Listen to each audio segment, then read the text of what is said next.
We're happy that you are joining us, and we look forward to showing you the highest quality artwork in the television market today. Ladies and gentlemen, it's the Fine Art Auction.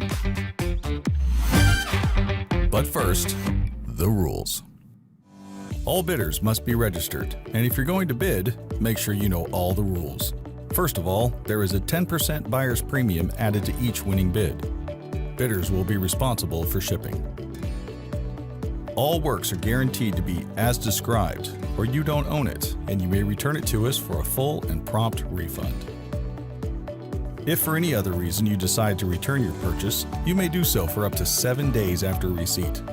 But in this case, the buyer's premium and shipping are non-refundable. It is mandatory that you obtain a RMA number for all returns. To obtain this number, simply call customer service during normal business hours. All artwork must be received back to us in exactly the same condition as when it was shipped. Please visit the shopabc.com website for a full list of terms and conditions that apply to all of our auctions. And now, from our studios in Atlanta, it's the Fine Art Auction.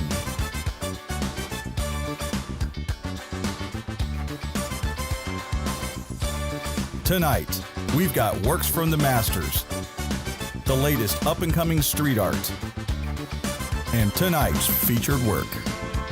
From Atlanta to Los Angeles to New York, it's the Fine Art Auction, live!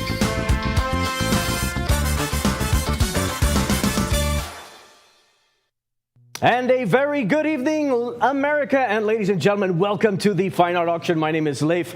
Tonight I am joined by my dear friend and co-host Nino Barrett, and together we will not only attempt to be able to present the artwork in an informative way, in a fun way, in a digestible way, a way that you can not only have that opportunity to collect some of the best works available on the market at formidable prices, of course.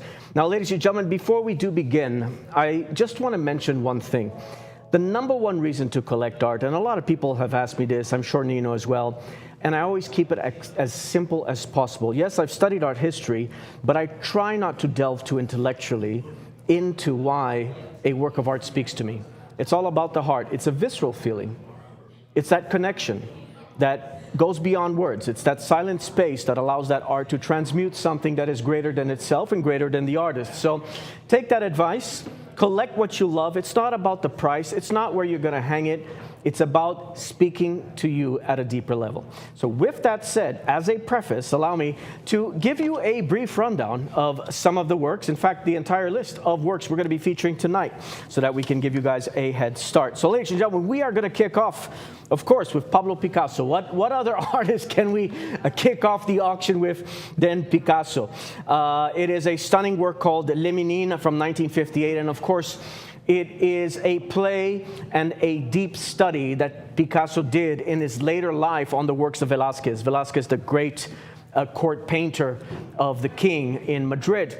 And it is, by the way, a work that has been so studied. In fact, Nino, I believe it is one of the most studied works of art, Las Meninas by Velázquez, within the pantheon of the great artists of the last 500 years. Besides that, we are also going to be delving into Mary Cassatt, probably the most famous female impressionist. She is formidable. You're going to love it. It is a work called Bistre, Mère et Enfant. It's from 1892. It is exquisite. Carl Stryker is coming up. If you are in the penchant for the street art, which is a form of art that is not only gaining more and more attention every day, but it is becoming pretty much the standard art movement of the days that we live in right now. Ladies and gentlemen, that will be followed by André Léon Vivrel. We have Rafael Sanzio da Urbino. We have a stunning work called Temple, which is from 1790. Keep an eye out on that one. An old master, an original woodcut. Listen to this, from the year 1480. That's right, it's from 1480. These are so rare, folks. that I highly recommend you pay attention when we bring that one up. That's going to be the 6th lot tonight. Albrecht Dürer from 1860, which is one of his most famous works, known as A Man Drawing, and it is a stunning, stunning work. We have Frederick Brown, Shepard Fairey coming up as well, and ladies and gentlemen, Salvador Dali, a amazing work called L'Orgueil. It is from 1966, and it is signed. This is an amazing work by Dali. Keep in mind, when we're looking at these old masters like Dali, like Picasso, like Chagall, like Miro, what do they all have in common? They're no longer alive. So that means that their output, with every day that goes by, it becomes harder and harder to source these and to find them. We do the job for you. So take advantage of that, ladies and gentlemen. Demand goes up, the supply keeps on dwindling, especially with the masters that are no longer with us for obvious reasons. We will then carry on to one of my favorites of the late 1800s, early 1900s, is Paul Gauguin, who had a very interesting and tumultuous relationship with Vincent van Gogh. Then we will go on to Michelangelo Buonarroti. We have an original engraving in black. It's man seated with a child. This is quite special. We are going to talk a lot about that. We then have Andrew Wyeth. My goodness, what a list tonight. Harry Bunce, Fernand Léger, and we will end with an absolutely stunning Kef.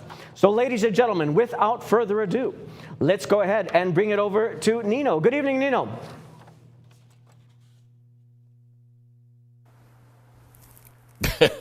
Good evening, Leif. Thank you very much. Great to see you, my friend, and welcome everybody. As Leif said, my name is Nino Barrett. I am here to join you as your co-host, and in the very brief amounts of time that we have for each and every one of these works of art that we'll be presenting here for you tonight, I'm going to give you as much information as I can. I'm going to go very, very quickly. So get your notepads out, get your iPads out, wherever you get your information, because it's really great to be able to revisit this information and these notes. And they come very quickly. So when you have that beautiful work of art, it's hanging on your wall, you'll have that information. So get ready for that, ladies and gentlemen. I'll go as quickly as I can and give you a little bit of background information on the artist, and then we'll talk about the individual works of art as well. All right, without any further ado, I wish everybody the very, very best of luck, and I think we're going to jump straight in to this first work of art, ladies and gentlemen, and we are starting off, as Leif shared with us, we are starting off with an absolute legendary artist that needs very little introduction whatsoever, and of course we are talking about Pablo Picasso. Pablo Picasso, he has become almost like a household name, hasn't he? Very few places, I think, in the world that you're going to go and travel to and utter the name Pablo Picasso without everybody knowing exactly who you are talking about. He became the defining artist of the 20th century. Very few artists in history have really achieved the success, the celebrity of Pablo Picasso, or been so instrumental, really, in fashioning the public's understanding of what art is and what an artist can become. He had a long career. He had a very long life, Picasso, and he, over that period of some nearly 80 years, that's how long his career spanned, he saw himself primarily as a painter, but gosh, he worked in almost every medium, from ceramics to theatrical design, you name it. He's a Spanish artist. He was born in Malaga, always displayed a very precocious talent, even from a very young age. At the age of 14, he was creating astonishingly accomplished works of art, ladies and gentlemen. This is back in like 1895. Look up Girl with Bare Feet. That's just an extraordinary work of art for a 14-year-old to create. Now, a lot of people, when they look at the works of art of Picasso, if they're a little bit uninformed about his whole body of art, and they look just at perhaps what we see on the screen here, these cubist elements that we're looking at within this work of art, it seems like it's a very simple work of art, childlike in many ways, doesn't it? It looks like something that your niece, your nephew, your child could actually create something like this. And this is one of the great misconceptions about Picasso, and I've heard this over the course of my career. And some 30 plus years I've been in the wonderful world of fine art, presenting works of art globally. And I often get people say, hey, that's the greatest artist of all time, as many critics would say. Seriously? You got to look at his whole body of art, ladies and gentlemen. And you start to think, when you listen to some of the phrases that he had said over the course of his life, I'll share one with you. He said very famously, "It took me 4 years to learn to paint like the great Raphael." And we're talking about Raphael, the high Renaissance master artist. He said, "But it took me a lifetime to paint like a child." That's very profound. This was his quest for this playful, primal, childlike perspective that would come to define his work and have such a profound effect on the course of modern art. Now, Leif mentioned this very briefly. He said, this particular work of art that we have here is amongst his most famous. And I would say, and most art historians would agree with me, that the Las Meninas series is one of the greatest reinterpretations of a masterpiece in all of art history.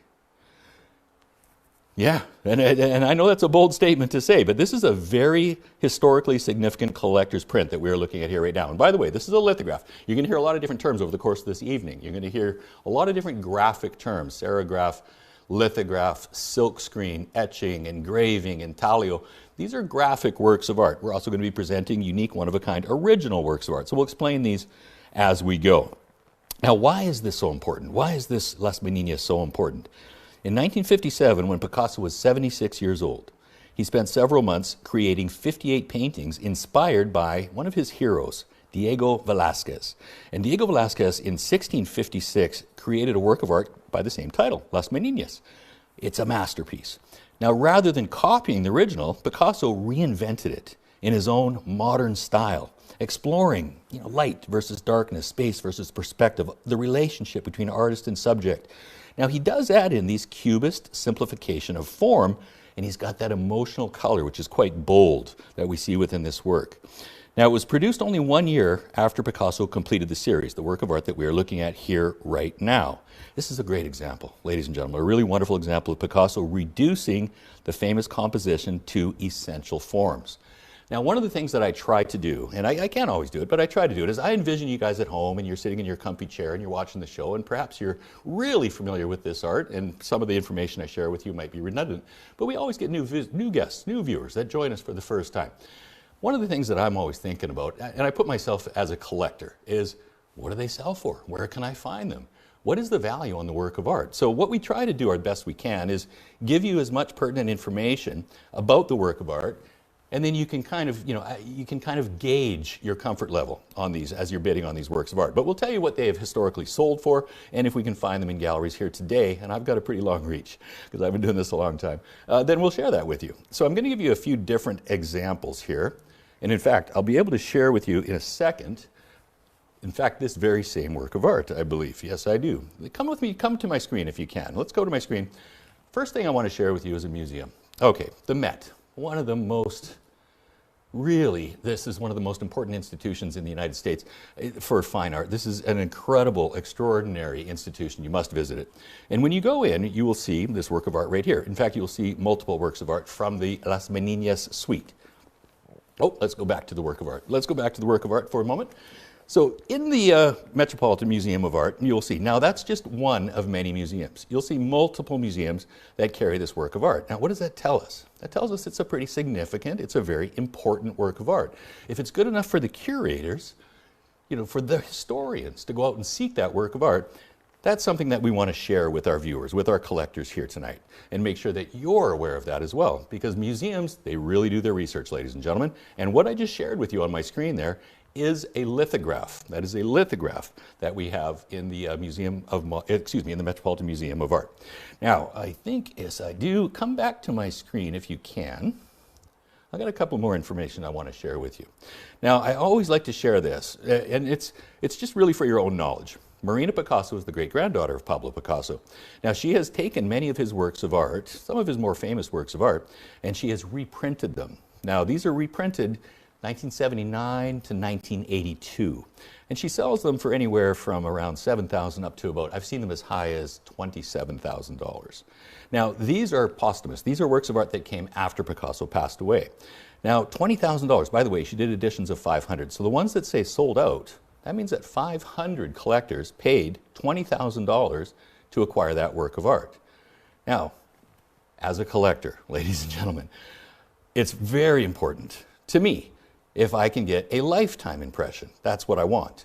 Now, a lifetime impression is during the artist's life. So as you can see right here, 1979 to 1982, that's not his life because he passed away in 1973. Nevertheless, here's another work of art from that same suite. It's an after Picasso at $12,000. I am going to be seeking out for myself always a lifetime work of art. Now, 1958. 1958 is the same year as the work of art that you are looking at right now, our first work of art of the evening. This is a lithograph, 1958, as you can see. I'm just going to make it a little bit bigger if I can. There we go. Plate signed, so not hand signed. If it was hand signed, it would be significantly higher price. $7,644, kind of a weird number, but you can see that. So I'm giving you that information. That is really where you should be looking in this kind of a ballpark. Look for a lifetime impression, ladies and gentlemen. This is a great example. Let's go back to the work of art. Let's go back to the work of art, and we are currently at $120. Now, it's really of paramount importance for me when I'm talking about Picasso is I encourage you, please do a little bit of research. If you ever get the opportunity of going to the Picasso Museum in Barcelona or in Malaga and seeing his entire body of art, you will completely understand why so many people, so many art historians, so many art aficionados consider him to be one of the greatest artists, if not the greatest artist of all time. Let's take it back to the auction. Leif, it's coming back to you, back to the studio. Good to see you, my friend. Great to see you too, my friend. And ladies and gentlemen, in 1957, Picasso locked himself up because he wanted to be at one with the life of Velázquez, who he tremendously admired. So this, what you're looking at, was one of the most, let's call it, œuvre d'amour, that's what they would say in French, which was part of the love that he had for the great Spanish masters. And what he was able to do is something that nobody else did. Don't take this work lightly. Nino just mentioned it is a lifetime work, and it's just amazing to me, Nino, that when you look at the posthumous editions, meaning the ones that were printed after he passed away, how much they sell for, even though he had nothing to do with it. So it is remarkable. We're looking at a market that is becoming harder and harder to find these. And let's go ahead and take a look at that certificate, see what we're talking about here. Ladies and gentlemen, Pablo Picasso, Les Minimes. It is an offset lithograph printed in color on wove paper after the original. Now, this is where it's very important. Please pay attention, my friends, because this is not just any edition. It is the first edition. That adds a lot of value to the work of art. You're getting the first edition. Very hard to find these. And the plate was executed in the studio of Draguet Frères and published in a limited edition by Cercle d'Art in Paris. Look at the year, 1958. The year is important. You know, I equate it a lot to fine wine. When we talk about a certain wine, oftentimes a wine connoisseur will point out to a certain year in which that wine was picked and cultivated. And there are some years, even though it's the same wine, there's some years that are above the other ones. Same thing here. 1958, 1959 up to 1961 were some of the most creative moments. This is when Picasso was later in his life. He passed away in 1973. So this is when he had his entire life before him to build up to this moment. So he could have created anything, but he chose to do this. He chose to lock himself up just to create these works. Take advantage of that. Got a bid of 2 1/4 right now, ladies and gentlemen. The frame is included. Take advantage. Every single work of art, I know many of you know this already, but in case we do have a number of new viewers, every single work of art will include a brand new frame. It's custom made, museum quality. $250 right now, but again at $275. Look at that, $275 right now for the bid at $250. At $250 right now, but again $275. At $250 right now, but again $275. Look at that, $275 right now for the bid at $250. But again $275. $250 is the bid. At $250 right now, but again $275. Look at that, $275 right now for the bid. Looking at $275 right now for the bid. Looking at $275 right now for the bid. Looking at $275 right now for the bid. Do we see $275? $250 right now, but again, got $275. Thank you for that at 3. At $275 right now, but again 3. At $275 right now, ladies and gentlemen, place a power bid. I'm going to say this right at the beginning because most of the successful bidders at the auction that Nino and I co-hosted on Saturday were the ones that placed a power bid. What is a power bid? That means you don't have to follow the bid sequence. Right now, the bid sequence would be $300. But you don't have to bid $300. You don't have to bid $25 more. You can bid $100 more. You can bid $200 more. Why would you do that? Because it mitigates the chances that you'll lose the sale, and it adds you that additional leverage to be the successful bidder of that piece. At $275 right now, but again at 3, and let's go ahead and bring it over and back to Nino. All right, ladies and gentlemen, it's really exciting to be starting off the first work of art with a Pablo Picasso. And don't forget, you know, this is a passion project, which is what Leif was just sharing with us. This is a man at the end of his career, or nearing, you know, the end of his career, who is just absolutely famous. He can do whatever he wants, as Leif shared with us, and this was really significant, personal, and important to him. When you can acquire a work of art from an artist of great historical significance, and that work of art is a passion project, then you really do have something very special. I want to share with you a little bit further examples here on the Las Meninas. By the way, what does Las Meninas mean? What does that mean if we're going to translate that? It means lady in waiting, and you'll see why it has that title. Come to my screen for a second. I'm going to share with you from the Museum Picasso, and you can pull this up online yourself. You can do the research yourself, and take notes of these things because you're going to want to reference this back a little bit later. So here is the work of art by Velázquez, as you can see right there. That is what Picasso was working with. This is what he wanted to reinterpret in his own unique manner. This is Picasso's version of that very same work of art that we see right here.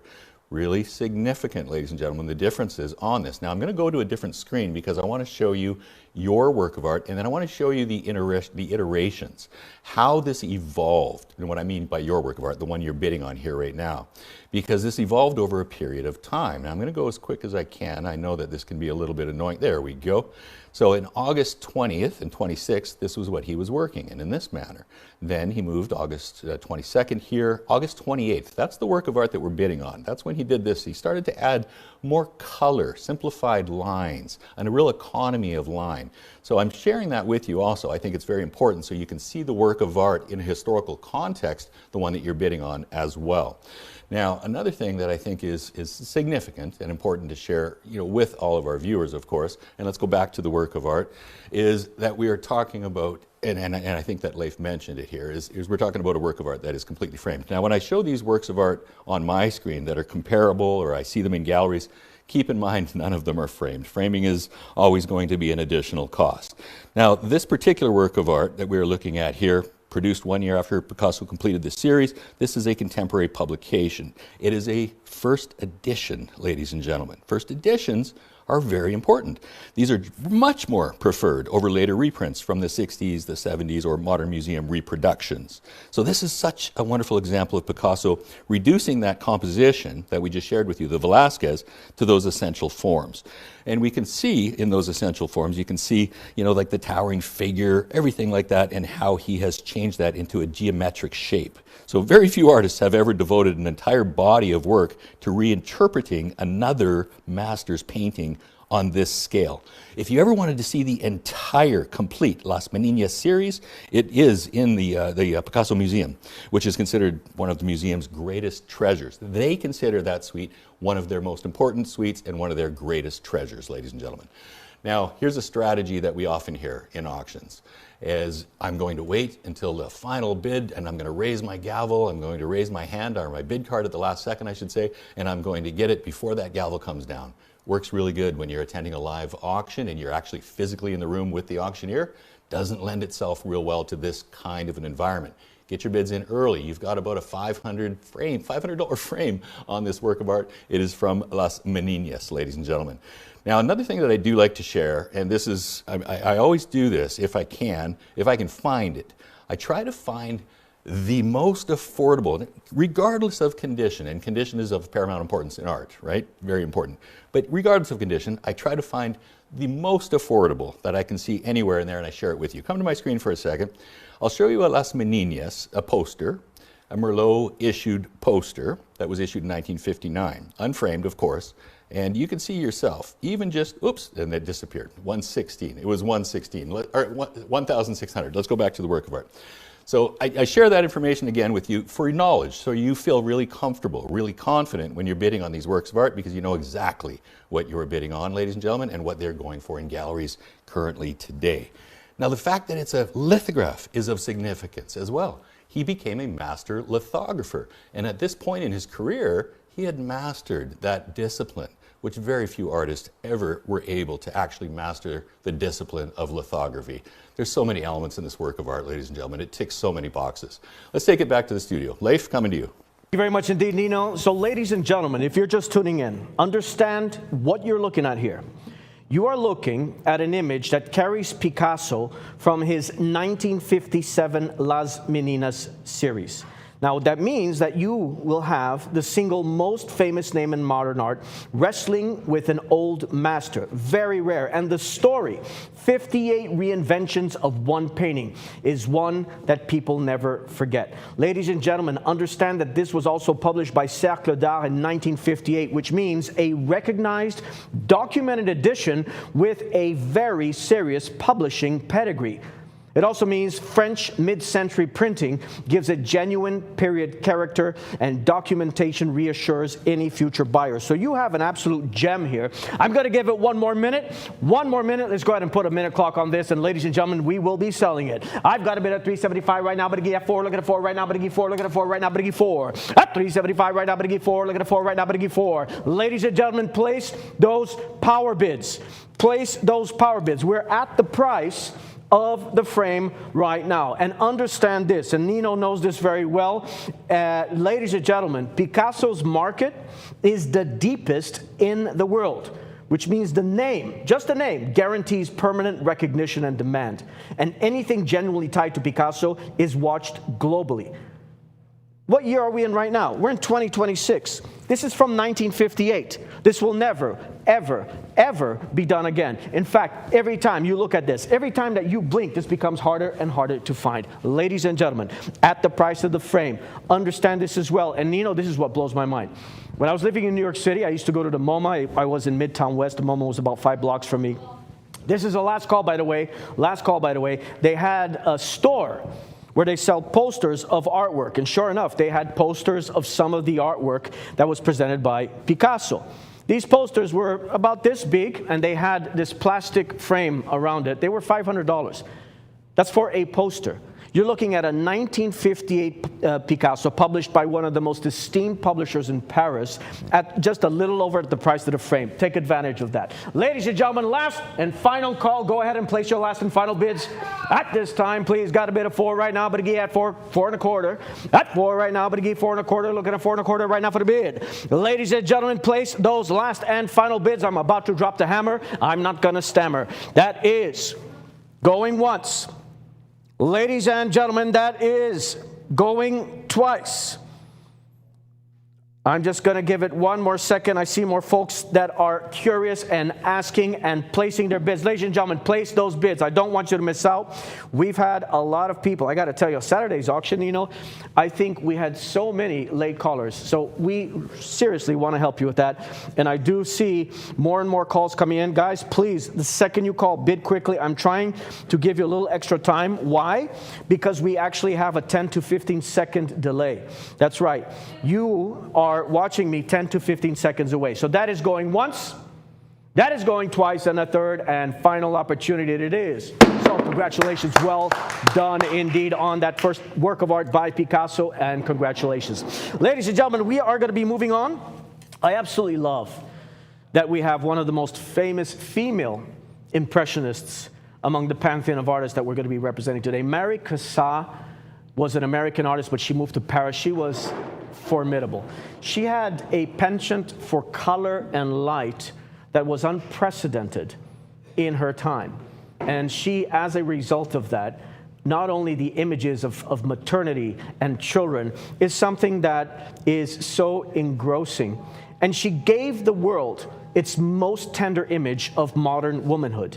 What is that? It's the quiet, unsentimental bond between a mother and her child, and became the only American ever invited to exhibit with the French Impressionists. Is that a big deal? That's a huge deal. And to tell you more about it, let's bring it in to Nino. Yes, it is a huge deal. And in fact, she was the only real true female of the Impressionist group that was accepted as one of the Impressionists. And you know what's another thing that's really interesting, and I know you know this, Leif, but sharing it with those that are perhaps, you know, learning about Mary Cassatt for the first time, is that she never had a child. Yet, if you look at her body of art, It is all about that maternal, that bond between the child and mother. That is primarily, when you look at the major museums and you look at her works of art, that's what you're looking at. So I find that quite fascinating. Yes, she is an incredibly exciting historical figure in the world of art. And we're really thrilled. And it's really rare. It's really rare that we get an opportunity of presenting a Mary Cassatt. I know that we have a lot of viewers that have been with us for a long time. We've been on air for almost 20 years, ladies and gentlemen. And I know that we have quite a few very loyal viewers that enjoy the show frequently. I can tell you right now, I'm certain that you have not seen very many Mary Cassatts because they are hard to find. Really, really hard to find. Let me give you a little bit of background on the artist. She was born in 1844. She passed away in 1926. Easily one of America's greatest artists. As we've shared with you, the only one to become an official member of the French Impressionist movement. Now, that movement was pivotal in the history of art in general. And now we're talking about Monet, Manet, Degas, Pissarro, Renoir, and how they changed the way we look at art by capturing the ever-changing light as it turned from day to night. And they would do something that was very unconventional and go outdoors and paint en plein air, as it's called, which was very unusual because at the time it was really studios where artists were doing most of their work. Now, she's renowned, Mary Cassatt, for these sensitive portrayals of women and children. She spent much of her life in Paris, where she helped shape one of the most influential art movements of the 19th century. But she is an American. She was born in Pennsylvania. She grew up in a prosperous family. They valued travel and education. But as a child, she traveled quite a lot. France, Germany, she became fluent in French. She developed an appreciation for European art and culture, and that would come to define her career. Now, despite her family's reservations about a woman pursuing art professionally, because it's highly unusual at that period of time, she enrolled at the Pennsylvania Academy of Fine Arts in Philadelphia in 1861. She was frustrated by the limited opportunities available to women at that time, and she was very dissatisfied with traditional academic instruction. So she left for Europe in 1866 to study on her own, to be an independent studier. And Paris became her home. And Paris was the center of the art world at this time. And she would copy the masterpieces in the Louvre, and she would study the works of the old masters. She even exhibited at the world famous, the prestigious Paris Salon, ladies and gentlemen. Now, a turning point came in 1877 when the renowned French artist Edgar Degas, of course, the famous Degas, invited her to exhibit with the Impressionists. And that's when she became one of the group's leading members, exhibiting right alongside Claude Monet, Pierre-Auguste Renoir, Camille Pissarro. These titans of the art world. And throughout her career, she focused on these scenes of everyday life, especially that intimate relationship between mothers and children. And unlike many artists of her era, she depicted women with dignity, with intelligence and emotional depth, rather than decorative subjects. Her work celebrated domestic life while emphasizing the strength and the individuality of women. Now, she also became a very accomplished printmaker. She was inspired by Japanese woodblock, and she became a very important printmaker. Now, this work of art that we're looking at, Mother and Infant, executed in 1891, it really reflects her mastery of this medium that we're talking about, and this is etching. Now, we've talked a little bit about lithographs. Now we're talking about a different medium, etching. This is an intaglio, where you're actually cutting into a material, inking it, and getting a mirror image of what that is. So very challenging to get nuances, subtlety, mood in that kind of a manner, using that kind of a medium, yet she was very accomplished at it. Now, is she a museum artist? Oh, you better believe it. Let me give you a little bit of an idea. Come to my screen for a second. I'm going to share some examples of where you will find her works of art. You can pay to walk into the Museum of Modern Art. Leif was just talking about it. And what will you see? You will see works of art, both originals. If I have not been absolutely feminine, then I have failed. And you will also see graphic works of art. So that is in the Museum of Modern Art. Let me take you over to the National Gallery of Art. Here you have Mary Cassatt, and here's some selected works. So this work of art right here very much reminds me of Japanese woodcut art, and we can really see the influence there. So there's another museum, and then if you're in Chicago, go to the world famous Art Institute of Chicago. And this is a great article, by the way. Take a bookmark on this if you are the successful bidder on this, or if you just want to learn about Mary Cassatt, and you will learn all about her. Mary Cassatt after Impressionism. That's at the Art Institute of Chicago.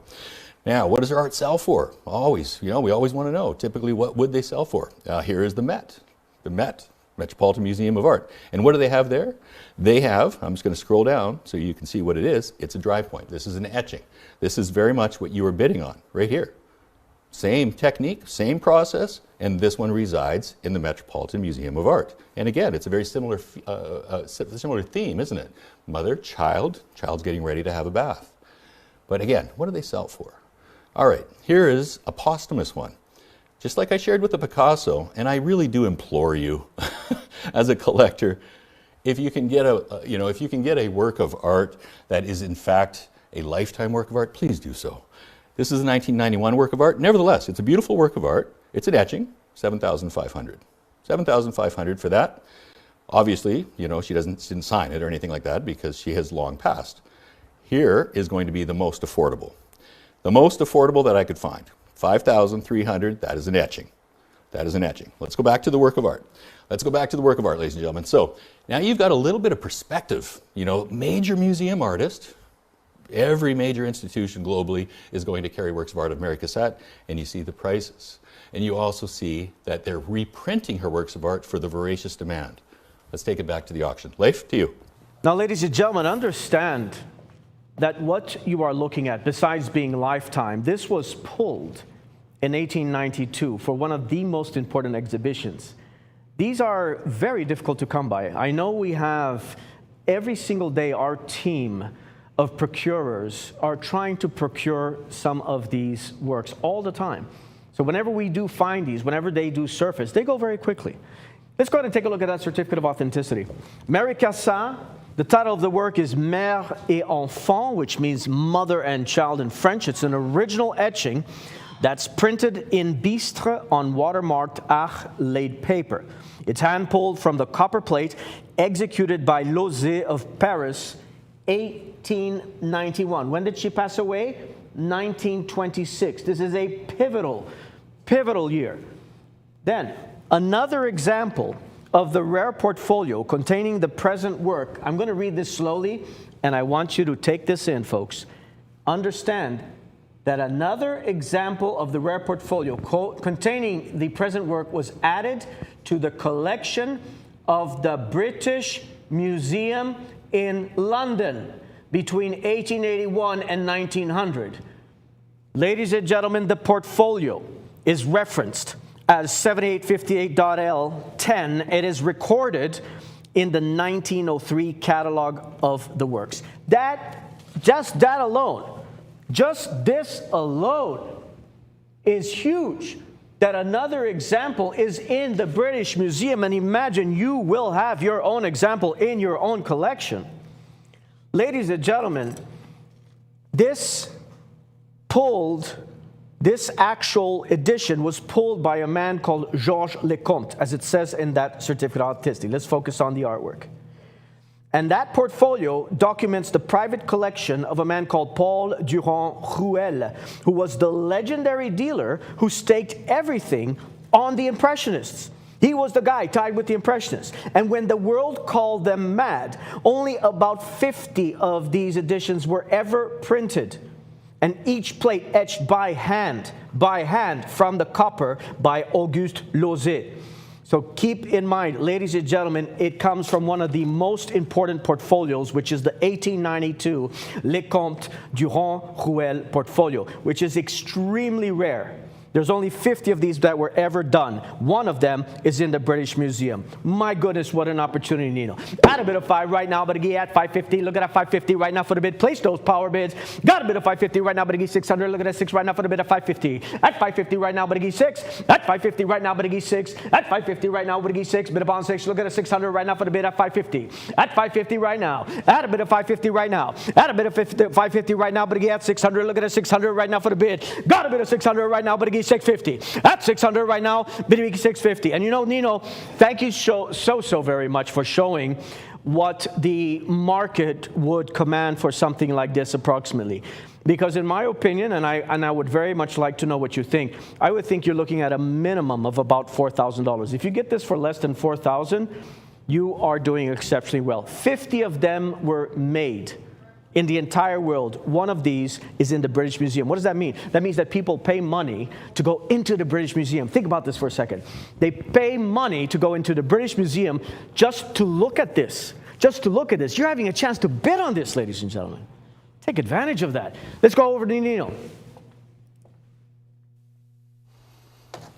Yeah, I think you're being a little bit conservative there. You know, in my research, and I do get quite exhaustive when I'm looking into these and I'm digging around, I'm reaching out to different galleries globally and finding out what they have and what they would sell it for and what they've sold it for in the past.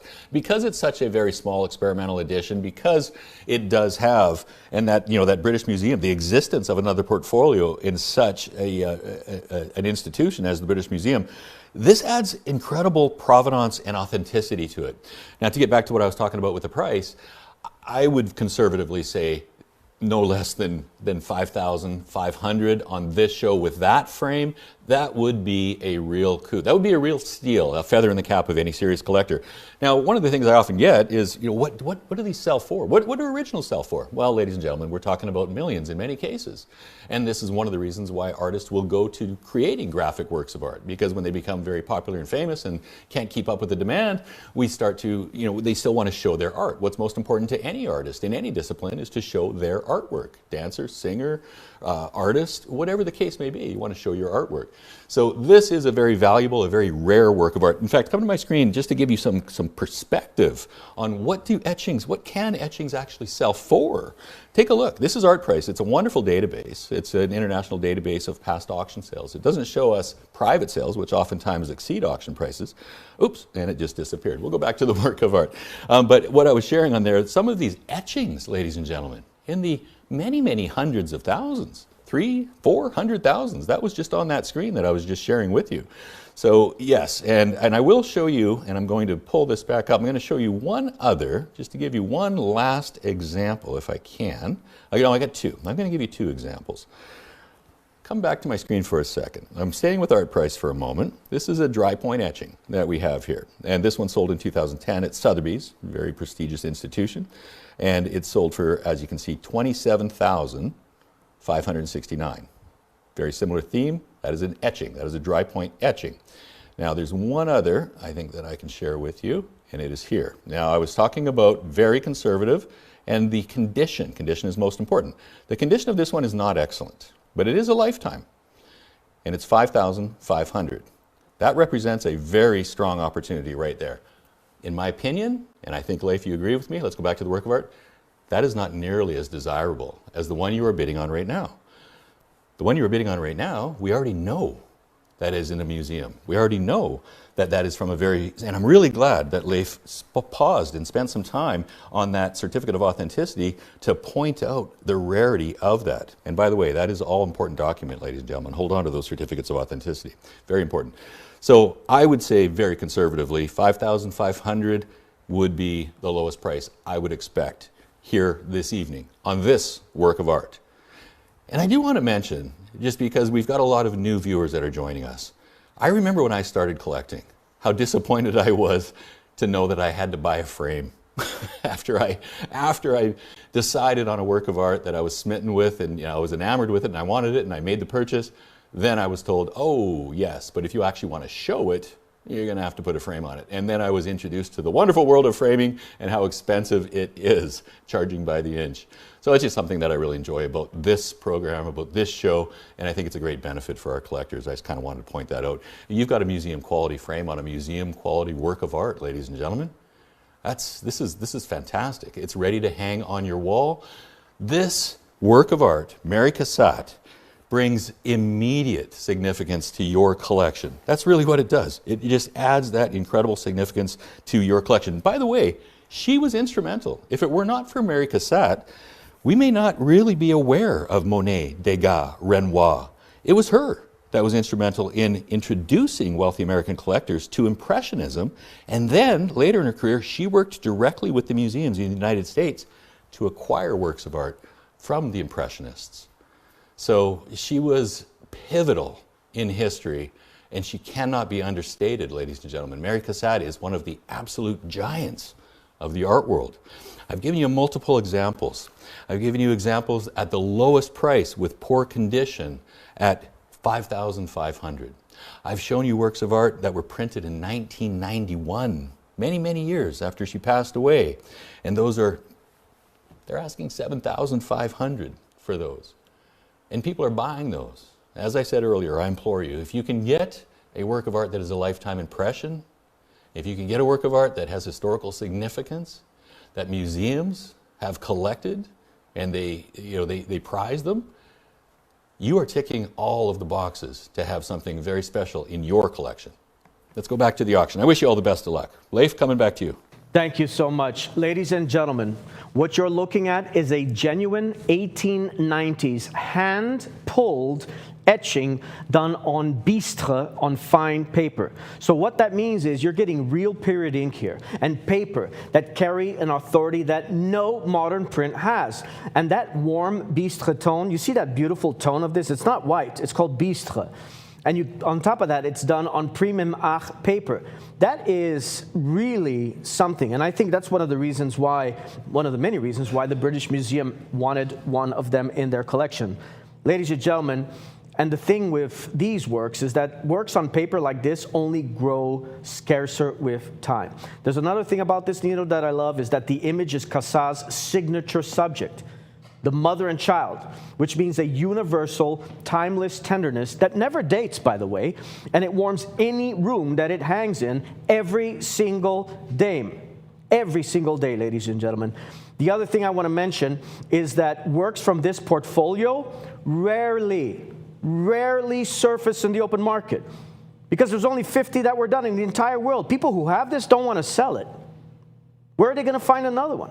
So when one appears, it usually vanishes into a collection for an entire generation. People don't want to sell these when they have them.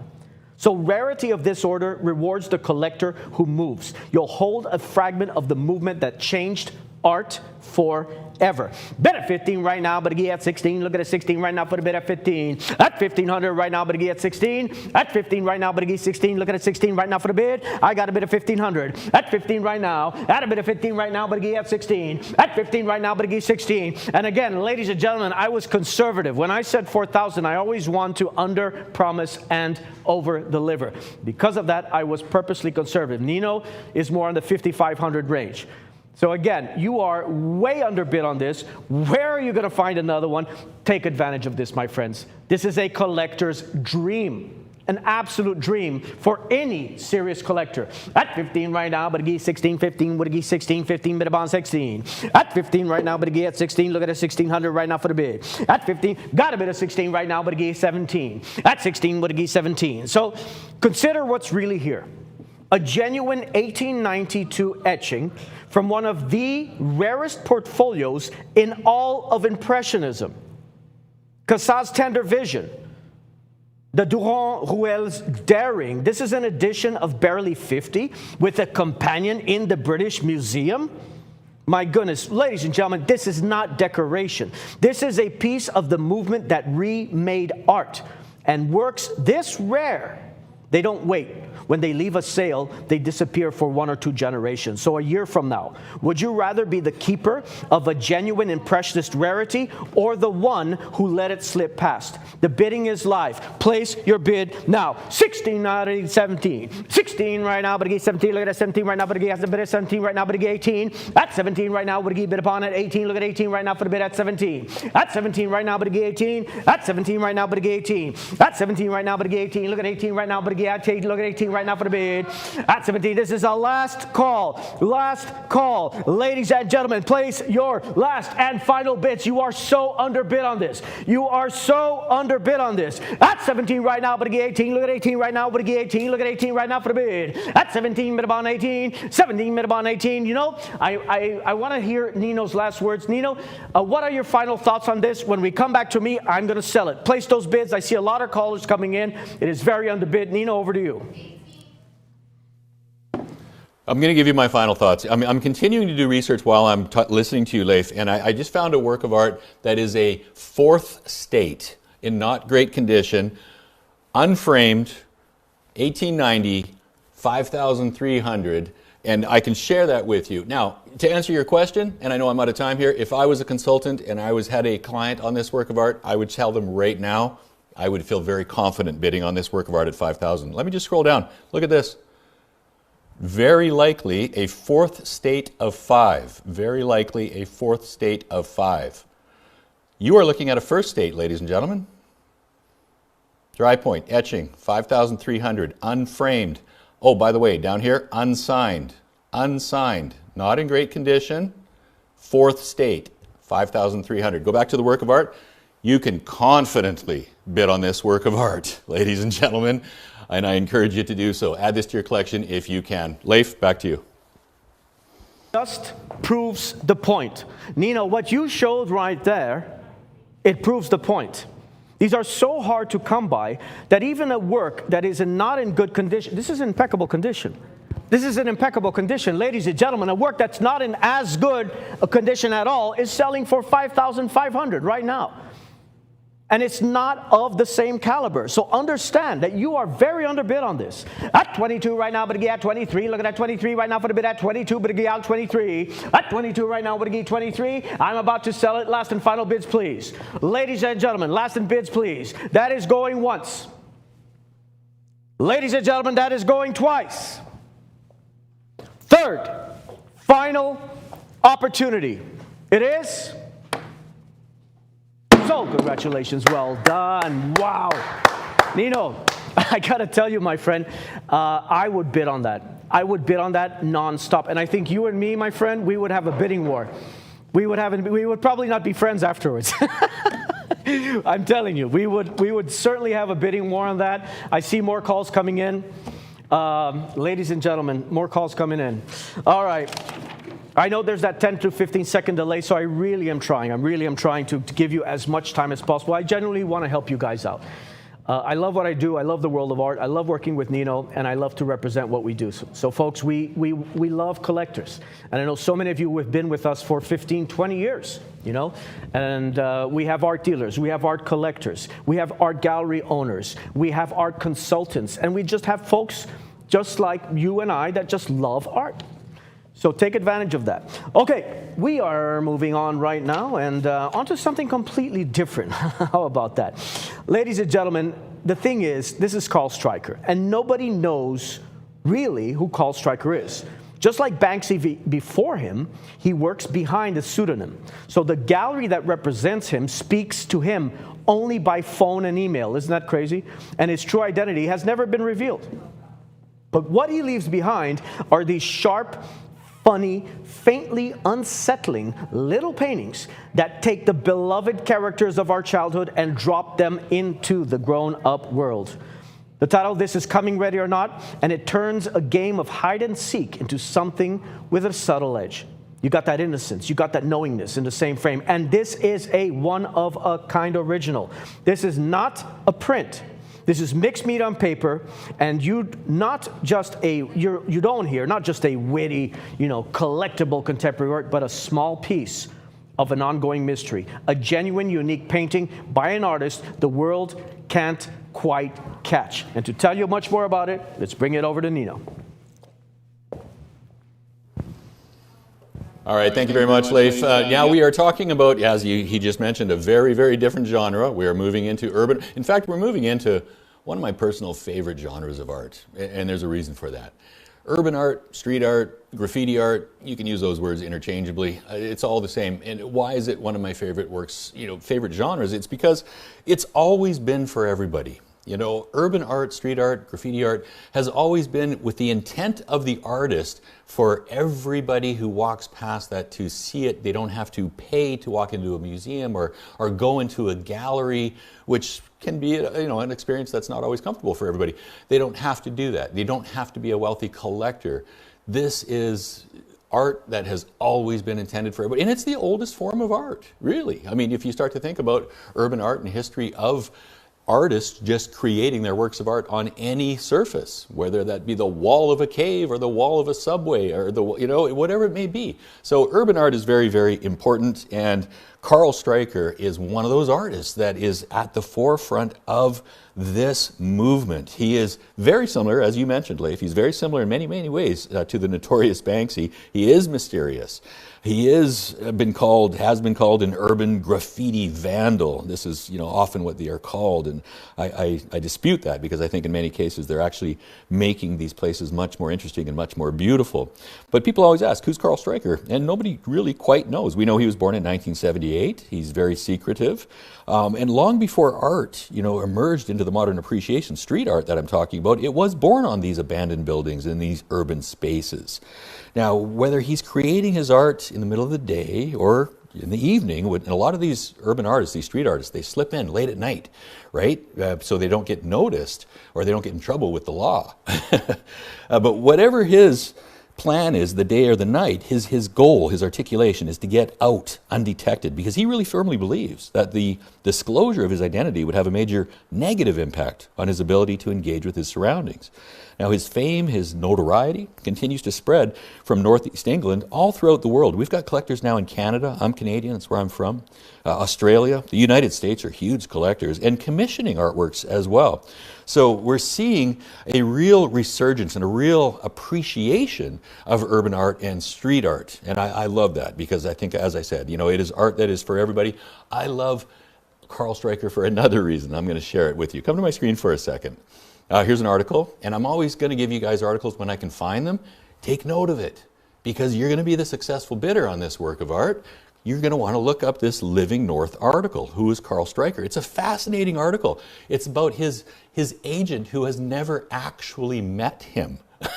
They have a unique system of arranging for art to be added to different collections and galleries, and then payment, but never actually seeing each other. It's a really interesting article. Here's yet another article of him, and here he is. He's bicycling around the countryside. He's finding places that he wants to create his works of art on, and then he is doing it very secretively, as we can see, just like that, very much like Banksy. Now, what he'll do is he will go and he will create these works of art, and then he'll take a photograph of them. So let's use, let's see, we've got Starbucks there. You can see anything is a substrate. There he is. He said, and that says, I don't know if you can see there or not, it says, I can't believe this wall has no graffiti on it. Let's use this beautiful bird, this hummingbird. There's a little bird here taking a drink from this flower. Let's use that as an example. So he creates that, then he takes a photograph of it. All right, and then he goes into his studio. There's that Starbucks one again. Let's see if we can find it. And he goes into his studio and he paints it. It's got to be here. There it is, right there. Now, what do they sell for? Well, take a look here. See that price, $35,000? That lets you know how established he is, what he commands. That's an original, $35,000. Now these prices, $22,000 or $2,200, $2,500, $2,500. Here it is, like that. What is that? Well, these are screen prints. These are silk screens. These are not originals. These are not one of a kinds. It's an original screen print. You know, forgive me for saying that they're not original. It's an original screen print. There's an edition of 200. These are 200. So unframed, you'll pay $2,500, and you put a frame on it. As the frame that we put on it, a nice modern black frame like that, that's going to run you probably $500, $400 to $500, I'd say. So you're sitting around $3,000. So that is for a screen print. And I just shared with you an original. There's an original there at $35,000. Let's go back to the work of art. Now, one of the reasons why I'm a personal fan of Carl Stryker, I call this stealth art, Leif. I feel so blessed in my life that I was gifted art and I started acquiring art as a preteen when I was a child. I love art. And I think it's the greatest gift ever. I remember like my grandparents saying, what do you want for your birthday? You want a Nerf gun? No, I want art. I don't want a piece of plastic that's going to end up in a landfill. I want something that's going to live with me forever. But what I love about this, and I call it stealth art, is if you have a niece, a nephew, a grandchild, your own child, imagine putting this in their bedroom or in their playroom, and they're looking at it and they're like, hey, it's Winnie the Pooh. It's wonderful, and it's a beautiful flower, and they just enjoy it because the imagery is very playful, and it's very whimsical, it's very childlike. But then as they grow and they age a little bit, they go, hey, wait a minute, this is an original work of art. Hey, wait a minute, this is an original work of art by a very famous artist, Carl Stryker, who sells works of art for $35,000. Now you have something really special. So I strongly encourage you to, instill a passion and a love of art collecting in the next generation. Let's create the next generation of collectors that also have this same passion that we have. I love this art. Carl Stryker, I'm a big fan. Let's go back to the studio. Leif? So much indeed. Nino, a couple of weeks ago, I was looking at an art fair, and these are very much up-and-coming artists, and it just blew my mind. Original works, many of them this size, by artists who are not yet established. They were $2,000 to $3,000. What you're bidding on is a highly recognized not only established artist, but he is known as part of the Burner movement, the Burner exhibition, which features him, which features Banksy. He is exhibiting, his works are being exhibited with Banksy's, ladies and gentlemen. I'm sure Nino can tell you, if you wouldn't mind, Nino, a little bit more about that Burner exhibition, because that's a big deal. That is a big, big deal. Whoever's company that you as an artist are associated with, it carries the same weight. So for example, if you look at the Impressionists, Manet, Monet, Sisley, Basile, Renoir, Degas, I mean, all of them had different styles, but they were all known as the elite of the Impressionists. You're looking at the elite of the newest art movement of the 21st century. Folks, get it while you can. Let's take a look at that certificate of authenticity. Carl Stryker, called Ready, Coming Ready or Not. It is an original mixed media painting on paper, initialed and dated by the artist on the lower right. Ladies and gentlemen, this is a unique work, executed by Stryker in 2024. And what I love about it, Nino, and I think you hit the nail on the head, my friend, is that this work subverts nostalgic childhood characters with a knowing edge, which means you got that instantly readable and instantly likable. Everybody gets it, right? It's playful, and provocative at once. So it sparks conversation daily. So what I love about this, Nino, is that you got nostalgia plus wit that gives it that broad, cross-generational appeal. At a bit of 5 right now, but I give 5, look at a 5 right now, but I give 5, look at a 5 right now, but I give 550, but about 550 right now, but I give 550, look at a 550 right now, but a bit of 5. At 550 right now, but I give 600, at 550 right now, but I give 6. At 550 right now, but I give 600, look at a 600 right now for the bid. At 550 right now, but I give 600, look at a 6, but I give 600. At 550 right now, but a bond at 600, look at a 600 right now for the bid at 550. 550 right now, but I give 6. Got a bid at 600 right now, but I give 650. At 6 right now, but I give 650. At 6 right now, but I give a bond at 650. Look at that 650 right now, but I give 650. Let's go ahead and bring it back to Nino. I'm glad you mentioned the Burner exhibition. And for those of you that are paying attention, you're watching the show and you're learning, and maybe you're familiar with the Burner exhibition, it is the highlight of the year for street artists, for urban artists. It's their Mount Everest. You know, it's almost like the Paris Salon had this incredible appeal for so many generations and so many years, hundreds of years in fact, where artists, they strive to get their art into the Paris Salon because they know if they're in the Paris Salon, they made it. They made it. You know, they've got collectors, they've made it, they're professional artists. The Burner exhibition is akin to that. It is that prestigious. And in order to be included in it, you really have to be a very, very important street artist. So inevitably, it's going to be Banksy who's headlining it. You'll see Shepard Fairey is going to be another artist that's at the Burner exhibition. You will see these legendary artists. And who else are you seeing? Carl Stryker. Carl Stryker, ladies and gentlemen. He is included in that very elite group of the Burner exhibition. So I encourage you, you know, if you are looking for an artist who just ticks so many boxes of prestige, importance, significance, and very current. I mean, we are talking about a very modern, very, very current artist here right now, and we're talking about Carl Stryker. This is one I really hope you guys do pay attention to.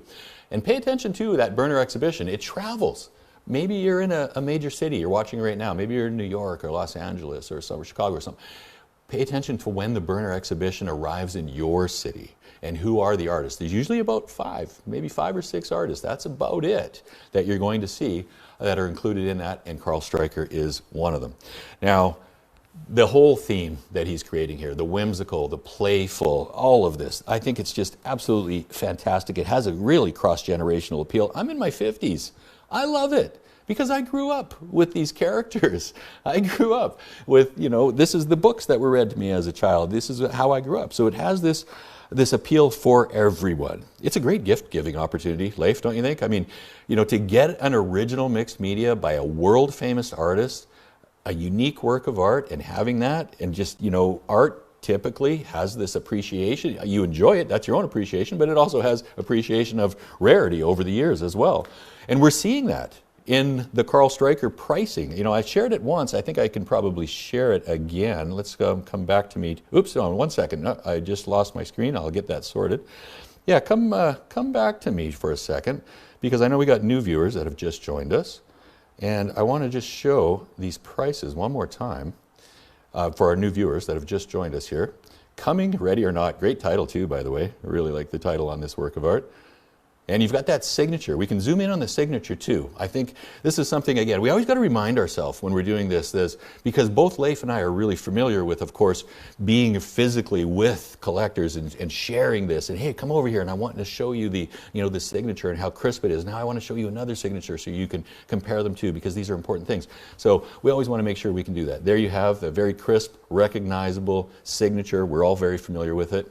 And there is the, still no screen. Okay, so ladies and gentlemen, it's a 2024 piece. We can zoom right back out again. Once again, I want to remind you, you're looking at a work of art that is fully framed, ladies and gentlemen. So I think that's important that we make sure that we make that really clear to everybody. And the prices that I was trying to share with you, and I will get that back up and running here in a second, is he's commanding $35,000 for original works of art, larger original works of art. This is one of the smaller ones. This would be in a gallery. This is going to be in that $5,000 to $7,000 range, unframed, in a gallery. You know, Richard English, he's one of our presenters, and he's from the UK, and he goes back fairly frequently. And he tells us, he's like, I was just at a gallery exhibition, and they were presenting Carl Stryker's works of art, and there was a lineup out the door, and I saw nothing in there for under $7,000 on the mixed medias. So it really shows you what's happening with the market with Carl Stryker. But why do you get art? Why do you get it in the first place? I think we all know the answer, right? We could probably say it together if we were all together. Get it because you like it. Get it because it's meaningful to you. Get it because you enjoy it. That's why you get art. Let's take it back to the auction. Thank you so much indeed. And folks, if you're just joining us, this is what's on the block. A genuine, one-of-a-kind painting by Carl Stryker, the anonymous street artist the art world can't unmask. The man who exhibits his art in the Burner exhibition with Banksy, that wit, he's contemporary, and yours alone the moment the hammer falls. Folks, I got a 1 minute clock. Let's put a 1 minute clock, and I will drop the hammer. Now, with a 1 of 1, hesitation is the only way to lose it, my friends. There's no second one coming. So take advantage of that. Bid at 11 right now. At 11 right now, we got 45 seconds left. 11 right now, but a 12. 11 right now, but a 12. Look at a 12 right now, but a 12. We got New York, we got California, we got folks from all over the U.S. bidding on right now. Ladies and gentlemen, once again, at a bid of 11. At 11 right now, but a 12. Look at a 12 right now, but a 12. Look at a 12 right now. I've got 25 seconds left. Place your last and final bids right now, folks. This is the last call. This is the last call. I'm about to drop the hammer. In the lead, we got 1,100. Where's our bidder from, Cassie, at 1,100? Oh, Florida takes the lead. We got Florida in the lead right now at 1,100. Looking at 12 right now for the bid. Florida, you might just be the one. 11, that is going once. 1,100 is going twice. Third and final. So congratulations. Well done indeed, Florida. And thank you very much, New York, Oregon, California, all the other states that we're calling in. We appreciate you guys. All right, let's go ahead and move on to something entirely different. We do not feature this artist too often. His name is André Léon Vivrel. Obviously, he sounds French, doesn't he? Well, he is. Ladies and gentlemen, let's look at this. This is something else. This is like from like a storybook. This is like from a storybook, Nino. I love what you're looking at here. And I want you to understand one thing. If you can't afford an original Monet, for example, this is the next best thing. It is a genuine original oil. This is not a print. So who was André Léon Vivrel? He was, in one critic's words, the most impressionist of his generation. That's not me. That's a very serious critic that said that during his time. He was a painter who caught the same sunlight, the same shimmering brushwork, the same easy joy as the masters whose name now cost fortunes. Do you know how much an original Monet costs? Ladies and gentlemen, they have already a record. Nino, I believe he's over 95 million right now for his record. $95 million, if not more. Now, André Vivrel was a friend of a man called Albert Marquet, and famous enough in his day to paint murals aboard the great ocean liner Normandy. Think about that for a second. he was chosen to paint the murals on the famous ocean liner Normandy. That was the top of the top. And the art historian, a man by the name of Bernard Denver, said the power of his work owes itself to superb craftsmanship. That nature was to him a constant source of delight. And Maisons is exactly that delight. Ladies and gentlemen, a sun-warmed house rendered by a real Impressionist hand in 1932. One of one, signed, the actual canvas he stood before and painted. And to tell you a lot more about it, let's bring it to Nino. Yeah, this is really exciting, and you're right. We show them very rarely. There's very infrequent that we get the opportunity of presenting these works of art of André-Léon Vivrel. He's a sleeper. I call him a sleeper. You know, it's interesting how history treats artists' life, isn't it? You know, there's amazing artists, incredible artists. This is one of them. He is shoulder to shoulder with those great artists that we were just mentioning. You know, the great Impressionists. In fact, this year, 1932. Is such an important year for André Vivrel. The year of this painting is significant because he won the gold medal at the Society of Artists in 1932. That's a huge deal, ladies and gentlemen. That's a very important and very, very significant award, and it was the same year that he created this work of art that you are bidding on right now, and it's an original. This is an original oil painted on canvas. This is a classic work of art. So he won the gold medal, and then he would go on to win the gold medal of the Paris Salon the very next year. So this is the peak of his powers. This is the strongest years. Now, he called him a sleeper artist because museums get it. You know, museums understand it. He's in museums. But the general public has not yet realized what the opportunity represents. You know, you were just mentioning, Leif was just mentioning, an art historian, an art critic was talking about this artist, and I was looking up and there was another art historian from the Museum of Modern Art was talking about André-Léon Vivrel, and he said, I describe him as one of the finest French petite maîtrise, minor masters of the 20th century. He is an incredibly technically accomplished artist whose reputation among specialists exceeds his auction prices. His paintings are admired for their vibrant color, their confident brushwork, and their distinctly French sense of place. Collectors must rediscover academically trained painters of the interwar period, such as Vivrel. So for owners of paintings such as Maison, this word that you're looking at, this places this work within the artist's most celebrated and historically significant period. Yeah, he's huge, ladies and gentlemen. He's a big deal. And it's one of those artists that I feel that, you know, the world is going to come back and go, okay, wait a minute, how did we miss this? You know, once Christie's and Sotheby's and Bonhams and everything, they start paying more attention. So that's why I call him a bit of a sleeper artist. Because if you start to look, you know, at historical prices on these, and you're seeing his originals, you can't compare them to Monet's, like Leif was just sharing, or Manet's, or Pissarro's, or any of the artists from that period of time, because those originals are out of the reach of mere mortals now. We're talking about millions of dollars to get a Monet or an original Renoir oil on canvas, or an original, you know, Pissarro. You're going to spend millions. Yet we can get an André-Léon Vivrel, and we can bid on it here, right here on this show. So very, very important artist. He was born in Paris. He's a Parisian artist, of course. He was born in 1886. He started painting at the age of 15. His mother was a painter. She was an amateur painter. And he also studied at some of the most prestigious institutions, the Louis Le Grand, before enrolling at the Académie Julian in 1910. He was mentored by Paul Albert Laurens. He also attended the École des Beaux-Arts. I mean, these are the most prestigious. Look at what we've done with the lighting. Oh, that is so dramatic. It's like being in a museum. This is a museum work of art, and we have museum lighting happening right now, so you can really get rewarded as you look at this, and you can see the nuances, the subtleties, the drama that he has created within that work of art, and you can ever see a change as well as the light changes slightly. Now, his first exhibition was at the Paris Salon in 1913. You know, he established his studio in Montmartre. And this is kind of an interesting sort of a side effect. I think it's kind of fun. Is that during his student years he rented a studio at 65 Rue Coulancourt in Montmartre. It was about 2 doors down. I think it was 2 doors down from Renoir's studio, who was there, who was working. And Renoir was the painter that was the hero to Henri-Léon Vivrel. So he rented a small space in the same building 2 doors down so he could perhaps bump into the legendary Renoir, which of course he did. And they were able to actually meet each other, and he had great influence of the Impressionisms of spending his time with the great Renoir.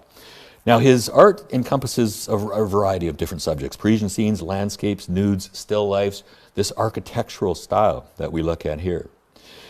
Here's what I think, and I think, Leif, you may be aware of that. I know you're aware of this, and you may agree with me, is that I think if it were not for World War I and what happened to him there, then he would have been of the same level of fame, perhaps, as these other, the Impressionists, as the Monets, as the Manet, as the Renoir, as the Pissarro, because he had just a very difficult time. So his career, which was explosive at the time, was interrupted by World War I, and he served with distinction. He was awarded the War Cross in 1917. If you're not familiar with the War Cross, it's the French military decoration awarded to recognize bravery in combat, particularly during World War I and World War II. It's given to French and Allied soldiers who demonstrate valor and heroism. But after the war, he returned to Montmartre, he resumed his artistic pursuits, but his style, it changed. It changed fairly significantly. However, 1939, he was back with Bathers, and he received again another gold medal at the Paris Salon. Ladies and gentlemen, I can't overstate the importance of Henri-Léon Vivrel and the opportunity that we have for you here today. This is for a serious collector. Get an original. There's something very special about being the only person in the world to own an original work of art. And this is an artist who stood shoulder to shoulder with some of the greatest artists of the past. Yeah, really impressive to have this. Let's go back to the auction. Leif, coming to you. Thank you so much. What impeccable presentation, Nino. Absolutely love it. It's such a pleasure working with Nino because he truly is a wealth of knowledge. I know he's been doing this for, close to 30 years now, Nino. Something like that. I'm going on about 27 years doing this in the art business. But understand, you are bidding on a real hand-painted oil with genuine period character from 1932. This is nearly a century old, with the depth only real paint has, a tactile, one-of-a-kind object. This is not a flat reproduction. This is the kind of piece that becomes a family heirloom. And I want to stand right next to it, folks, just to give an idea of its size and scale. I can completely see this inside a beautiful living room, or maybe in your office, or maybe next to your dining room, because it has character. This exudes character. Character oozes out of this work of art. This artist is no longer with us. André Vivrel, his works of art are regularly sold, when you can find them, at Sotheby's, at Christie's, at Bonhams, at the top auction houses in the world. So, ladies and gentlemen, one of the Impressionists who is still under the radar. He's one of the last ones that is still under the radar. And you're getting an original oil.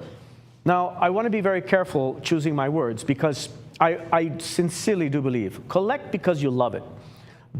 People sometimes ask me, you think this is going to go up in the future? I will never say yes or no, because we don't know, right, folks? But what we do know, the best way we can see the trajectory of an artist is to look how they did in the past. So whatever they did in the past, oftentimes is the foundation for future endeavors in terms of the marketplace. Let's look at that certificate of authenticity by Henri-Léon Vivrel. It's called Maison, which means house in French. It's an original oil painting on canvas, signed by the artist on the lower left. It is a unique work, executed by Vivrel in 1932. Ladies and gentlemen, there are 8 billion people on this planet. Only 1 out of those 8 billion will have this work of art. Got a bid at 12 right now, but again at 13. Look at that 13 right now for the bid. And would he at 13 bid upon 12? We got 12 right now. Would he 13 bid upon 13? Look at the 13 right now for the bid at 12. At 12 right now. At a bid at 12 right now. And would he 13? At 12 right now. Would he 13? Look at that 13 right now. Would he 13? At 12 would he 13? At 12 would he 13? And by the way, before I hand it back to Nino, notice the frame on this. Nino, we've got a museum quality frame, Irish linen matting. It is canvas wrapped. meticulously put together by some of the best craftsmen. Take advantage of that. The frame alone, and I want to be conservative here, if you ever take something to frame like this, a work by an esteemed impressionist, they're going to be very careful, of course, when they frame it. So you're going to be looking at about a $500 to $600 minimum, just the frame alone. Let's bring it back to Nino. Yeah, ladies and gentlemen, just look at this. Look at this work of art. Look at how masterfully it was crafted. Look at how he executed this, the perspective on the work of art, the sunlight dappling through. You know, it's his architectural works of art, those architectural scenes that collectors are most drawn to. And the reason for that is because he was painting the alleys of Montmartre, and he was painting landmarks like Notre Dame, like Cathedral, and he was capturing the city's essence through light and through atmosphere. So these are the most desirable ones. These are the ones that we really seek out. I mean, I'm over the moon that we have this available here right now. Now, he continued, to paint well into old age. He worked almost till his passing, and that was in 1976. And during his lifetime, this is a big deal, during his lifetimes, his paintings entered public collections while he was still alive. He had that kind of fame. And there are numerous museums throughout France that represent his works of art. And several of his paintings were actually purchased directly by the French state. Think about that. That's a distinction reserved for artists considered to have lasting cultural significance. Lasting cultural significance is why the French state would actually purchase these works of art. I mean, both Leif and I have tried to express the significance and importance of this artist to you. And I hope that you enjoy it as much as we do, because, you are getting a work of art here that is, gosh, if he was at the Paris Salon with this work of art, and you're next to Monet, Manet at that period of time, this is exactly what they were looking for. This is what the Paris Salon was hanging. Now, I know that I talk about the Paris Salon, I assume that everybody knows how important and how significant that is, and forgive me, I probably shouldn't do that. And I mentioned it a little bit earlier today when we were talking about the Brenner exhibition. I was comparing it to the Paris Salon. The Paris Salon is like Mount Everest for artists. It has been since the late 1600s till today, till 2026. To be accepted is it. You have made it. You've got collectors, you're there. And to be rejected, well, that can be really bad. And what it was rejected at the time was the Impressionists. So that's when they started their own exhibition, the exhibition of the refused. But now today, of course, in 2026, and by the way, in a few years, this is an antique. This is a 100-year-old work of art in just a few years. And look at the condition of it. It's just such a joy to see a master artist's work, to see the shadow of the tree in the right perspective, to see the building, to see the light dappling through it. It's just absolutely a joy. The facades, the energetic visible brush strokes. I mean, this is just screaming Impressionism, those different elements of it. Yeah, I love the work of art. He also did a series of bathers, but as I said a moment ago, what collectors seek out, it's the architectural scenes. So when we first got this in the catalog and I first saw this, Leif and I, we chatted earlier today, and we were like, can you believe what we have? I hope the right collectors watch tonight, because this is a very special work of art. Very special. Let's go back to the auction. Leif, coming to you. Very much, Nino. Ladies and gentlemen, we've got Washington, we've got New York, we've got Oregon, all competing for this work right now. Take advantage of it, my friends. And, for our bidder from New York, I used to live in New York City for 5 years, and this kind of reminds me a lot. The first 4 years I spent in Manhattan, then I moved over to Brooklyn. This reminds me a lot of one of these older, beautiful homes in Brooklyn. It really does have that feel to it, There's just something historically and culturally that's very tangible. And, ladies and gentlemen, the original, I need to let you know this, because I try to keep my finger on the pulse of the art market. I subscribe to magazines, I read articles, I read books, I studied art history. So I really try to keep on top of my game. And I got to tell you this, and I know Nino would agree with me here, because original Impressionist oil paintings at this price are increasingly rare. The affordable end of Impressionism is quietly disappearing. These artists are all gone. They're all gone. They're never going to paint again. So a confident, tasteful cornerstone. This is a confident, tasteful cornerstone for any collection. Genuine original oils by listed artists, they hold their desirability. This is a last call. One more minute. Let's put a minute clock. Got a bit of 2 right now, but at 21. At 2 right now, but 21, 2 it'll be. At 2 right now, but 21. At 2 right now, but 21. Look at that 21 right now for the bid. Up at 21. At 2,000. At a bit of 2. Where's this structure In France. Yes. We just had a question from one of our callers. Where is this structure located? This is in France. At 2 right now, but 21. Look at that 21 right now for the bid. At 2 right now, but 21. At 2 right now, but 21. Look at that 2100 right now for the bid. Ladies and gentlemen, I have 30 seconds left. We have 30 seconds left. I've got a 10 to 15 second time delay. Take advantage of it. Again, we've got New York bidding.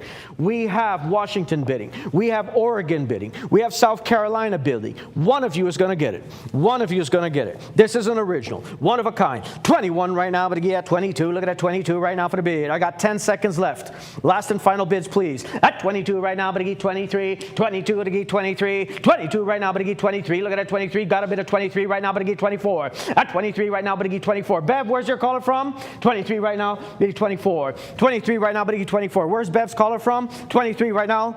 Washington State. That's Washington State taking the lead. 23 right now, but 24. Last call. That is going once. That is going twice. 24. 24. Who's back in at 24, Kim? Washington is back in. No, Bev, where are you from? New York. New York is back in. New York is back in. 25 right now, but 26. New York, Washington. We got East Coast versus West Coast here. At 2,500 right now, but 26. At 25 right now, but 26. 26. Washington is back.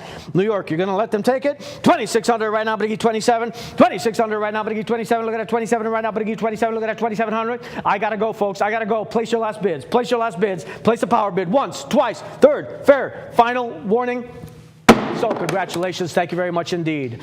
Thanks, Kim, for bringing that up. The lights, otherwise they wouldn't be able to see me, of course. So Kim is on top of the game. Kim is our producer, and I want to give a special kudos to Cassie as well, who's also working to be a producer. And by the way, a big kudos to all of our friends at the call center, our production team. Folks, we couldn't do it without these guys. So we really, truly, genuinely appreciate you, and thank you for everything that you do. All right, let's go ahead and move on to something entirely different, to something that is aesthetically extremely provocative because it is a Raphael. Yes, it is a Raphael. Ladies and gentlemen, Raphael, we're talking about the Renaissance. He was the first artist who refused to let his genius die with him. He sent his designs into the world as engravings so that his vision could travel to centuries he'd never lived to see. So what you're looking at is that vision. It carries, and I quote, construction of the temple. This is a composition from Raphael's monumental Vatican, yes, you heard that right, Vatican fresco known as the Raphael Bible. This is huge. It's cut in fine line by the famous Roman engraver known as Francesco Cecchini. That's a cool name. No, it's not Cecchini, it's Cecchini, pretty cool name. In 1790. More than 250 years after Raphael's death, and itself now over 2 centuries old. So this is over 200 years old. That's what you're looking at, if we can put that up on the screen. 200 years old. This is a genuine antique engraving. This is an object that has survived empires. This is an object that has survived revolutions to reach this room tonight, right now.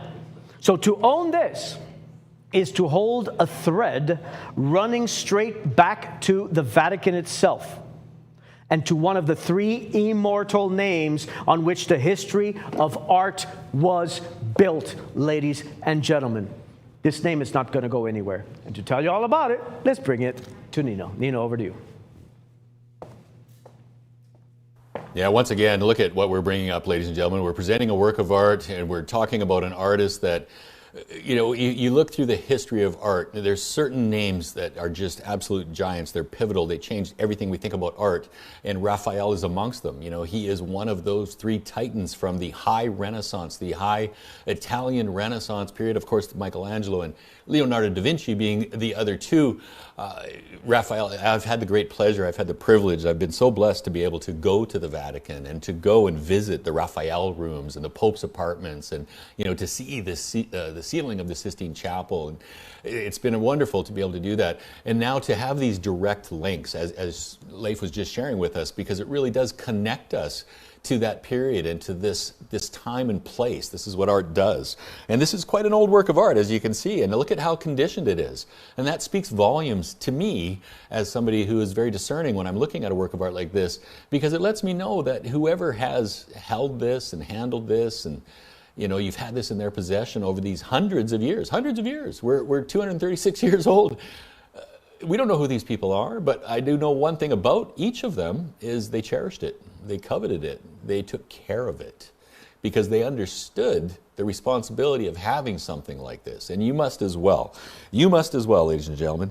Now, if you were considering looking for an original Raphael, you know, be prepared. His works are essentially priceless now. He sold works of art for $48 million. That's an awful lot, isn't it? But that's what we're talking about. So an absolute leading figure of the Italian High Renaissance. I'll give you a little bit of background on Raphael. He was born in 1483. He was born in Urbino in Italy. And at the time, Urbino was a cultural center that encouraged the arts. His father's name was Giovanni Santi, and he was a painter for the Duke of Urbino. And Giovanni taught his son, the young Raphael, the basic painting techniques. He would also expose him to the principles of humanistic philosophy at the Duke of Urbino's court. He would leave his apprenticeship in 1504, and he would move to Florence. What was happening in Florence? Very much, this is the period of time where Michelangelo and Leonardo da Vinci are leading. They are leading the vanguard of artists at this period of time, and Raphael was much younger than them. And to him, these innovative artists had achieved a whole new level of depth in their composition, and so he studied them. He studied Michelangelo, he studied Da Vinci, and he managed to develop an even more intricate and expressive personal style than them, many art critics would say. And he lived in Florence from 1504 to 1507. That's when he painted his very famous series of Madonnas. And then he painted the Room of the Signatura, and that was from 1509 to 1511. These are the frescoes located in the Palace of the Vatican. And these are commissioned by the Pope. He hired Raphael as his chief architect as well. That was in 1514. So he was very much beloved in the court. And I think Leif, you mentioned it, is he made no prints himself, but he entered into collaborations with the leading printmakers of the time because his interest in printmaking was highly, highly unusual at the time for a major artist because it wasn't fashionable at that period of time. From his contemporaries, it was only shared by Titian. It was the only other. And I firmly believe it had something to do with Albrecht Dürer, the great Northern Renaissance master who was already incredibly accomplished as a printmaker. And he came and he visited with Raphael. And to be a fly on the wall of that conversation, if you could only imagine, because shortly after that visit with Albrecht Dürer and Raphael, that's when Raphael started to have a very keen interest in prints. But even today, 2026, you think about this, how many were actually ever created based upon Raphael's paintings? About 50. That's about it. And most of them were based on preparatory drawings. Now, I don't know if you've had the chance of visiting, but it's absolutely your jaw hits the floor if you ever get a chance of visiting the Vatican. I'm going to endeavor to share with you. Come to my screen for a second. The Vatican Loggia. I'll see if I can share the Vatican Loggia. Oh, 1 second. I'll pull that back up again. Yeah, come back to my screen for a second, and I will share with you the inspiration for these works of art. Hold on. Okay, bear with me for a second. We'll get to that in a second. But here's what I want to talk to you, and I invite you to pay attention to this, ladies and gentlemen. This is something that collectors of Old Master prints almost never encounter. So you're looking at Raphael's construction of the temple. This is not a modern reproduction. This is not a decorative print. This is a 1790 first printing, engraved by Cecchini, the engraver, in Rome. This faithfully translates one of Raphael's Renaissance compositions into the language of the burin. The burin is the tool that we use to etch, to scratch into the metal plate. Now, at first glance, it's beautiful architecturally, isn't it? But the longer you look, the more extraordinary it becomes, because notice the composition. Raphael orchestrates the entire narrative around the temple itself. It's a symbol of divine order. The figures, look at them. They move with effortless grace. Their gestures creating a rhythm that leads your eye naturally through the scene. Even in black ink, there's remarkable depth because the engraver has captured Raphael's mastery through thousands of delicate lines, creating light, shadow, and atmosphere. All of this is without a single brushstroke. This is extraordinary. Let's go to the auction. Leif? Thank you very much indeed, Nino. We got a lot to cover. Fantastic job, Nino. Thank you for that very erudite description. And by the way, ladies and gentlemen, two things I want to note here. First of all, you'll see below in Latin, okay, I want to tell you what this is about because this scene comes from the Latin Vulgate Bible. It is, and it's the actual writing underneath. Let me go ahead and read it for you. I did study Latin in school. It's Precipit Rex. Solomon vet tolerant lapides grandis, lapides pretiosos in fundamentum templi et quadrant eos reg treci. What does that mean in English? I quote, King Solomon commanded that they bring great stones, precious stones, for the foundation of the temple, and that they square them and cut them to shape. This is the near verbatim, by the way, quotation from the Latin Vulgate Bible, 1 Kings 5:17, called the Three Kings, and hence the Reg 3c. The Reg 3c, the Three Kings, this aspect right here. So if you are an art scholar, this is one of the greatest gems that you can collect. And if you notice the number here, what is this number in Latin? You see the number? That's number 48, okay? And that is the plate number. This is huge. This is so important. Ladies and gentlemen, it's a genuine 18th century engraving it's over 230 years old. This is a survivor that has outlasted empires and will most likely outlast us. That hand-cut line on laid paper carries that authority that no modern print has. And this is an antique impression. These are finite, and they only grow more rare with every day that goes by. Understand, the composition is by Raphael, one of the three Renaissance immortals. So by collecting this, you join a tier of art history that is closed forever. This is an instantly legible name that's understood by everybody. And having been done in the Vatican, the Loggia, the Raphael Bible, this is not a minor work. This is of paramount importance within the annals of art history. I want you to see the greatness of Raphael. I want you to see the immaculate and meticulous execution of human anatomy, very akin to Leonardo da Vinci. Take a close look at this man's broad shoulders. I want you to see, if we could zoom in, every single muscle has been anatomically made and executed with the utmost precision. The evolution of the cross-hatching, meaning the vertical and the horizontal lines here, give the depth, give the three-dimensionality. Look at this face. Look at this man's face. How does it make you feel? Let's zoom in. This is just a single character in this monumental engraving. He seems as if he is diligently at his craft, taking it seriously. There is a flow. Look at this man. Look at the flow that's happening. Look at the work. Look at the labor. Now let's zoom out slowly in the whole image, because this, ladies and gentlemen, in all of the work. Let's zoom out to the whole work. Thank you, David. Fantastic job. Who is the man? Now let's zoom in here. Look at who is this? There's King Solomon. Look at the mood. This mood not only is captivating, Nino, it is intoxicating. Let's look at that certificate. Rafael Sanzio da Urbino, Construction of the Temple. It's an engraving printed in black ink on laid paper after the original designs of Raphael. Wow. Now this is where everybody should be bidding right now because, folks, this is the first printing. You are bidding on the first printing, 230 years old, executed by Franco Schettini in Rome in the year 1790. That's 5 years before the French Revolution, by the way. No, sorry, 8 years before the French Revolution. It's not rare, it's extremely rare. And you're at only $250. Nino, it blows my mind. Let's bring it over to Nino. Yeah, I'm with you, Leif, 100%. Seeing something like this. Even the engraver, I should say, let's point out also, the engraver in his own right is a very significant artist. And to kind of illustrate that, here, let me share something with you guys. Let's see here.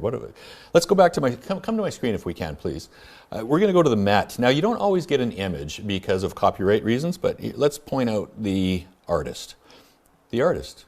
That's the engraver right there, and it's on his own name is in the Metropolitan Museum, the National Gallery of Art, Francesco Cecchini, right there, ladies and gentlemen. And what is it? It's an engraving. It's an etching. That's a self-portrait, by the way. So yeah, very, very important artist. Now, I was talking a little bit earlier about the Raphael rooms. I was unable to show it, but here it is. So this is the magnificence of the Raphael rooms, which is the inspiration for the work of art, for one of the scenes of the inspiration that you were looking at right here. Now, originals, what are you going to pay for original? If you can get original, I talked about it. Look at these prices, guys. 42 million, 42 million, 33 million, 7 million, 47 million. That's an original. So what about getting a first state? Now, this one's no longer available, but it was on eBay, and it was from a reputable seller. And I actually looked at the work of art, and I'm very familiar with it. So it's an engraving, it's a first state. It's really quite apples to apples to what we have here. It's sold for $12,500, that work of art. And that was a really good price, actually. It was a first state. That was an excellent price. Let's go back to the work of art that we're looking at here. Here's what makes this especially, and I really appreciate the way that you zoomed in and led our eye through there, but this is what makes this really compelling from a collector's perspective to me. This is an 18th century Roman engraving. This is produced while Europe was experiencing this renewed fascination with the High Renaissance. This is not a tourist souvenir. This was intended for scholars, for aristocrats, for serious collectors who wanted to study Raphael's genius long before photography existed. First printing, that matters. First impressions are very prized because the engraved copper plate was at its freshest. Every engraved line is crisp. Every subtle crosshatch is fully defined. As plates were printed over the decades, those delicate lines gradually softened from wear. So owning a first impression is like hearing a symphony performed by the original orchestra. Then there's the rarity. Many old master engravings survive, but few survive in good condition. And first printings by Cecchini after Raphael are genuinely scarce. Once they disappear into private collections and museums, they'll remain there for generations. So this is special. This is not simply wall decor. This is a tangible piece of Renaissance history filtered through Enlightenment craftsmanship. Two great artistic periods meet in one object. You've got Raphael's immortal design and an 18th century Roman engraver's extraordinary technical skill, all combined in one. This doesn't compete with contemporary art. It commands attention through quiet sophistication. This is the kind of artwork that draws someone across the room. And before long, they're standing inches away, discovering details that they missed from a distance. This is a very special work of art. Collectors often ask me, what separates an interesting print from one worth owning? My answer is very simple. A great print rewards you every time you look at it. And this engraving does exactly that. $12,500, it was a very reasonable price, a very good price for a very similar work of art. We have had collectors on this show be fortunate enough to acquire a Raphael similar to this in that $10,000 range, which is what I would expect for what we are presenting right now. Let's go back to the auction. Absolutely in the $10,000 range. Ladies and gentlemen, where are you going to find another? This is 230 years old. A genuine 230-year-old engraving carrying a composition by Raphael himself from the Vatican's own Raphael Bible, offered tonight at a price, right now we're at $425, that quietly opens a door most people think is locked. So it only asks that you recognize what it is, an age, name, and accessibility together. You know what, folks? They don't sit around. So a year from now, would you rather own a piece of Raphael's living legacy or remember the night that it left on someone else's call? So the bidding is live. Place your bid right now. Bid in a $425. Let's go ahead and put it a final minute. I want to give it a final minute right now. Last minute, ladies and gentlemen, at $425 right now. But to give $450. Look at that $450 right now for the bid. At $425 right now. But to give $450. $425 right now for the bid at $450. At $425 right now. But to give $450. Look at that $450 right now for the bid. At $425. At a bid of $425. At $425 right now. But to give $450. Look at that $450. But to give $450. Look at that $450. But to give $450. $425. Place those power bids. We got a lot of calls coming in right now. Place those bids. This is going to go to one person. Ladies and gentlemen, the top bidder will get it. You are very, very underbid. Very underbid. If you are watching the show right now, consider yourself extremely lucky. The ones that come from the Latin Bible Vulgate, these works created by Caccini, 230 years old. I mean, look at how meticulous the execution of this was. I mean, the way that he was able to engrave this with such minute and such meticulous precision. Ladies and gentlemen, drink this in. Drink this in and become intoxicated on the mastery and the assiduous nature of Caccini's engraving master. I mean, he is a master. $475 right now, but to give $5. Look at the $5 right now, but to give $5. Look at the $5 right now, but to give $5. Look at the $5 right now, but to give $4.5. At $475 right now, but to give $5. We got even more callers coming in, folks. A lot of you want this. Only one of you is going to get it. I'm going to give you 10 more seconds. 10 more seconds. I got to go. $475. $475. $475. $475. What to give $5? Got a bit of $5 right now, but to give $550. Look at that $550 right now for the bit of $5. Look at the $550 right now for the bit of $5. At $5 right now, but to give $550. Look at the $550, but to give $550. Look at the $550 right now for the bit of $5. At $5 right now. At a bit of $5 right now, but to give $550. Look at $550 right now, but again, looking at $550. Looking at $550. That is going once. $550. $550. $550. That is going once. That is going twice. Third, final opportunity. Ladies and gentlemen, I still see those of you who are calling in and speaking to our team here right now. I know we have a 10 to 15 second delay. This is it. I really can't give you more time. I am out of time, strictly out of time. Going once. Our producer is saying, hold on, Leif. Hold on. My gavel is midair. 600. My goodness, you really want this, don't you? And you're extremely underbid. 600. Going once, twice, third, sold. Amazing. 230 years old. From the vision of Raphael. These, you know, in a few years, I doubt we're going to be fighting this, because people who own these, people who collect these, they don't want to sell this. Why would they ever want to sell this? No reason whatsoever. Let's take a look at the next work of art. This is quite fascinating because, again, we are changing the context of what we are aesthetically representing. And what we're bringing up here, ladies and gentlemen, is an old master. Now, the first thing I want to say before I bring it over to Nino, Nino, by the way, your presentation on that Raphael was incredible. Thank you, my friend. Very good. It's, Nino really is he knows his stuff, and he's able to present it in such a way that it makes it so digestible. And I love listening to him.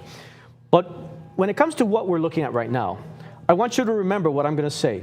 Hold this date in your mind. 1480, the year 1480. Can we put the age on the screen, please, how old this is? What does that mean? 1480. You know what happened 1480? Columbus had not yet sailed. That's right. Columbus had not yet sailed. And the printing press was barely a generation old. And a printed picture you could hold in your hands was one of the newest miracles on earth. Ladies and gentlemen, this is a hand-colored woodcut. This, what you're looking at, is a Saracen warrior on horseback that's cut into a block by a master craftsman, colored by hand. Can we put the age on the screen, guys? Colored by hand, by pigment, with the original Latin text still on the reverse. Thank you, I got you guys. Sorry, I didn't see that. That's right, 546. The reason I asked him to put the age, because I'm terrible at math, I admit. I was great at art history, and I flunked at math. So thank you, Dave, appreciate you. So we will never know the hands that made this, which makes it even more special. But the work has survived more than 500, ladies and gentlemen, this is 546 years old. Look at the condition. This is not a picture of history. This is a survivor of history. Let's bring it to Nino. Yeah, it really is. And you know, I'm still picking my jaw up off the floor, Leif, on that Renoir. I wish I could go and shake the hand of whoever the collector is. I'm gobsmacked, still gobsmacked. That was extraordinary, and I'm very pleased that they were able to get it for such a great price.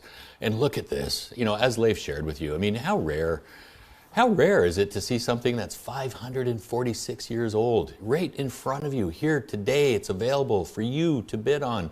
And look at the condition of it. I mean, it is very, very special, very extraordinary. And what Leif was sharing with us there about, you know, it's not attributed to an artist, it wasn't fashionable at the time. It wasn't about the artists. It was about the message.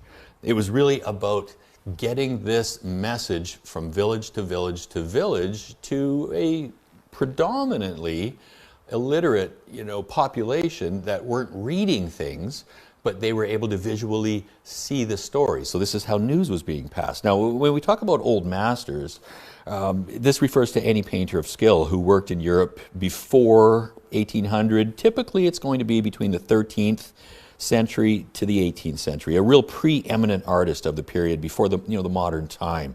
And they had to have been a part of a major guild. Like, these are really important artists. So auction houses like Christie's and Sotheby's, they'll often divide their sales between old master paintings, 19th century paintings, modern paintings, and so forth.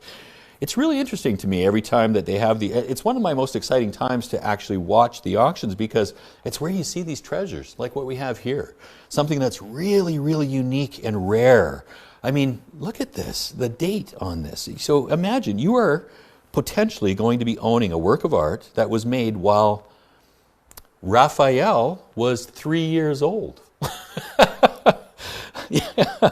And Da Vinci was a teenager. This is only a short time after Gutenberg transformed Europe forever with the more modern printing press that, you know, that he's responsible for. So yeah, it's really, really extraordinary, really exciting to see something like this, and knowing that every line was carved by hand in a wooden block. Do you see up there? It says original woodcut with extensive hand coloring. So we haven't talked about woodcuts. Woodcut is an almost extinct, it's a lost art form. Nobody does it anymore. And you try and imagine, I'll be a very rudimentary explanation, is taking a block of wood, cutting into it, carving into it the scene that you see here, and then cutting away all of the areas that you don't want to be inked, inking it, and then putting that onto your paper. So it's kind of akin to a modern stamp. Think about a stamp, but look at the intricacy of it. You don't see a stamp that can do that. So this is true craftsmanship, ladies and gentlemen. This is absolute true craftsmanship that we have here before us. And, you know, woodcuts like this were revolutionary, because before them, paintings were unique objects commissioned by wealthy patrons. But prints could spread stories, religious instruction, and imagery all throughout Europe. What you are looking at right now is the ancestor of every illustrated book, every newspaper image, every comic book, every printed poster that ever came to follow. This is the forefather of it, what you have here before you right now. And it's hand-colored. It's hand-colored, ladies and gentlemen. Now, that is really compelling for a collector. The coloring was added after the printing, but notice the restrained palette, you know, the reds, the earthy reds, the olive greens, the soft flesh tones. The colorist wasn't trying to hide the woodcut, they were enhancing it. Each surviving impression is very, very unique. And then you look closely at the strong line work, the carving line work, the bold outlines, the cross-hatching, the patterned textures, the expressive faces, all done through the woodcut. And the economy of line is very characteristic of the finest 15th century German woodcuts. I mean, these, ladies and gentlemen, are prized. These are very, very prized. 1480. 1480. If the art could speak, I would ask it, where have you been? Whose hands have you passed through? Tell me your story. Imagine the story. 546 years of stories. That's why museums, libraries, advanced print collectors continue to pursue exceptional 15th century German woodcuts. These are the foundational objects in the history of Western art and printing. This is not an old master print simply. This is a survivor from the first generation of European illustrated books. This is off the charts, ladies and gentlemen. I've mentioned this before, and Leif and I had the pleasure of working together just a couple of days ago, and I was telling him that I have a dear friend, a really good friend, who is a professor of medieval studies. What an interesting discipline. Professor of medieval studies, and he's passionate. He's very passionate about that period of time. And I always show these to him, and he says the same thing all the time, is how do you find these works of art? They belong in major institutions. They should be there for educational purposes. And how do you know? How do you filter? How do you screen who's going to collect it? Because there's a responsibility for who has this to keep it in this kind of condition for future generations. I mean, it's really incredible. And the first thing I'd ask you to look at isn't the rider, it's the color. Hand-colored woodcuts from 1480 are astonishingly scarce in this state. And why? Because they were handled heavily. They were colored crudely centuries later. Oftentimes they were trimmed into books, and they just simply didn't survive. But here the color doesn't merely decorate the print, it animates it. The crimson robe, the blue feathered headdress, the green landscape, these pigments transform what began as a monochrome print into something that would have dazzled a 15th century audience like it dazzles me. Let's go back to the auction. Leif, really extraordinary work of art.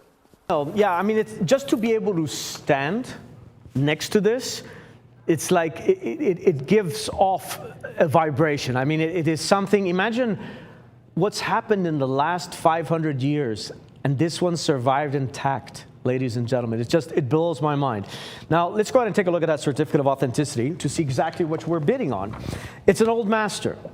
It's called a Saracen on horseback. I'll tell you in a second what a Saracen is. It's an original woodcut with extensive hand coloring on wove paper, original Latin text on verso. Ladies and gentlemen, it is an extremely rare and important impression that was executed in 1480. Let's focus back on the artwork for a second. So a Saracen, it was the term that was used in medieval times, and pretty much in early modern Europeans used it for Arabs and more broadly Muslims, especially Muslim warriors that were encountered during the Crusades. And the word comes from Latin. The Latin word for this is Saracenos, and originally referred to nomadic peoples of the Syrian-Arabian desert. But by the Middle Ages, it had become a catch-all label for the Islamic world as Christian Europe had understood. So in art and in literature, ladies and gentlemen, a Saracen was typically depicted as a mounted warrior, a skilled cavalryman, sometimes an exotic or fearsome adversary to the Christian knight. So this is extraordinary.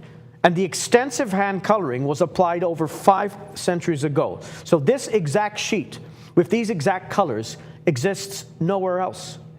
Hand coloring makes each early impression effectively unique. That's something you need to think about. So you own the touch of an anonymous hand from the 15th century. It has survived 500 years. And ladies and gentlemen, whoever is the successful bidder of this, and I'll pass it right back to Nino, but I want to leave it with this. Whoever's the successful bidder, you're never going to quite own this. You're going to be a custodian for this. That's how important this is, to preserve it for the sake of posterity and future generations, because this is so rare, ladies and gentlemen. $1,000. My goodness, what an opportunity. 1,000 right now, but 11. Look at 11 right now, but 11. Look at 11 right now for the bid. Add 1,000 right now, but 11. Add 1,000 right now, but 11. Add 1,000 right now, but 11. Look at 11 right now for the bid. 1,200 right now, but again 13 at 12, bid upon 13. Look at that 13 right now, but again 13. Look at that 13 right now for the bid, and let's bring it back to Nino. Yeah, great description on that. Come to my screen for a second. I want to share with you just a little bit further information. I want you to take notes. Take notes. This is from the Art Institute of Chicago. Remember this bookmark if you're the collector on this, or if you're just really interested in this form of art. Incunabula, the ancestors of the printed book. You want to pay attention to this. This shows you a lot. It talks about the manuscripts, the history, all of that we have here before us. So I'm just sharing that with you just as knowledge, information. I would encourage you to go ahead. And this is how they originally were executed. They were put into books. They were bound into books in many cases, just like this. And they were passed from village to village. I mean, what we're talking about really here is it's not just old art. This is the moment Europe was inventing mass communication. Now, did the museums collect it? Look at this, ladies and gentlemen. Look at what we have here before us. This is 1490 that we have. It's in the National Gallery of Art. So yes, of course, the major museums, the major institutions, the educational institutions, they collect. Now, let me give you another example over here. This is, where was this one? This is at the University of Glasgow, which I've had the privilege of actually being in the University of Glasgow and seeing these works of art.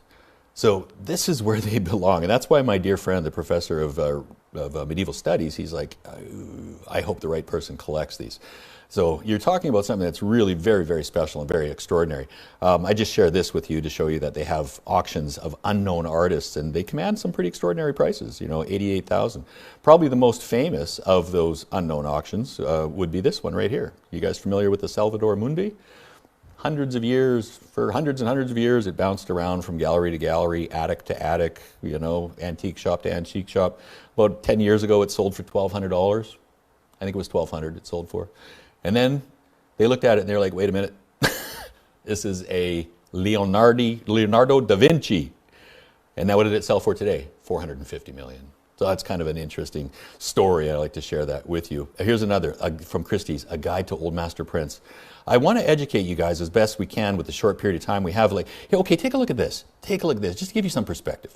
1450, woodcut, printed in black, extensive early hand coloring, sold for British pounds, 223,750 on July of 2001 at Christie's in London. It's about the same year that you're bidding on. Now the subject is the Pietà, of course, a little bit different. Hand coloring, similar time. Christie's, pretty amazing, isn't it? And then you'll see others, you know, the manner of, if they don't know who to actually assign it to. There's yet another one. All right, let's go back to the work of art. Now, Leif was sharing with us, you know, Saracen and what that means. You know, this also, the title, it reflects how medieval Europe imagined its adversaries during the crusading era. Whether intended to illustrate history, legend, or a biblical narrative, the print isn't just depicting a rider, it's documenting the visual language, the stereotypes, the costume, the storytelling, conventions of late medieval Europe. It becomes an artifact of cultural history as much as an artwork. And then the medium, of course, you know, original woodcut with extensive contemporary hand coloring. It's fundamentally different from any kind of an engraving or etching. It's so incredibly hard and so exhaustive to create. And it, like I said earlier, it's basically an extinct process. I mean, there's no artist today that would even consider tackling such a monumental task. Here's something I love. One detail that perhaps collectors might not notice at front is there is original Latin text on the verso. I don't know what it says, but it's interesting because it means that it wasn't separated from its historical context. It remains connected to the printed book it once inhabited. It means it gives it provenance and authenticity that collectors appreciate. So it's like owning a page from one of the earliest illustrated books rather than a decorative print cut loose from history. And then the image, you know how the image. Remarkably energetic composition, overlapping horses, creates real movement. Strong retention of the hand coloring. The landscape still reads clearly. It's not disappearing into aged toning. This is an impression that appears very balanced, very visually lively. This is going to display well. You know what? You don't acquire this because it matches the sofa or the drapes. I've had collectors say that to me over the years. Do you have any artwork, Nino, that will match my sofa? Collectors acquire something like this because few objects let you hold the beginning of printed visual culture in your hands. Paintings from this era routinely cost, I just shared with you, hundreds of thousands, sometimes millions. Original prints from the same century remain one of the few accessible ways to own authentic Renaissance, pre-Renaissance material. This piece, this work, this sits at the intersection of art history, the history of printing, medieval military imagery, book history, and Renaissance collecting. That combination alone gives it enduring scholarly and collecting interest. If I were advising a client building a collection of old master prints, I would describe this as the kind of acquisition that gives a collection depth rather than decoration. This is not going to impress someone because of its massive size or how flashy it is. This impresses those who recognize what it is. It's the sort of work that visitors walk past and then someone says, that was printed around 1480. What? Everyone comes closer. That's the hallmark of an important object. It rewards knowledge. Every year you own it, you'll discover another reason to admire it. This is an amazing work of art, ladies and gentlemen. I cannot overstate the importance of this work of art. I always hope we have the right collector who is paying attention and joining us, and they have an appreciation and understanding of what's before them. Let's take it back to the auction. Leif? Yeah, that's very well said, Nino. And, you know, ladies and gentlemen, this work sits in that very serious, respected field of early printed art. Because the incunable era woodcuts, these are collected and studied by institutions. Institutions study what you're bidding on right now. This is collected by major museums. So we're competing against museums. So the category confers real connoisseurship on its owner. And the age of this order commands respect from every serious collector. So ladies and gentlemen, once again, you are bidding on a hand-colored woodcut from the year 1480. 546 years old, colored by a human hand 5 centuries ago, and somehow still here, still whole tonight. Objects this old and fragile do not come around again. And when one leaves the sale, it vanishes into a collection for a lifetime. So I want to say, whoever's the top bidder, and we're getting more calls coming in right now, who's ever the top bidder, hold on to this, hold on to this, hold on to this. This is a family heirloom. 19 right now and our last call. 19 right now and our last call. At a bidder 19 right now, but I get at 2. Look at that 2 right now, but I get 2. At 1900 right now, but I get 2. 19 mid on at 2. 19 would I get 2. Look at that 2 right now, but I got 2,000. Let's put on that power bid. Place a power bid. This deserves a power bid. 2,000 right now, but I get 21. At 2 right now, but I get 21. At 2 right now, but I get 21. Look at it, 2,100 right now for the bid at 2. At 2 right now, but I get 21. Look at it, 21. Where's Kim's bidder from? At 2 right now, but I get 21. Ohio takes the lead. Ohio takes the lead. Tuana's got the bid. Tuana, where's your bidder from? Texas is in the lead. Texas, the great state of Texas. 21, Ohio, Texas. We got New York again at 2. At 21 right now, but I get 22. At 21 right now, but I get 22. Look at that 22 right now for the bid. I've got about 15 seconds left, and I'm going to drop the hammer. Ladies and gentlemen, 2,100, 2,100, 2,100. 22 right now, 22 right now. I've got about 7 seconds left. Place your last and final bids. If you really want this, place a power bid. You dramatically increase the chances you're going to win this, because I'm going to drop the hammer. 23, that's going once. That is going twice. Third, 24. Texas is back in. 24, 24. Don't mess with Texas. That's what they say, right? Don't mess with Texas. I love it. I was in Galveston, and I have a very good friend who's a Longhorns fan. He's always been wanting to take me to a Longhorns game. But anyway, 24 right now, but he 20. 24 right now, but he 25. Kim loves the Longhorns. 25 right now, but he 25 right now, but he 2,600. 25 to 26. Look at that 26 right now for the bid. Going once, going twice. Third and final. 26. Sold. Well done. Congratulations. Well done indeed. I was out of time. Out of time. Ladies and gentlemen, we are going to move on right now to the next work. Let's bring up the next work of art, please. And ladies and gentlemen, we are going to do something quite special indeed, because I truly feel it's hard, it's very hard to follow what we just showed you. And Nino, there's only one artist I feel that can really stand the test of that. That's this man right here. Take a look. Albrecht Dürer. That's right, Albrecht Dürer. Let's bring it to Nino, ladies and gentlemen. Yeah, agreed. I mean, we've got such an incredible collection, not just tonight, but most nights. You know, almost always we just have this extraordinary collection of so diverse and something really for everybody. And you're right, there's very few artists that could follow, you know, what we just had, a 1480 work of art. But if there is anyone, yes, it is Albrecht Dürer. And I referenced him, ladies and gentlemen, a little bit earlier today when we were talking about Raphael. And I was talking about his keen interest in printmaking, Raphael's keen interest in printmaking, which was really highly unusual. It was not usual at all. It was quite extraordinary, actually. And I firmly believe that it was because of a visit from Albrecht Dürer, and it was really quite normal at this period of time, even today, for artists to spend time as journeymen or travelers. And they in order to expand your knowledge and skills, you travel and you work with various other artists. And that's exactly what Albrecht Dürer did. It was in 1494. He came to northern Italy for the first time because he found incredible inspiration in the local art scene. I mean, you got Michelangelo, Da Vinci, Raphael, and this is who he was in communication with at that period of time. So he was already famous. He was already a big deal, Albrecht Dürer. Let me go back over a little bit. I'm jumping ahead. I should give you a little bit of background information because he is regarded as the greatest German Renaissance artist, and his work includes, you know, altarpieces, portraits, self-portraits, engravings, and woodcuts. Woodcuts are going to be his greatest contribution to the world of art.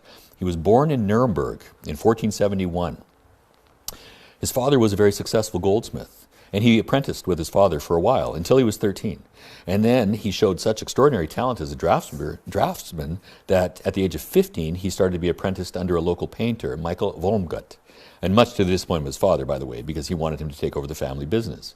And then he did that travel that I was mentioned when he went to Italy. But it was his incredible success as a printmaker was fueled by a series that he created called the Apocalypse series. And it was woodcuts. You know, it's a lost art form, woodcuts. Nobody does them anymore. I think the only artist of modern days who ever was brave enough and bold enough and maybe foolish enough to try and tackle a woodcut would be I would say it would be Salvador Dali. Salvador Dali in the 1960s, he's the last, and he did a great job. Now, Albrecht Dürer was important, very important. He wrote a treatise on measurement. That's what this is from. This image that you were looking at is from his treatise on measurement. Da Vinci did a treatise or treatise on painting. So it's an instruction book, basically, for students to learn how to create. Now, he is similar in many ways to these great legendary masters that I just talked about, particularly Michelangelo. The most famous work of art of Albrecht Dürer is called Praying Hands. It's his most famous painting, and it's a simple painting of two hands in the act of prayer. He was just a brilliantly gifted artist, but printmaking was his passion. It was the passion. So you got to understand, you have an opportunity of owning a masterpiece here. And you're buying a legacy. You're acquiring a legacy because he transformed the art world with astonishing detail, mathematical precision, and emotional depth. His works aren't images only. They're experiences is really what they are. Now, I'm going to get my screen working here. I got to show you guys something, if I can. Bear with me. And I'm going to go as quickly as I can. Let's go to my screen for a second. Okay, so in the Met, now my German is not good, so I don't. But here's what I do know. So this is the book. This is the book, the treatise or the treatise on measurements, Albrecht Dürer, 1525. That is the book. Here is a page from the book. Where is this? This resides in the British Museum. This is from the same that you were bidding on. You can even see, right? You can see the similarities between the two of them. Very much the same right there. Now, I'm only going to show you the works of art of Albrecht Dürer that are engravings and woodcuts, because that's apples to apples. If I start to show you the oils and the altarpieces, then we're in the many, many hundreds of thousands or the millions. Here's something that surprises a lot of people. Look at that. That's a woodcut. That's a rhinoceros woodcut. It sold at Christie's in 2013. Hopefully you can see that through your screen. It sold for $720,000 before the buyer's premium. With the buyer's premium, it was just under $1 million for a woodcut. These are woodcuts. That's an engraving. That's an engraving. So this is what his woodcuts can command. Engravings, as you can see. Now, he was very regal. That is a self-portrait right there.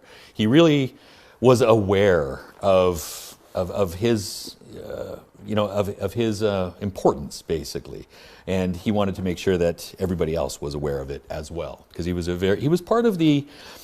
member of the Great Council, so that really underlined his social standing as a renowned citizen as well. Now I want to show a little bit more. There again, this is from the same suite. Now this is going to be the most affordable that I've been able to find from this book right here. And it was auctioned off at none other than Christie's in London this year.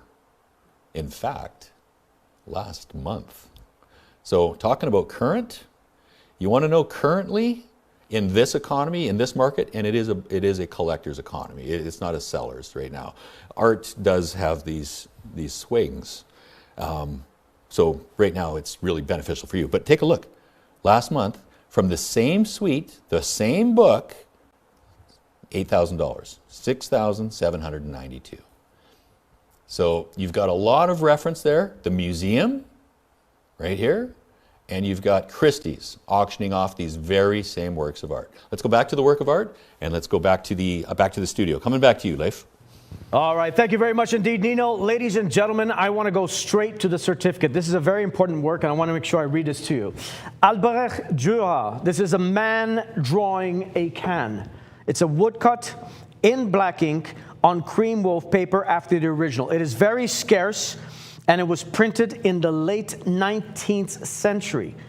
So, ladies and gentlemen, you are bidding, let's focus on the artwork a second, you're bidding on a genuine Dürer from his perspective treatise, which means a thread to the most important printmaker in Western history. And it captures the birth of perspective.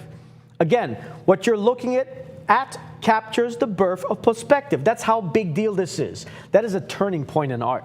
And even as a later impression, it carries the master's design. Now, the subject shows the marriage of art and science, which means a fascinating tellable image, art becoming measurement. I find this, Nino, to be so intellectually rich because it rewards a second look. It rewards a third look. And it's universally interesting, from the artists to engineers. The other thing to understand that this is a hand-pulled woodcut with genuine age and process. So the carved line on old paper has an authority that screens can't make. A physical survivor that's passed through many hands, and antique impressions just like this grow steadily scarcer. The image itself, the context, the poignancy. Let's look at this man's face.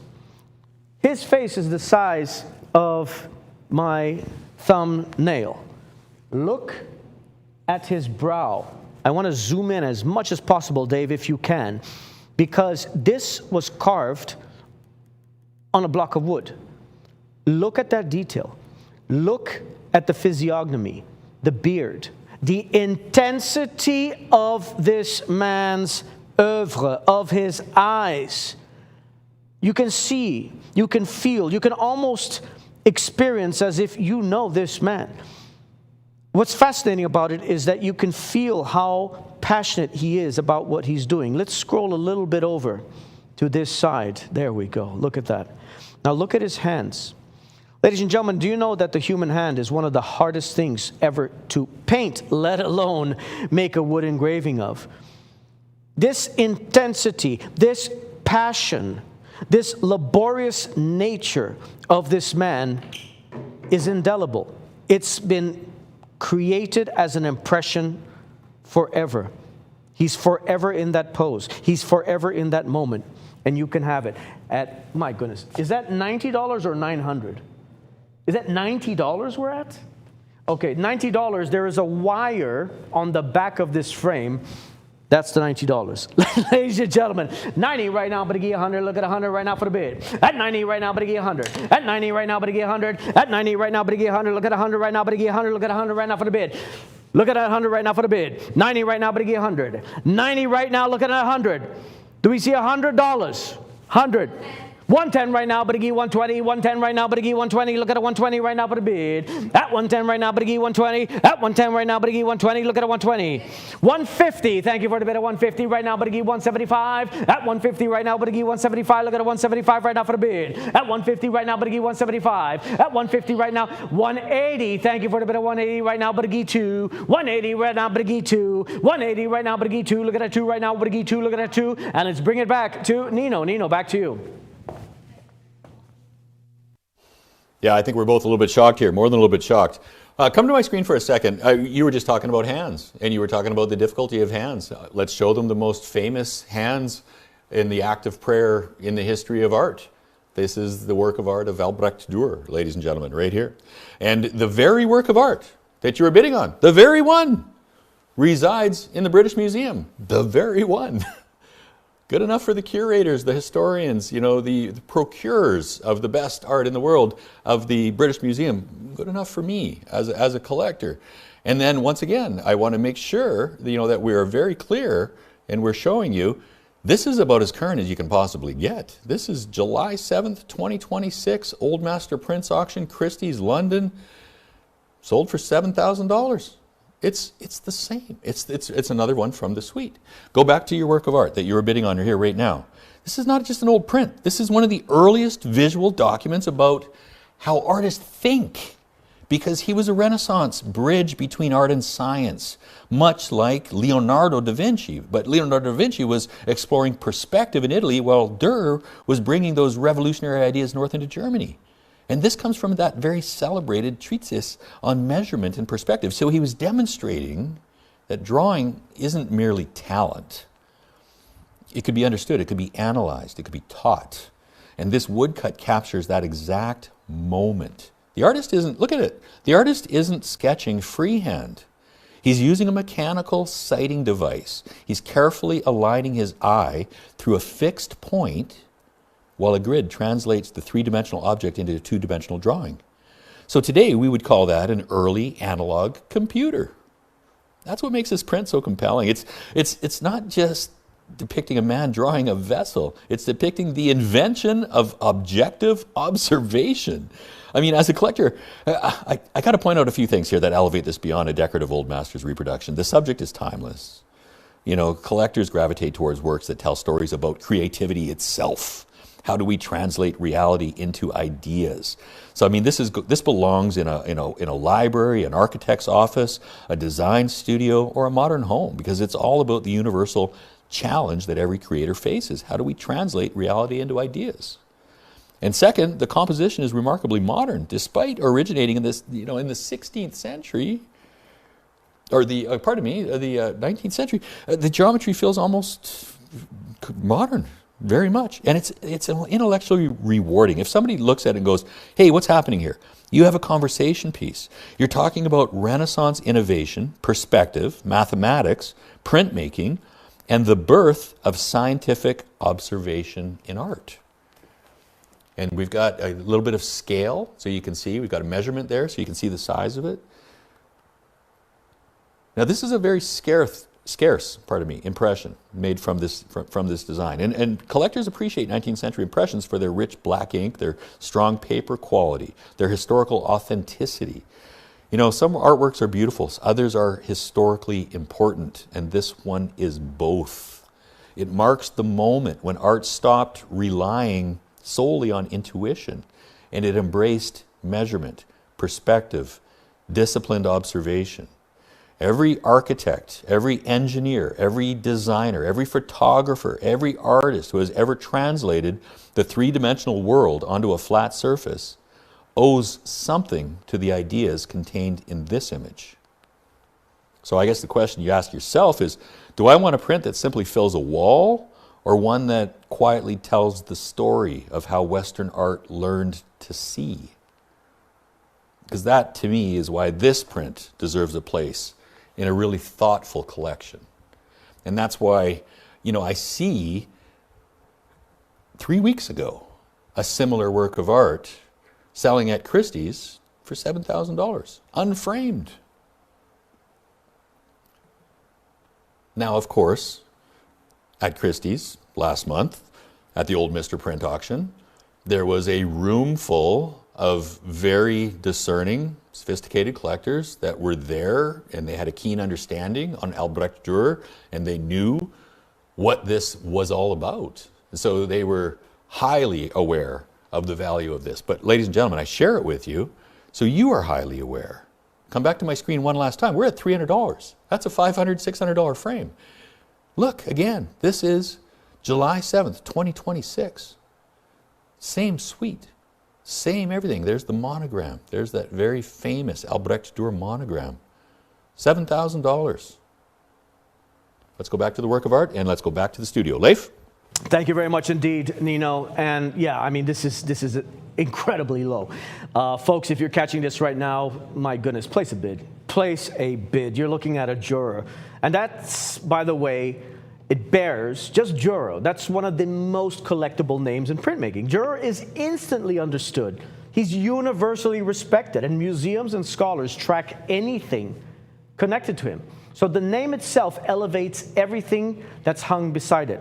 So ladies and gentlemen, I know we have a lot of art collectors. Again, as I mentioned, I know we have art dealers watching the show. I know we have art connoisseurs. I know we have art advisors watching the show. I know we have a lot of folks watching the show. So I know you would agree with me on this. You hang this next to anything in your home, automatically your entire collection elevates. Your entire collection elevates. At a bit of 3 1/4 right now, but give 50-50. At 3 1/4 right now, but give 350. Look at that 350 right now for the bid. At 3 1/4, but give 350. Bid upon at 350 right now for the bid. Let's go ahead and give it a last minute. Last minute. So, ladies and gentlemen, here's what's on the block right now. Here's what we're showing you right now. This is the moment that art became a science, drawn by the hand of the greatest printmaker who ever lived. Period. And it's carried forward into a sheet you can own tonight for a very small fraction of that name. It only asks that you recognize the weight of it. And accessible works that are tied to immortal names quietly vanish, and they do not return at this level. Ladies and gentlemen, you're at a bid of only $350. That's about the price of the frame. Take advantage of this, my friends. This is from 1860. This is an antique. Anything over 100 years old is an antique. All right, we got a last call right now. At $350 right now, but again, look at $375. At $350, what again? $375. $350 is the bid. $350 is the bid. $350 is the bid. Bid upon at $375. Look at that $375 right now for the bid. At $350. $375 right now, but a 4. At $375 right now, but a 4. Look at a 4 right now, but a 4. Bid upon at 4. Look at a 4 right now for the bid at $375. At $375 right now. At a bid at $375 right now, but a 4. $375 right now, but a 4. Look at a 4. This is the last call. Last call. Last call. $375. $375. Look at a 4 right now. I know many of you are waiting for that last call. So, folks, this is that last call. This is what a lot of you wait for. So, and I know, I get it. I totally get it. Ladies and gentlemen, got a bit of 4. At 4 right now, but I give 4 1/4. Look at a 4 1/4. Look at that 4. We got $375. Look at that 4. Do we see 4? 400 right now, but I give 4 1/4. 4 right now. At a bit of 4 right now, but I give 4 1/4. Look at a 4 1/4 right now, but I give. At 4 1/4 right now, but I give 4 1/4. Ladies and gentlemen, 4 right now. At a bit of 4. Look at a 4 1/4. At 4 right now, but I give 4 1/4. Look at a 4 1/4. I am about to sell it. Get your last and final bids in, please. Again, I'm giving you 10 to 15 seconds grace period because we do have a 10 to 15 second delay. Folks, that is going once. That is going twice. Third and final, Kim. So, congratulations. Well done indeed. Nino, well done. Well done. Very well said. And that was an exceptional acquisition at an exceptionally low price. So, congratulations. Well done, my friends. All right, let's go ahead and bring up the next one. we are going to change the narrative a little bit of the auction because we're bringing something that is not only monumental in its size, but monumental in what the artist has done. Let's focus on it for a second because we are looking at Frederick J. Brown. Now, Frederick J. Brown, folks, he painted jazz the way jazz sounds. Hot, layered, alive. What I love about Frederick Brown is his background and what he's done. He's the son of an African-American and Native American parents. He's raised on Chicago's South Side. He made his Soho Loft a legendary gathering place for musicians and for painters. And do you know who mentored him? Hold on to your seatbelts, folks, because the guy who mentored him was none other than William de Kooning. That's right, William de Kooning, one of the two of the greatest abstract expressionists that ever lived. You've heard about Jackson Pollock and de Kooning. Those were the two guys, Jackson Pollock, William de Kooning. William de Kooning mentored him. Oh, let me go back. Do you see the size of this? Look how big this is. Nino, let's just talk about the size for a second. A frame, to get a custom-made museum quality frame this size with UV60 protective glass inner mat, you're looking at a minimum, and Nino, please correct me if you think I'm wrong. I would love your opinion. I value your opinion. Looking at a minimum $1,000. Minimum. I'm being conservative. Just for the frame. Just for the conservation, museum quality, custom-made frame that you're looking at. So he was mentored by de Kooning, and in 1988, listen to this, he became the first Western artist ever given a solo retrospective at China's National Museum in Tiananmen Square in Beijing. And above all, he paints the giants. He paints the giants of jazz and blues. He has more than 300 portraits. Most of them are completely sold because he feared the world would forget them. Now, who is this guy? This is Louis Armstrong himself in Brown's blazing expressionist color. And Brown said he tried to paint, and I want to quote here. Brown said this, "I want to paint as smooth as Smokey Robinson, and you can feel it." This is a hand-signed, numbered original lithograph from his own hand. This is a real work by a museum-collected American master. Nino, over to you. Yeah, what a scale. What a showcase work of art. Man, oh man. And it's just, it's smoldering, isn't it? It's these are sexy. These are smoldering. That's what I see. These are just really awesome works of art. I'm a huge fan. Frederick Brown, as are major museums, obviously. To go through the list of all the museum collections, I'll share with you a few, but it's a pretty long list. So we've probably got viewers here from a lot of these different places: Phoenix, New York, Los Angeles, Chicago, Brooklyn. All of these major museums, they carry works of art of Frederick J. Brown. He's that important. He was a defining artist of the 70s and 80s, and especially this is what we look for. This is the subject: jazz, blues, the musicians. Frederick Brown was easily one of the most important American expressionist painters of the late 20th century. As Leif was sharing with us, he's an American artist. He was born in Georgia, Chicago's South Side.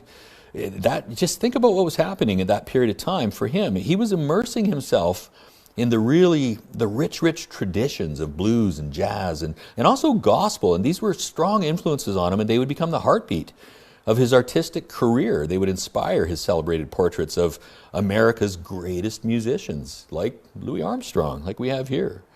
He earned his degree in art from Southern Illinois University before moving to New York, into that Soho district that you were talking about. And that was in 1970. And he really became a big part of the city's vibrant avant-garde art scene. But he began as an abstract expressionist. His work would evolve into a powerful fusion of abstraction and figuration, creating these emotionally charged paintings. And they really are. They're just charged. That's what I mean when I say smoldering. And they explore music and spirituality and history and the human condition. And his work gained international recognition in the 1980s when he joined the prestigious Marlborough Gallery. And today, 2026, Brown's regarded as one of the foremost painters to bridge abstract expressionism with African American cultural history. So he was creating works that celebrate icons of jazz, blues, religion, and also American life. Now, this is a lithograph, so it's an original lithograph. By the way, it's something that I hadn't mentioned here yet today, and I probably should have earlier.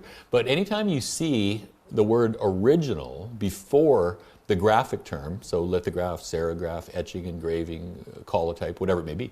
When you see the original, that word, that tells you something. That tells you that the artist himself or herself was the printmaker or worked collaboratively directly with the printmaker. They had their hands on the work. Now, I want to explain that. Most artists don't have the skill set of a printmaker. So most artists, they will say, hey, you know, this is a nice work of art I just painted, and their publisher will say, I agree, it's nice. Let's take it to a printmaker and let's make 175 of them. Let's have them make 175 of them. And then the printmaker will dissect the image and then they will recreate it as a print. But when the artist himself has the skill set of being a printmaker and collaborating with the printmakers in the atelier, that's when you get that word original. And that is what we have here, an original lithograph. And it's phenomenal that he was mentored by Willem de Kooning. You know, the legendary abstract expressionist. That meeting came together in 1975, and that's when de Kooning became his mentor and his dear friend. Brown called him his artistic godfather, affectionately. You know, he's my artistic godfather. And music was absolutely central to his process. He would paint while listening to the music of his subject. So while he painted this, he was listening to Louis Armstrong because he believed music unlocked the emotional truth that he wanted to express on canvas, particularly in his portraits of jazz and blues legends. Now, back in the 70s and the 80s, his prints were selling for $2,500, you know, $2,000 to $2,500 back then. Oh, I know what I was going to share with you. I said I was going to share with you museums. You bear with me for a second, and I will do just that, because it's significant. It's important, you know, as a collector, to know that the artwork that you are collecting, that artist has achieved a level that museums are seeking out his artwork and acquiring and collecting his artwork. So come to my screen for a moment. I'm going to show you a couple of different museums. I won't go through all of them. The Smithsonian, Frederick Brown. Some of the imagery, John Henry, Stagger Lee. The Metropolitan Museum of Art, the Ascension, Frederick Brown. That was done in 1982. So that's just a couple of museums. You know, here's something that I found interesting. Looking up galleries that represent him and carry him, but they don't have anything. Oh, they have one. Oh, they have two. They have three. They have three. The other ones are all sold out. All gone. So museums, ladies and gentlemen, that's where you're going to find this artist. Let's go back to the work of art. Now, I said I was going to tell you a few museums: Metropolitan, the Smithsonian, the National Portrait Gallery, the National Museum of African American History and Culture, the Brooklyn Museum, the Phoenix Museum, the Hudson River Museum, the Kemper Museum of Contemporary Art, the Studio Museum in Harlem. There's many more. Some of the portrait series, you know, they would include like Billie Holiday, Miles Davis, John Coltrane, B.B. King, Muddy Waters. These are his favorites, Howling Wolf. So he's preserving the visual legacy of the musicians who really, they shaped American culture. And Leif mentioned something that's really important, and I'll just repeat it. A groundbreaking exhibition in China in 1988. He was the first Western artist to receive a solo exhibition at Beijing's Museum of the Chinese Revolution. Incredible. Let's go back to the auction. Leif? Thank you very much, Nino. Yeah, I mean, that exhibition in Tiananmen Square. Tiananmen Square is very famous, folks. That's where there was this very famous photograph of a man, just a single man standing in front of a tank that was coming, and he's just, that one single human being stopped that tank. It's a monumentally famous photo. So he exhibited Frederick Brown's work. He was the only American artist who's ever exhibited in the National Museum of China. That is huge. Besides the fact he's also in the permanent collection of the Smithsonian Institution, ladies and gentlemen, among others. Let's look at that certificate. All right, here we have Frederick Brown, Louis Armstrong. It's an original lithograph in colors on thick wove paper. It's signed, numbered, and dated on the center left. It's executed by Brown in 2005, 7 years before he passed. It is extremely Extremely rare. So, ladies and gentlemen, understand that Frederick Brown is collected by major museums. As I said, he's in the Smithsonian. He's in the Metropolitan Museum of Art. He's in the Studio Museum in Harlem. So that institutional standing, it anchors lasting value. This is a very serious canonized name. This is not a decorative unknown, by the way. And the thing I love, Nino, is that the subject is a jazz immortal. Of course, Louis Armstrong. Who doesn't know Louis Armstrong, right? In blazing color. And Louis Armstrong is universally loved and instantly recognized. That bold, expressionist color, it commands, in my opinion, any wall every day. And the music and art crossover appeal, it's really broad and it is enduring. Now, Brown's story, and Nino did a formidable job of introducing you to Brown. I couldn't have done it better, believe me. His story, however, is extraordinary and it is deeply American. He was de Kooning's protege, the first Western artist shown in China's National Museum. This is a rich, tellable narrative that elevates this work. So when you got history and heritage, it gives it meaning beyond decoration. This is a commanding work. This is a centerpiece of any collection. We're at only $800. You're less than the price of the frame. 8 right now, but again $850. Look at $850 right now for the bid. At a bid of $800. 8 right now, but again $850. Look at $850 right now for the bid at 8. At 8 right now, but again $850. 8 right now, but again $850. 8 right now, but again $850. Look at $850 right now. Place those power bids, my friends. Let's go ahead and bring it back to Nino. Nino, back to you. And it's such a monumental work, isn't it, Leif? I mean, it's huge. This is great. Imagine the different settings that this would really just flourish in. You know, clubs, homes, of course. You know, anybody who's a great music lover, of course. But there's so many different places that this lends itself to. It has a commanding presence. You know, whether it's displayed in a contemporary living space or an office, a music room, a gallery wall, it's an immediate conversation piece. It's bold. It's sophisticated. And it's so deeply rooted in American cultural history. You know, this is for the collector that wants to have a work that combines artistic excellence, historical significance, but also the visual impact. Louis Armstrong is an exceptional work of art that Frederick Brown created. It's not just a portrait. This is a tribute to the enduring legacy of jazz, interpreted by one of America's most distinguished modern artists. I mean, and, you know, as far as the impressions of it, the limited edition, it's small. Only 175 people in the world can own this. And we already know that many of these are in museums already.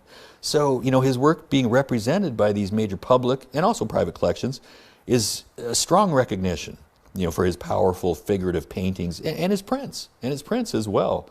So it just radiates. This composition just radiates with his signature style, the vivid pinks, the electric blues, the bold yellows, framing Armstrong in that striking tuxedo, the gleaming trumpet. That's the centerpiece. That's the visual centerpiece. It's a symbol of innovation, joy, and enduring influence. And the expressive line work and the saturated palette, it really transforms the legendary musician into a timeless cultural statement. Yeah, it's a talking piece, that's for sure. You know, bring this home, the spirit of jazz. Bring home the spirit of jazz, man. This is so cool. He captures far more than just a portrait. He captures that unmistakable energy, charisma, and musical brilliance of an American icon. That's what he captures, and he does it so well. You know, celebrate an American legend. Louis Armstrong, to this day, he remains one of the most influential musicians in history. So this work is appealing to art collectors and jazz collectors, I would say, quite obviously. Yeah, I'm a big fan. Ladies and gentlemen, I'm a big fan on this work of art. And knowing that it's in museums, knowing that, you know, these works of art command unframed, we've seen them for, going back decades ago, they were selling for $2,000 to $2,500 unframed.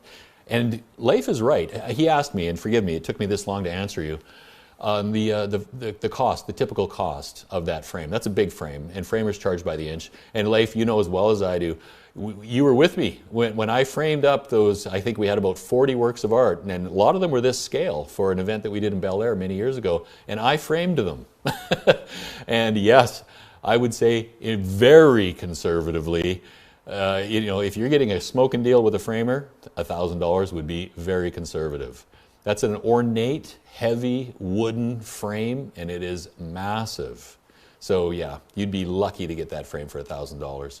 And you'd be lucky to be able to find the work of art within it for, around $2,500 to $3,000, in that range. So you'd be looking at a minimum of $5,000 for what we are presenting here, if you are lucky.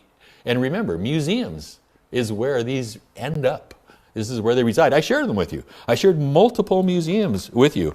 One of the things that's most difficult for me, and maybe for Leif as well, is being succinct, being brief, because there's so much to talk about with these artists.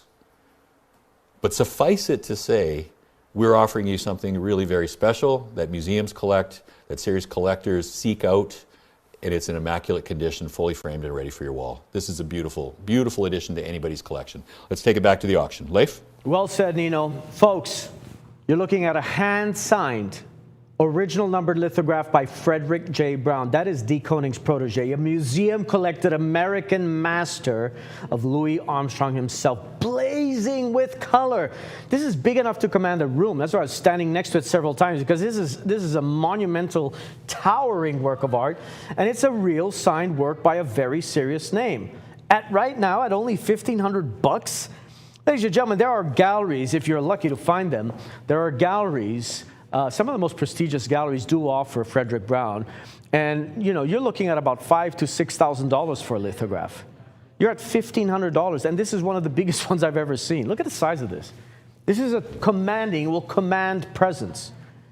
So understand that signed works by a late master, he's no longer with us. He's never going to create another lithograph in his life. That's it. There is no more supply. There is no more market for this. So signed works by a late master that's tied to a story like this, they don't linger. Ladies and gentlemen, think about this for a second. A year from now, would you rather own a piece of that legacy, or would you like to watch it go? Take advantage of that. Let's go ahead and give it a 1 minute clock. 1 minute clock. We're at 1,500 right now, but again at 16. At 15 right now, I believe we have California in the lead, right, Tawana? 15 right now, 15 right now, Budagi 16 at 15. At 15 right now, Budagi 16. Let's bring it back to Nino. Nino, your final thoughts on this magnificent work of art. For the right collector, for a collector that has an appreciation and understanding of the significance of Frederick Brown, I mean, his legacy is everlasting. And something I want to mention too about him is he resisted labels, because he was constantly being labeled. He was very proud of his African American heritage, but he insisted on being known simply as an American artist whose work spoke to universal human experiences. This is one of the reasons why the museums, they really keenly understand and they acquire his works of art. Get this, ladies and gentlemen, at this price, oh my goodness. If this speaks to you remotely, if this speaks to you in any way, shape, or form, you cannot go even wrong closely with this price here. This is an extraordinary work of art. Sorry, I speak too long, Leif. Back to you, my friend. Oh, we love to hear it, Nino. And by the way, folks, I noticed there's a reflection at the top. Look, now I just want to show you without the reflection, okay? Looks even better. Stunning work. All right, folks, this is the last call, my friends. This is the last call. We are at 16 right now, Budagi at that 17. At 16 right now, Budagi 17. Last call. Place your last and final bids in. If you have not called in yet, call in right now. We got more calls coming in. Take advantage of it. Ladies and gentlemen, this one is about to sell. It is about to sell at a bid of 16 right now. And Budagi 17 bid upon at 17 right now for the bid at 16. At 16, Budagi 17. 16, Budagi 17. 16, Budagi 17. I am about to drop the hammer that is going once. Kim, are we good? Going once. 16 right now, Budagi 17. Look at that 1700 right now for the bid. At 16 right now, Budagi 17. At 16 right now, Budagi 17. Look at a 17 right now. Ladies and gentlemen, that is going once, twice, third, and final. So congratulations. Well done. Well done. Well done indeed. That is so remarkable. Nino, the more you were talking about it, the more I was looking at it, the more I started to love this work of art. I'm a sucker for colors, and anything that has that expressionistic quality, especially when we're talking about abstract expressionism, which had these very, very vivid colors. I mean, that's stunning. So congratulations. All right, we are moving on to another huge name. We got some big names in tonight's auction, big names. It's like going into a museum tonight and looking at one after the other, from the Dürer to the Raphael to the Picasso to the Brown, and now to the one and only Shepard Fairey. That's right. Ladies and gentlemen, you already know Shepard Fairey's work. I am little doubt in my mind that this artist we're showing you, that you have not seen his work before. And even if you don't know his name, he made the Andre the Giant Has a Posse sticker that became Obey, and the red and blue Obama Hope poster that became one of the most recognizable political images of the century. Now, from skateboards and punk rock in South Carolina to murals in New York, London, and Tokyo. Phenomenal. He built a whole philosophy on 2 words. And those 2 words were, and I quote, question everything. Now, this work is called Lotus Angel, and this is Fairey in a more, let's call it a meditative key, with that bold, look at that propaganda poster style that's turned harmony and rising up rather than protest. And here's what makes tonight matter, folks. This is a hand-signed and dated by Fairey himself in 2024. This is a genuine hand-signed work by one of the most important and collected street artists alive, big, bold, and unmistakably Shepard Fairey. And to tell you all about it, let's bring it to my good friend Nino. It is indeed all of those things. Big, bold, and quintessential Shepard Fairey, ladies and gentlemen. It's not for no reason that most in the world of fine art and in the world of urban art and street art refer to this man as the godfather of American urban art. That is the title bestowed upon him for very good reason. He's a big deal. He is a very important artist in the world of art in general. So much so to the degree, and I find this to be really quite fascinating, in that Sotheby's, one of the most prestigious institutions in the world, 300-plus year history of only presenting the greatest works of art, Sotheby's had an auction dedicated solely to his prints. Just to his prints. That's how important Sotheby's considers Shepard Fairey. And you're right, Leif. I mean, most of our viewers, they're familiar. They might not associate, they might not connect with the images that they've seen. Because Shepard Fairey is a really very, very famous graphic artist. He's a muralist and an overall street artist. He's considered by many, as I said, to be the godfather of modern urban art. Because it was Shepard Fairey who was, as the critics will say, defacing the streets of America at least a decade before Banksy really appeared on the scene, on the London streets. He was born in 1970. He's an American artist. He was born in Charleston, South Carolina. He graduated from Idlewild Arts Academy in Palm Springs in California. That was in 1988. He earned his Bachelor of Fine Arts from the Rhode Island School of Design in Providence in Rhode Island in 1992. And as a young adult, he became very interested in art, and he soon began to use his drawings on T-shirts and skateboards. He was skateboard obsessed. In fact, our producer Tony knows Shepard Fairey, and it was that skateboard connection that they both had.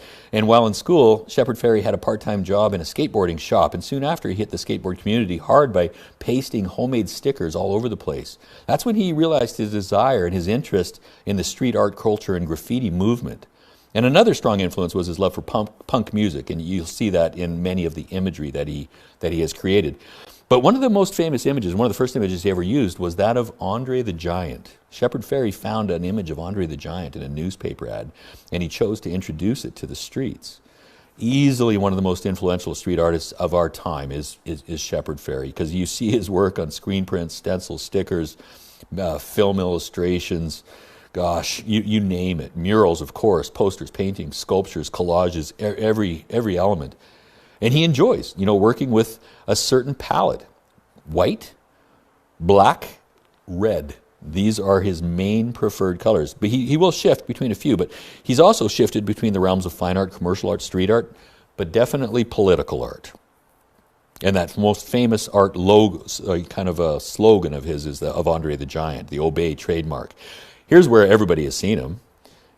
Barack Obama. he created a poster of a Barack Obama, and in 2008, Shepard Fairey used the Obama image to design Time magazine's Person of the Year cover. The Barack Obama that everybody's very familiar with. In 2011, Time magazine commissioned him again to do it again. He also, in 2020, for Rolling Stones, was commissioned to do a portrait of Greta Thunberg. You know, Leif said something there at the beginning. He said his mission and he always says, question everything. That's right. Don't be easily appeased and always learn the facts of the issue before taking a stance. That's the controversy that surrounds him, but shouldn't be. It shouldn't be at all. Another thing that he said is, art is not always meant to be decorative or soothing. In fact, it can create uncomfortable conversations and emotions. Absolutely. That quote reflects how Fairey is not afraid to be politically outspoken and address social issues with his art. Who else did that? Picasso? Matisse?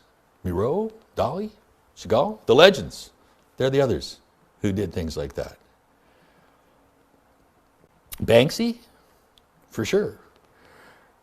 Come to my screen for a second. Let me share a little bit. I was talking about Sotheby's actually doing an auction look at it, it's called Politically Charged, The Prince of Shepard Fairey, Sotheby's. I was in 2020. Prince. Do you know how rare it is for a major auction house like Christie's or Sotheby's to do an auction just on Prince? Only Prince. That's how important they deemed these to be. Barack Obama. There's the Barack Obama, Hope. 480,000, ladies and gentlemen. 146,000, 199,000. You're starting to see. Prince. How about the Prince? Let's just look at Prince.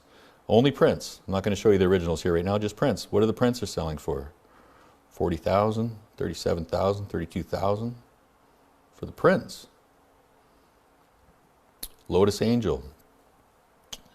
Mixed media on paper. Now this one is an original. It's in a mixed media. It's in euros, pardon me, 47,500. So it's a recurring theme for them. This one is exactly what you're bidding on. It's the same one, basically. It's a little bit of a different color palette, but it's the same. Everything else is the same on this one. 9,000. And here we have a stencil. This is a silk screen, so you're looking at a lithograph. This is a silk screen. It's a little bit different, and it has collage on it. It's a little bit more at 11,000. Let's go back to the work of art. Now, the Lotus Angel has the unmistakable visual language that has made this artist, Shepard Fairey, one of the defining graphic artists of his generation. It's got that really bold symmetry. It's limited but striking color. And the imagery that sits somewhere between political poster, religious icon, and Art Deco design. Quintessential Shepard Fairey. Just like the images I was showing you, some other examples. Let's take it back to the auction. I'm so pleased, Leif, that you dimmed the lights. It makes quite a dramatic effect when the studio lights are dimmed here, and we're able to present that to our viewers. Let's go to the studio. Leif?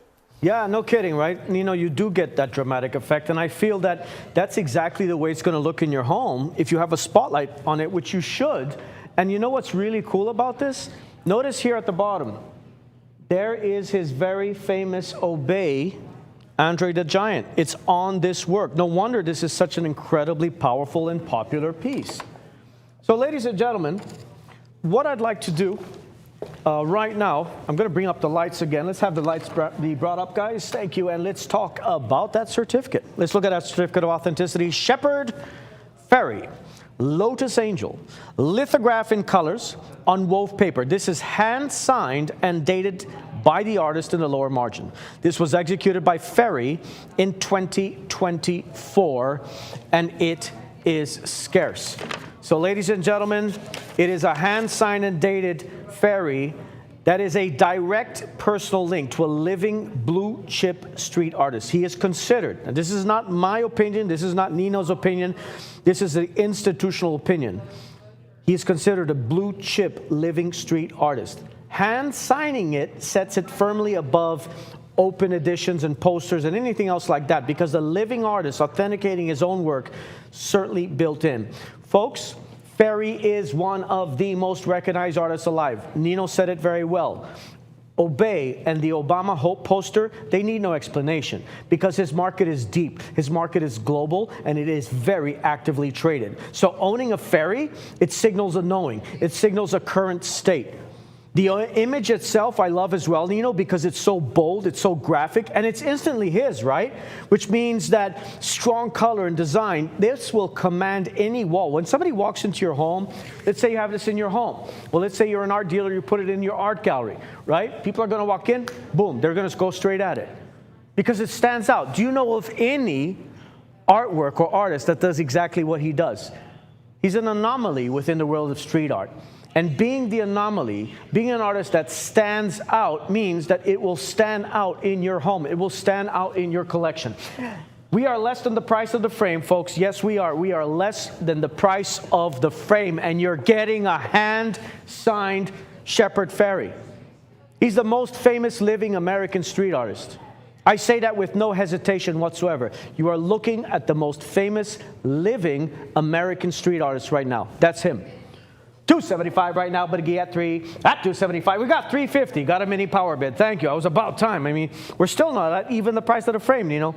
I would say, and again, I want to be conservative. A frame like this, you're looking at about a $500 frame if you were to custom-made museum quality frame just like this. Plus, you got the UV60 protector glass. So you're less than the price of the frame for a hand-signed Shepard Fairey. $350 right now, but again at $375. Look at that $375 right now for the bid. At $350, bid on $375. At $350 right now, but again $375. Look at that $375 right now for the bid. At $350 right now, but again at $375. Look at that $375 right now for the bid. At $350 right now. At $350 right now. At $350 right now, but again $375. $350 would again $375. $375 and bid at $4. At $375 right now, but again $4. $375, but again at $4. Let's go ahead and bring it back to Nino. All right, ladies and gentlemen, I'm going to share just a little bit further information with you. Keep your bids coming in while I'm talking because we are very time limited here, and Leif has let me know that we've lost a few bidders that they've called in a little bit late, and that's always such a shame. So I'm going to share on my screen again just a little bit further information. Museum representation is really quite significant, you know, especially for a living artist.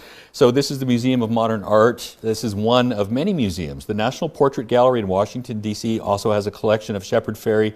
Victoria and Albert's, the very prestigious museum in London, also has a collection of Shepard Fairey works of art. So I think that's a significant thing to share with you guys. I want to make sure that I do share that with you as well. And I was going to show you, there it is, I was going to show you, because Leif pointed it out, the very famous Obey. This is actually a print as well. This is a silk screen. And this image resides down at the bottom of that winged kind of a, as you can see, you know, the imagery that we're looking at here, the black winged figure. Let's go back to the work of art. And you can take a nice close look at this. The whole thing is so cool. I mean, the figure feels both angelic and revolutionary. And you've got the black winged figure kind of rising up from the bottom of the sheet, crowned by that stylized lotus. It's so perfectly Shepard Fairey. And that lotus, of course, that symbolizes renewal and growth through adversity. You know, throughout history, the lotus has done that. And the angelic figure is a suggestion of protection or moral strength.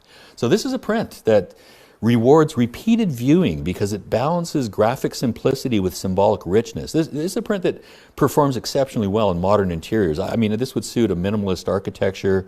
Red, black palette becomes the focal point. An industrial loft space, concrete, steel, or exposed brick would be awesome with something like this. Or alongside, you know, Banksy, KAWS, something like that. And here's the other thing, and I'm keen on this, and so is Leif. No artwork should ever be purchased solely as an investment. Never, ever. You get it because you like it.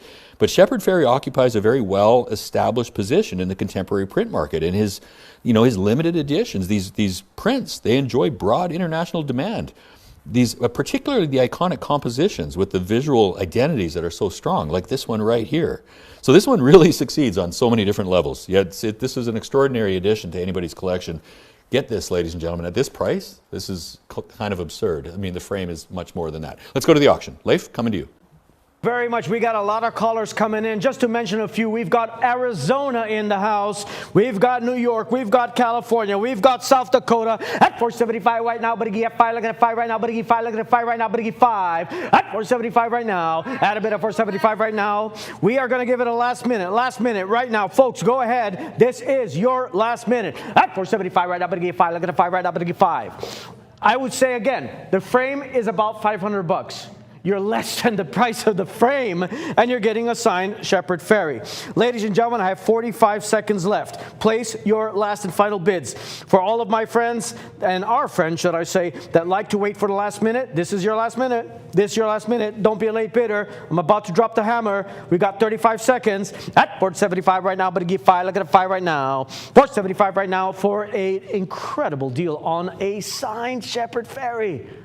Wow, what an opportunity. 475 is the bid. At 475 right up, but 5, look at a 5 right up, but 5, look at a 5 right up, but 5. At 475, bid upon at 5. Last call, last call, last call. Ladies and gentlemen, last call. I'm about to drop that hammer.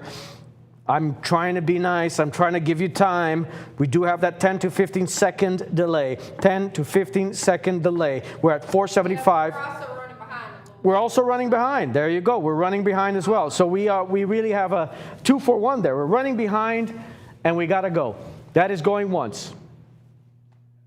Ladies and gentlemen, I know those of you, we still get calls coming in. We still have calls coming in. Folks, I just cannot give you much more time. And that's the thing is, Nino, you know how I feel, how you feel too. When people are late bidders, I feel bad because that means you don't get it at all. I don't want that to happen to you. We don't want that to happen to you, guys. We're out of time. Once, twice, third, fair, final. Sold. Congratulations. Well done. Well played indeed. Well done indeed, my friends. All right, let's go ahead and move on. What we are going to be talking about right now, I mean, Nino, think about the monumental names that we have presented this evening, right? Picasso, Raphael, Shepard Fairey, Frederick Brown, Albert Dürer. I mean, it doesn't get much bigger than that, does it? But here's another name that we haven't brought up yet tonight that I know a lot of you love. Salvador Dali. Take a look. Salvador Dali is among the most versatile and prolific artists of the 20th century. And of course, the most famous surrealist. Though chiefly remembered for his painterly output over the course of his long career, he successfully turned to sculpture, printmaking, fashion, advertising, writing, and perhaps most famously, filmmaking. If you go to the Dali Museum in Spain, you'll see a painting called Leda Atomica. There's no brushstrokes. It looks ethereal, doesn't even look real. He would paint with one eyelash, and he would build his own brushes. Dali was renowned for his flamboyant personality and the role of a mysterious provocateur as much as he was for his undeniable technical virtuosity. In 1926, Dali took a life-changing trip to Paris. He visited Pablo Picasso in his studio and found great inspiration in what the Cubist was doing. He began studying the psychoanalytical concepts of Freud, and consequently began using psychoanalytic methods of mining the subconscious to generate imagery. His first serious work of this style was Apparatus in Hand of 1927. Dali was known for having an extraordinary ego. He truly believed he was destined to be the greatest artist who ever lived. In 1929, Dali met the French surrealist poet Paul Eluard and his wife Gala. Soon after this original meeting, Dali moved to Paris and was invited by André Breton to join the Surrealists for the next several years. He also collapsed in this kind of sadness and melancholy of the other kind of modern school. I see. So that really you feel that surrealism, having started when you were with it as very gay, has now sunk into melancholy and despair, and that you alone remain as a true representative of it. Absolutely.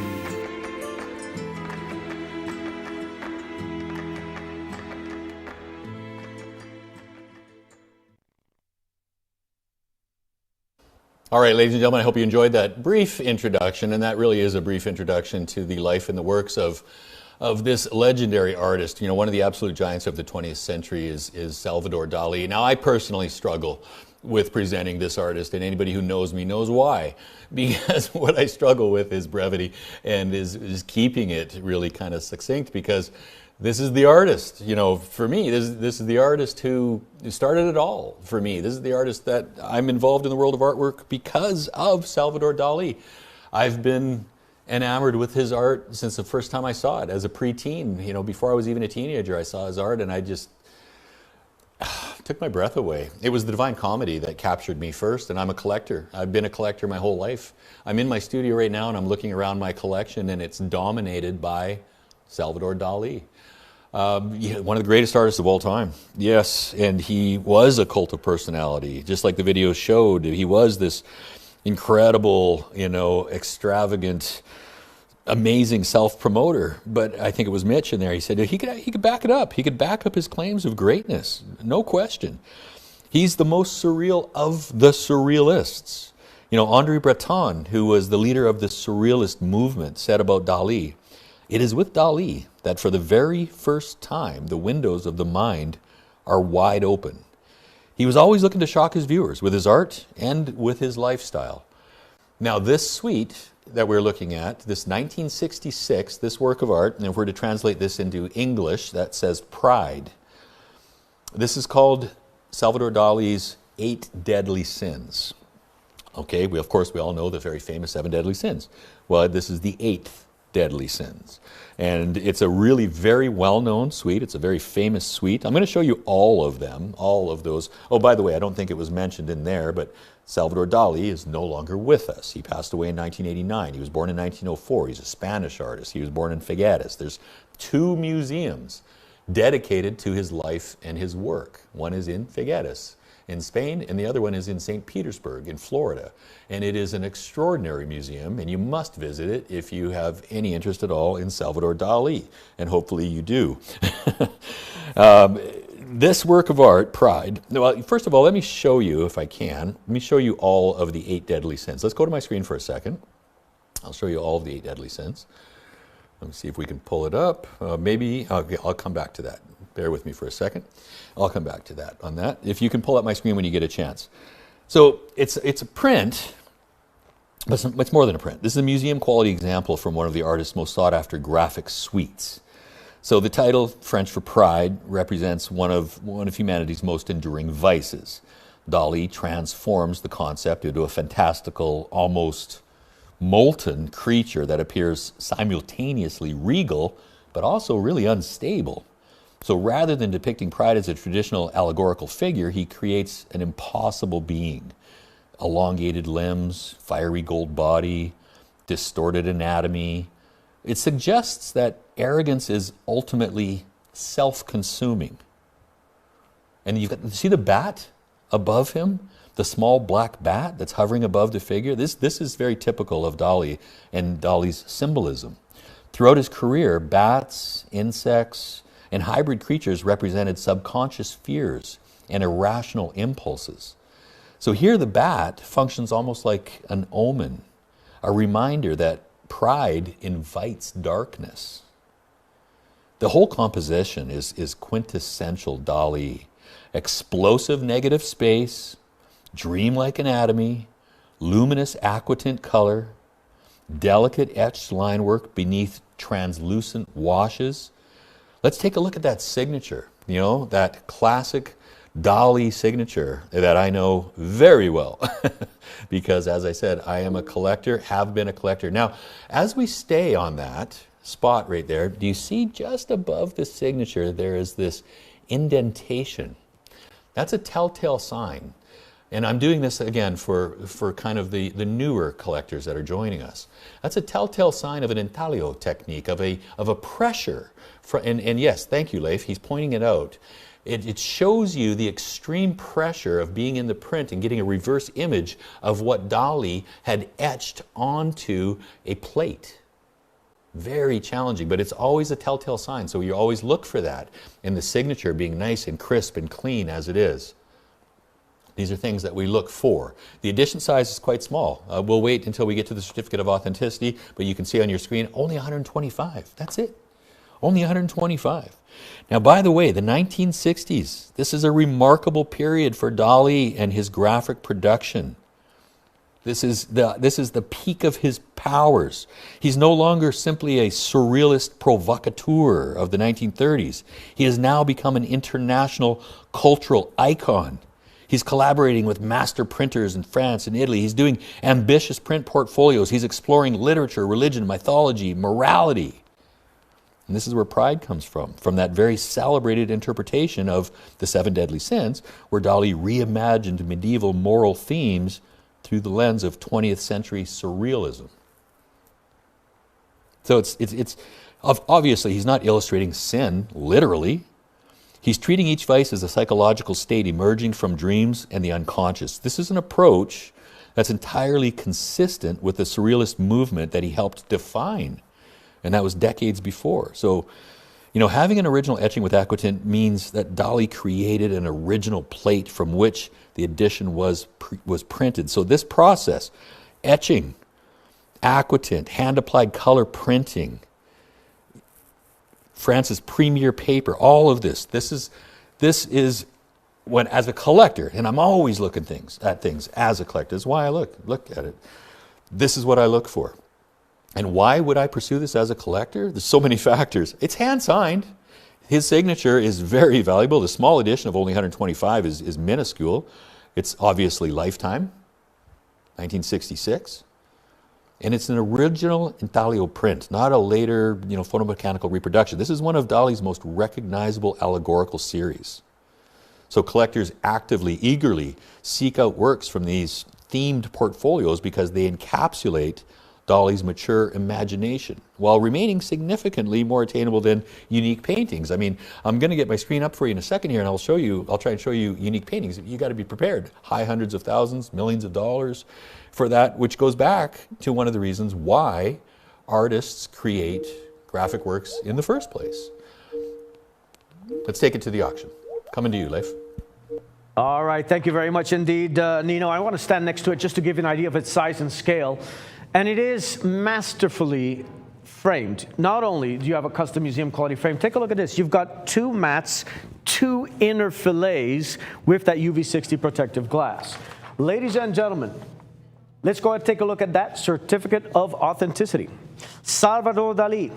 It's called L'Orgueil in French, which means pride in English. Now this is where it gets really juicy and important, because it's not only in one, but two catalog raisonnés, two official references, one of them being the #1 reference for Dali, which is Albert Field. This is the Albert Field reference, 66-3. And ML stands for Michelet Lopsinger. That's another very esteemed. Besides Fields, that's the other one. Now, it's an original etching with aquatint. So it's not only an etching, but it's also an aquatint. That's printed in color on BFK wove paper. It is hand-signed by Salvador Dali and numbered by him in the lower margin. This is a small edition, wow. And it's executed on the press of Atelier Rigal in 1966. It is extremely rare. Let's focus on the artwork for a second. So ladies and gentlemen, only Salvador Dali could make pride feel like a celebration. So in other words, the French name is L'Orgueil, meaning pride, and it comes from a Dali print series. And no artist ever embodied the sin more gloriously. In fact, Salvador Dali said, and I quote, "Every morning when I awake," he declared, and I quote, "the greatest of joys is mine, that of being Salvador Dali," end quote. I think he thought quite highly of himself, Nino. And now here, that outrageous ego becomes art, right? A dreamlike etching with aquatint, printed in color on fine BFK reef paper, cataloged in the definitive Field reference. That's huge. Now, crucially, this is the real thing. It is hand-signed and numbered by Dali himself. Ladies and gentlemen, the fact that it was done in Atelier Rigal in 1966 is another testament to how rare and exceptional this work is. Plus, it's a lifetime Dali. Now, ladies and gentlemen, it's an original etching with aquatint. So you're looking at real intaglio texture. There is, and color that no reproduction will ever match. This is the finest French printmaking paper from one of the most respected ateliers. So you're looking at a genuine original print.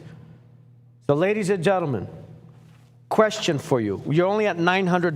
Dali's signature alone is worth more than $900. Why? Well, let me ask you a question. How many more works of art is Dali signing now? None. He's no longer with us. Every single day that you look at this, it becomes harder to find. Every single day. There is no more supply, ladies and gentlemen. You know, when people collect things or they put their money in things, let's look at other things, right? Like gold and diamonds. Is there still a supply of gold? Do you think there will still be gold mines to be found and excavated? Of course. What about diamonds? Yes. But will Dali ever sign another work of art? Never. Ever, ever again. It's done. The market is closed. You're looking at some of the very fickle vestiges of the greatest surrealist of the 20th century, a name that has been indelibly written in art history. This is the kind of work whose desirability just increases with every passing day. Don't miss out on this, ladies and gentlemen. Not at this price. Nino, let's bring it back to you.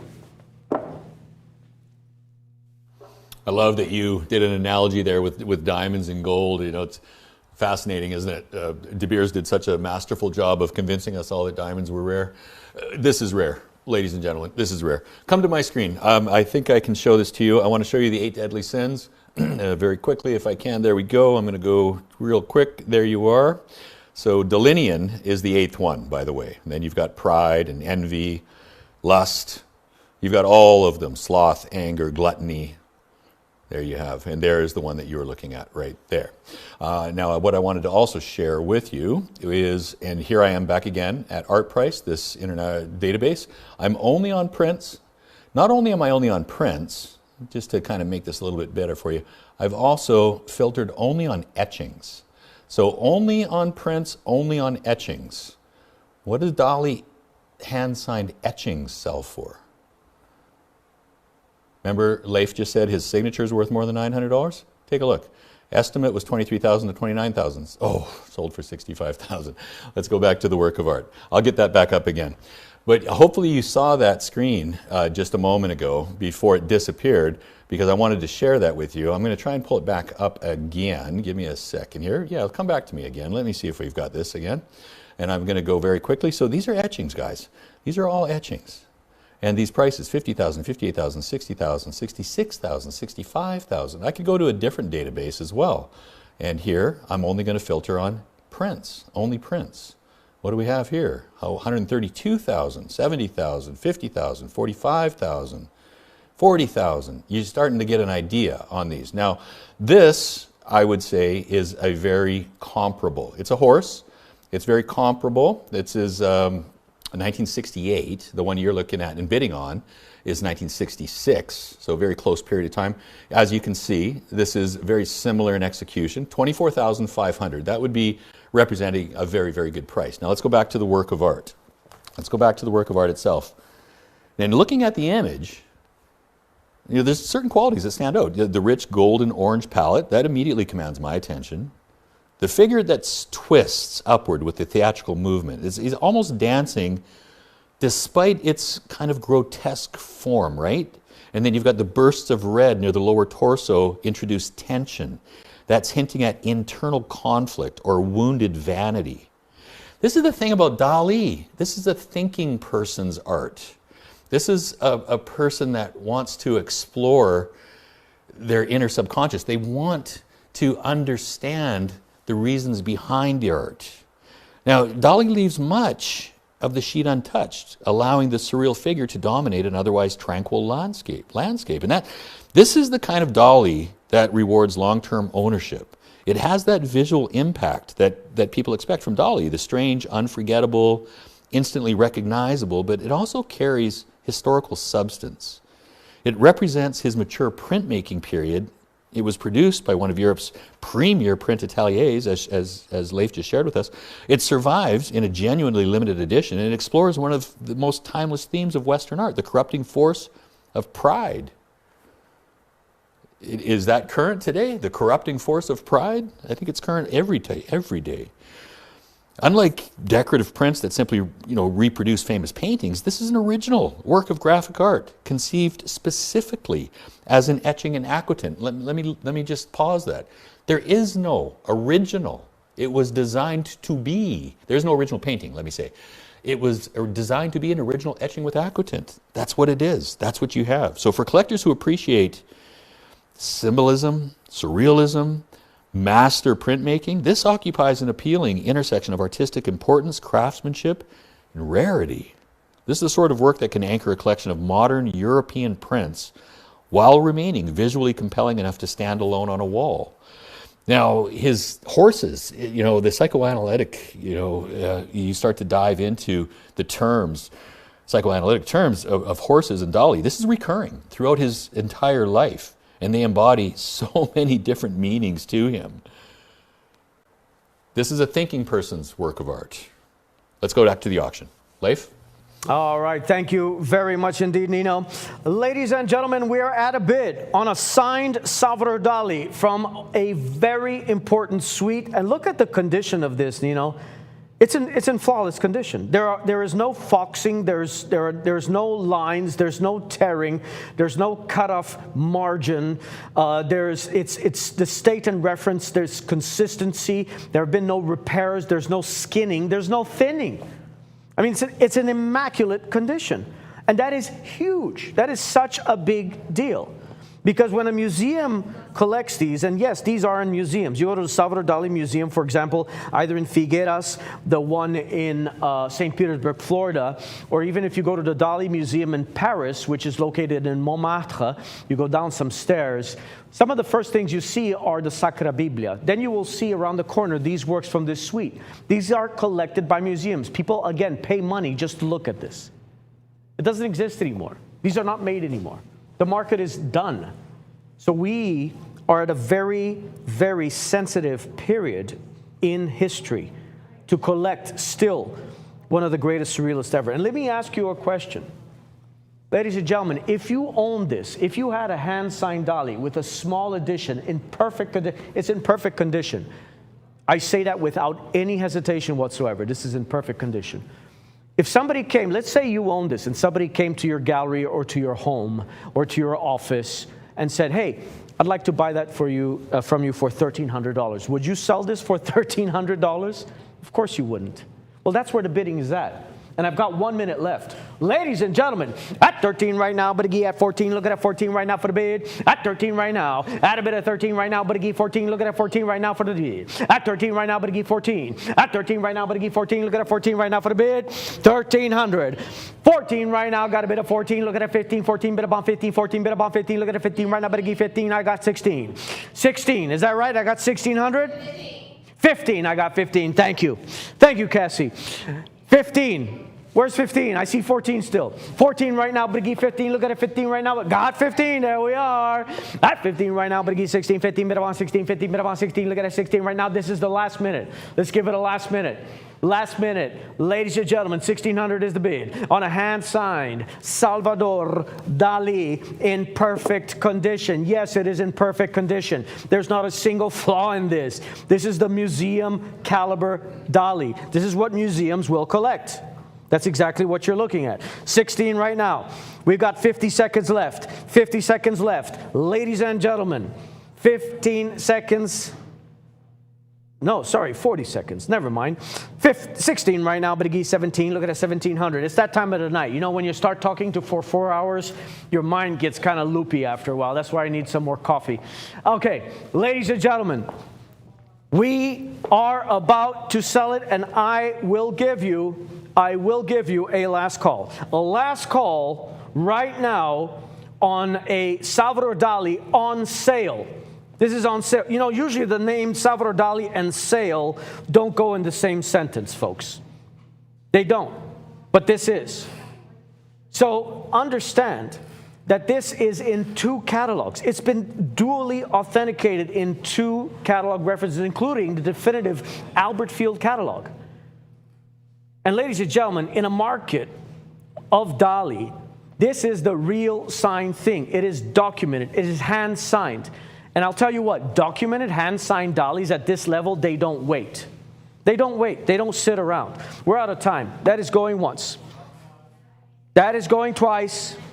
Third and final. Sold. Thank you, Tawana. Have a great night. All right. Well done indeed. Nino, we sold a signed, hand-signed Dali in perfect condition, fully authenticated for $1,600. Wow. My God. That was exceptional. That was exceptional. Well done. Congratulations. Folks, we are moving on. You know that Vincent van Gogh had a very dear friend. Well, I would call him a friend and a rival. A French gentleman, originally a stockbroker from Paris. His name was Paul Gauguin. He moved to Tahiti, where he painted the Tahitian muses. He is an artist that I would say walked away, and he did. He walked away from everything that the modern world offered. He dropped his career. He walked away from his family. He walked away from Europe itself. And he sailed to Tahiti to find a purer way of seeing. And you know what he said? He said this, and I quote, "I shut my eyes in order to see," end quote, he said. And the images that he brought back, they changed art forever. Flattened space, burning color, a dream of paradise. Now, this piece that you're looking at, folks, it comes from Noah Noah. That's Gauguin's own illustrated account of his Tahitian journey. So this is a scene of figures in a Tahitian interior produced in Berlin with delicate hand-applied poussoir color. And it's referenced across all major Gauguin catalogs. Again, I'm going to say that again because it's so important. This work has been referenced in all the major catalogs of Paul Gauguin. And it was made in a very small edition. It is a rare, beautifully hand-colored window into the most romantic escape in the history of art. Ladies and gentlemen, that is Gauguin's Paradise on fine paper. This is a gem. Nino, over to you. Indeed, this is indeed a gem. Yes, I'm kind of having a hard time getting over that Dali, Leif. I can't wrap my head around that. I'm sure pleased for whoever got it, but man, oh man, that's bizarre to me. Yes, we are talking about Paul. You know, you said something at the very beginning of this presentation. You were saying he was a dear friend of Van Gogh. And yes, what a contentious relationship they had, though, right? You know, the very famous self-portrait of Vincent van Gogh with his ear bandaged up. And, you know, legends tell us that he cut off his own ear. But there's another theory. Paul Gauguin was a master swordsman. And he always had a sword with him. And these two, Paul Gauguin and Vincent van Gogh, they got into a lot of arguments and a lot of fights, and really quite brutal. So one of the theories is Paul Gauguin cut his ear off. Nobody knows. There was only the two of them there, but that is one of the theories. Paul Gauguin, Noah. Yeah, how exciting. I mean, this is extraordinary. Parisian artist. He was born in 1849, post-impressionist, spent the earliest years in exile with his family in Lima, Peru, before returning to France. He didn't pursue art exclusively until early adulthood. Instead, he served for several years as a merchant marine and later as a stockbroker's clerk in Paris. It was in the 1870s that he tried painting for the first time, and that's when he was visiting the first Impressionist exhibition, which was held in 1874. And that same year he met and he began working with the Impressionist Camille Pissarro, who encouraged him to pursue an artistic career. By 1876, he was accepted into the Paris Salon, the world-famous, the very prestigious Paris Salon, and he was featured in that exhibition annually from 1879 through 1886. So what Leif was sharing with us before he passed it off to me about him abandoning, you know, Europe and art and everything, you got to understand, he was King Kong of the art world at that time. He was meeting all the other notable artists like Degas, Van Gogh, and he was traveling with fellow artist Charles Laval to Panama and Martinique. And that trip would inspire his voyage and his eventual relocation to the South Pacific. He loved it. He loved the South Pacific. And in his remaining years in Paris, he worked closely with the synthetists and the symbolic artistic and the literary groups. And it was this association with these very avant-garde circles that led to his break with Impressionism, to pursue a more radical use of color in his works. He was inspired both by his youth in Lima and his travels to the Caribbean, and he undertook his first trip to Tahiti in 1881, and this would inspire him, and this is where he would create much of his most famous and recognizable works. In 1883, due to financial and health issues, he returned to France, and shortly thereafter he attempted unsuccessfully to end everything. And after receiving a large inheritance, he was finally able to relocate to Dominica in the Marquesas, and he lived and he worked there until his death in 1903. But despite having spent such a long period of time away from France, his reputation there, it never diminished. It flourished, and he's become established as one of the most significant French artists of the 19th century. I mean, you name a major museum that doesn't have a Paul Gauguin. And we owe a great deal of gratitude to, his art dealer, Ambrose Vollard, who was also the art dealer of Picasso, Matisse, brought all of these artists to us. Now, Noah, during his first visit to Tahiti, he documented his experiences in his travel journal, and he called his travel journal Noah. And what does Noah mean? It's how he describes the scent of the Tahitian women. In his own words, he said it's a mingled perfume, the perfume of their blood and of the gardenias, the tiaras, which they wear in their hair. Noah.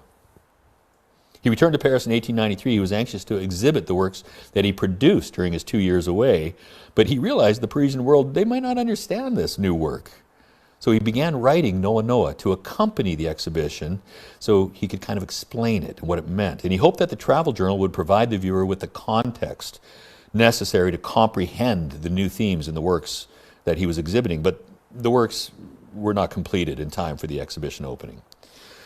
This is one of the artists, and I've got to catch myself because I can talk for the rest of the evening about this artist, and that's not what I'm here to do. This is called Figures in Tahitian Interior, ladies and gentlemen. But I just got to tell you, collecting a Paul Gauguin is one of the most meaningful pursuits in all of art collecting, both for purposes of appreciation and cultural reasons. That's why collectors, museums, and investors, they value Gauguin so very, very highly. So I just preface it with that, but I also want to share with you, if I can find, bear with me, I'm going to share with you some museums, some examples. Yeah, come to my screen if we can. I'm going to take us to the Met, the Metropolitan Museum of Art again. And it's called Here We Make Love, to Faruru from Fragrance, Noah. And what do we have here? It's a woodcut. This is a woodcut. So there is one example in a museum. He's in pretty much every major museum. Oh, this is interesting news. I'm always fascinated by interesting news. Look at that, $300 million for a Gauguin. The Art Institute of Chicago, Noah. Now, look at this. This is a Colotype, okay? I wanted to share that with you because what are you bidding on? First State, Colotype, and Pochois with hand coloring. So the museums are collecting Colotypes. Let's go back to the work of art. We've got a little bit more to share with you, but let's take it back. I want you guys to get some opportunity to take a nice close look at this and get some bids in. And let's take it back to you, Leif. Thank you so much indeed, Nino. Ladies and gentlemen, it's a smaller work, but it is truly remarkable, and the certificate is very in-depth. So I don't want to waste any time. Let's go straight to that certificate of authenticity. Look at this. Ladies and gentlemen, please pay close attention because you are looking at something very exceptional here. Very, very, very exceptional indeed. Paul Gauguin, Figures in Tahitian Interior. Look at how many catalogs. I've never seen anything like this. Look at how many catalogs this work of art has been referenced in. It's the Manet to Hockney, 15, Skira, Cataré, 175 for Castleman. Now, this is where it gets really interesting. This is the first state Colotype with Pochois hand coloring on fine wolf paper. It's executed by Ganymede in Berlin from the designer Paul Gauguin. It is very scarce, conceived in 1895 to 96. This is an antique. During Gauguin's second voyage to Tahiti and before moving to Hiva Oa.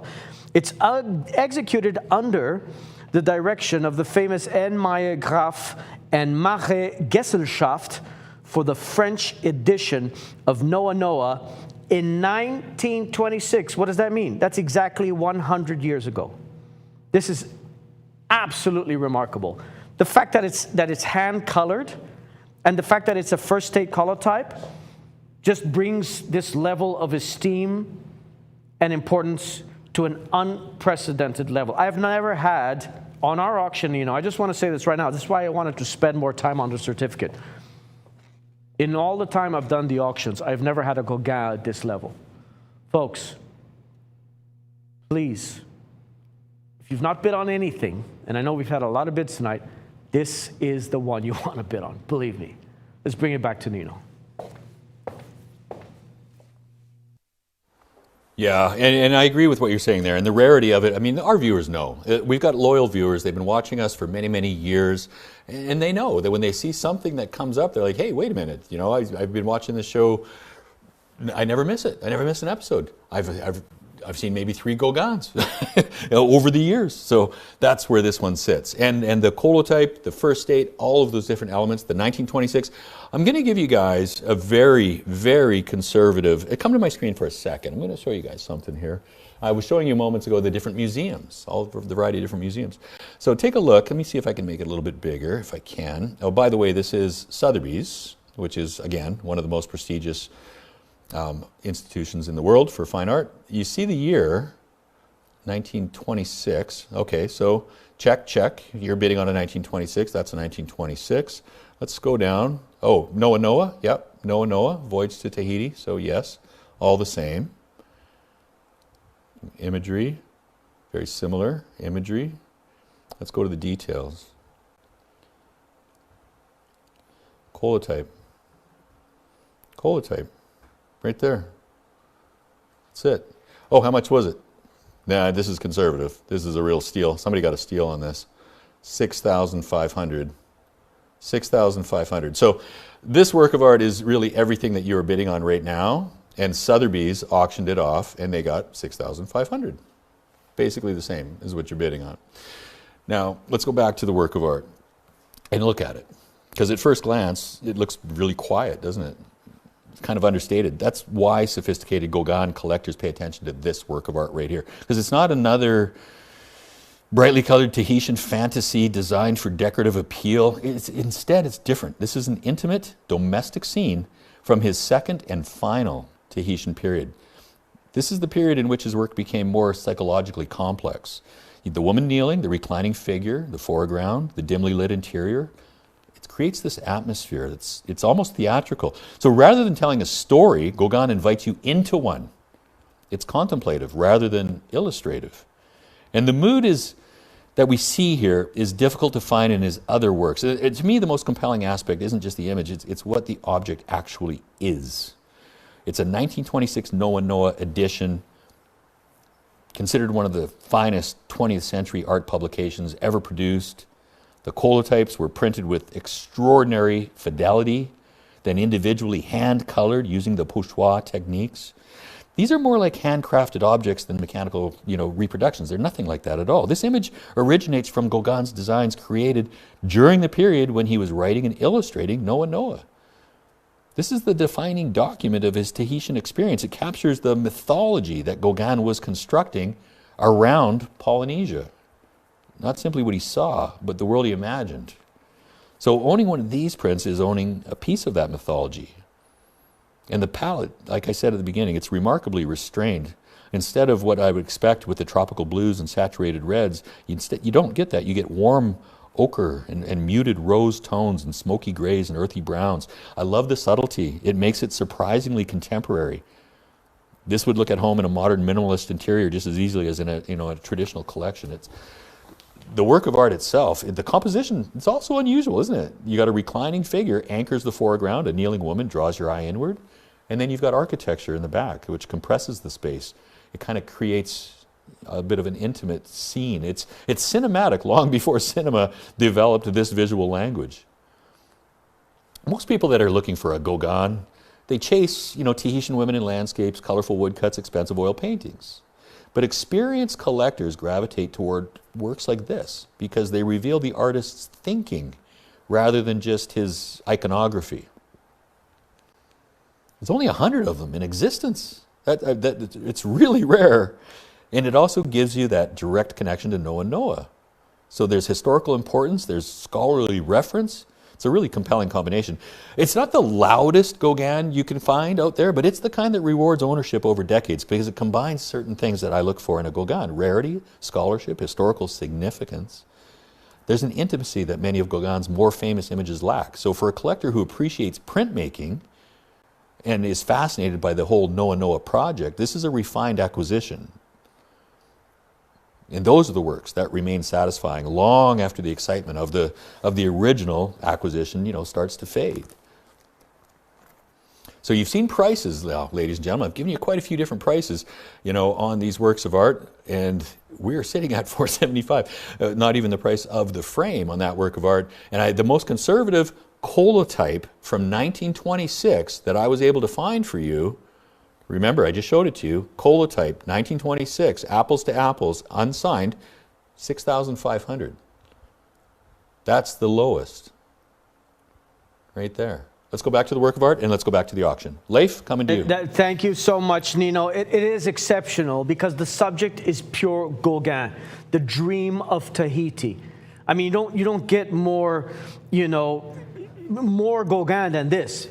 And that means that paradise imagery that is instantly seductive, it's instantly timeless, a universally loved chapter of art history. And folks, the romance of the story sells itself. The other thing that I love about this is that it carries that genuine scholarly documentation, which means major catalog references. And we got that last minute. The last minute has kicked in right now. So ladies and gentlemen, you got that major catalog references that reassures any buyer. So this is for a serious collector because it is a serious catalog work. This is not, I repeat, not a loose decorative print, folks. This is a remarkably accessible way to own a Gauguin name. $475 right now, but I give $5.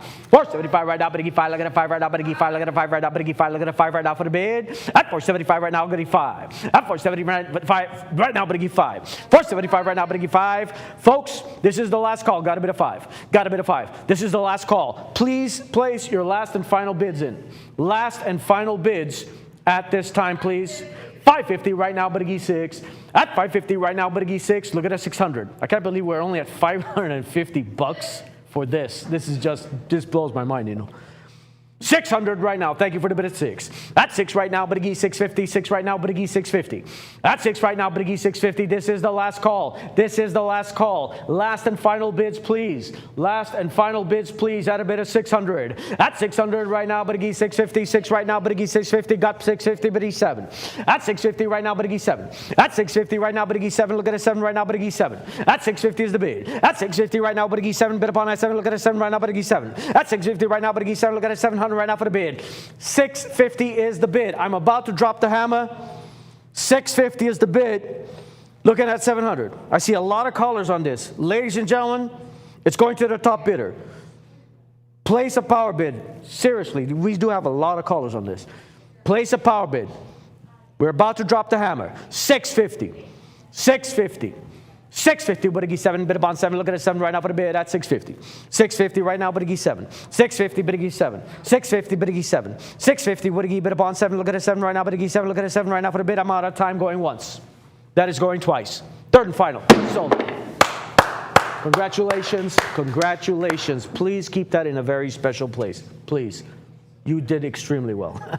Yeah, that's an understatement. All right. Ladies and gentlemen, we again have a big name coming up. It's always such a privilege. It's really an honor, to be able to represent or even just stand in the presence of a work by Michelangelo. Michelangelo, the greatest of the great, one of the three titans of the Renaissance, of the Italian Renaissance. Let's take a look. Look at this masterpiece. In my opinion, this is a masterpiece. So ladies and gentlemen, think about this for a second. Between 1508 and 1512, okay? The year 1508 and 1512, lying on his back, on top of a scaffold, Michelangelo painted the ceiling of the Sistine Chapel. He created the most influential images in Western art. And this engraving that you're looking at preserves one of the immortal figures of the Sistine Chapel. A man seated with a child, drawn from the ceiling's cast of prophets and ancestors. It was cut into copper by the master engraver Adamo Scultore. By the way, Adamo Scultore on his own is world famous. His art sits in almost nearly every major museum, from the Met to the Chicago Institute to the British Museum, and the list goes on. This was done in the year 1540. It is close to 500 years old.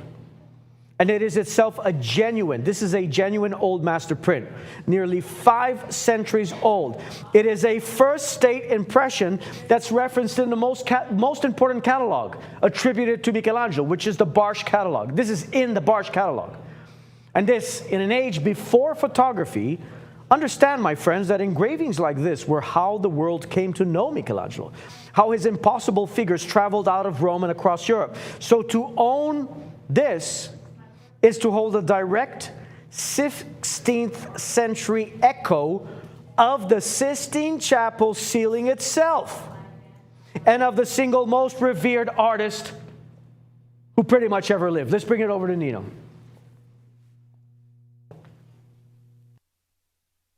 It's so fascinating, Leif, and you know what really drives me, just absolutely fascinates me, perhaps even the most?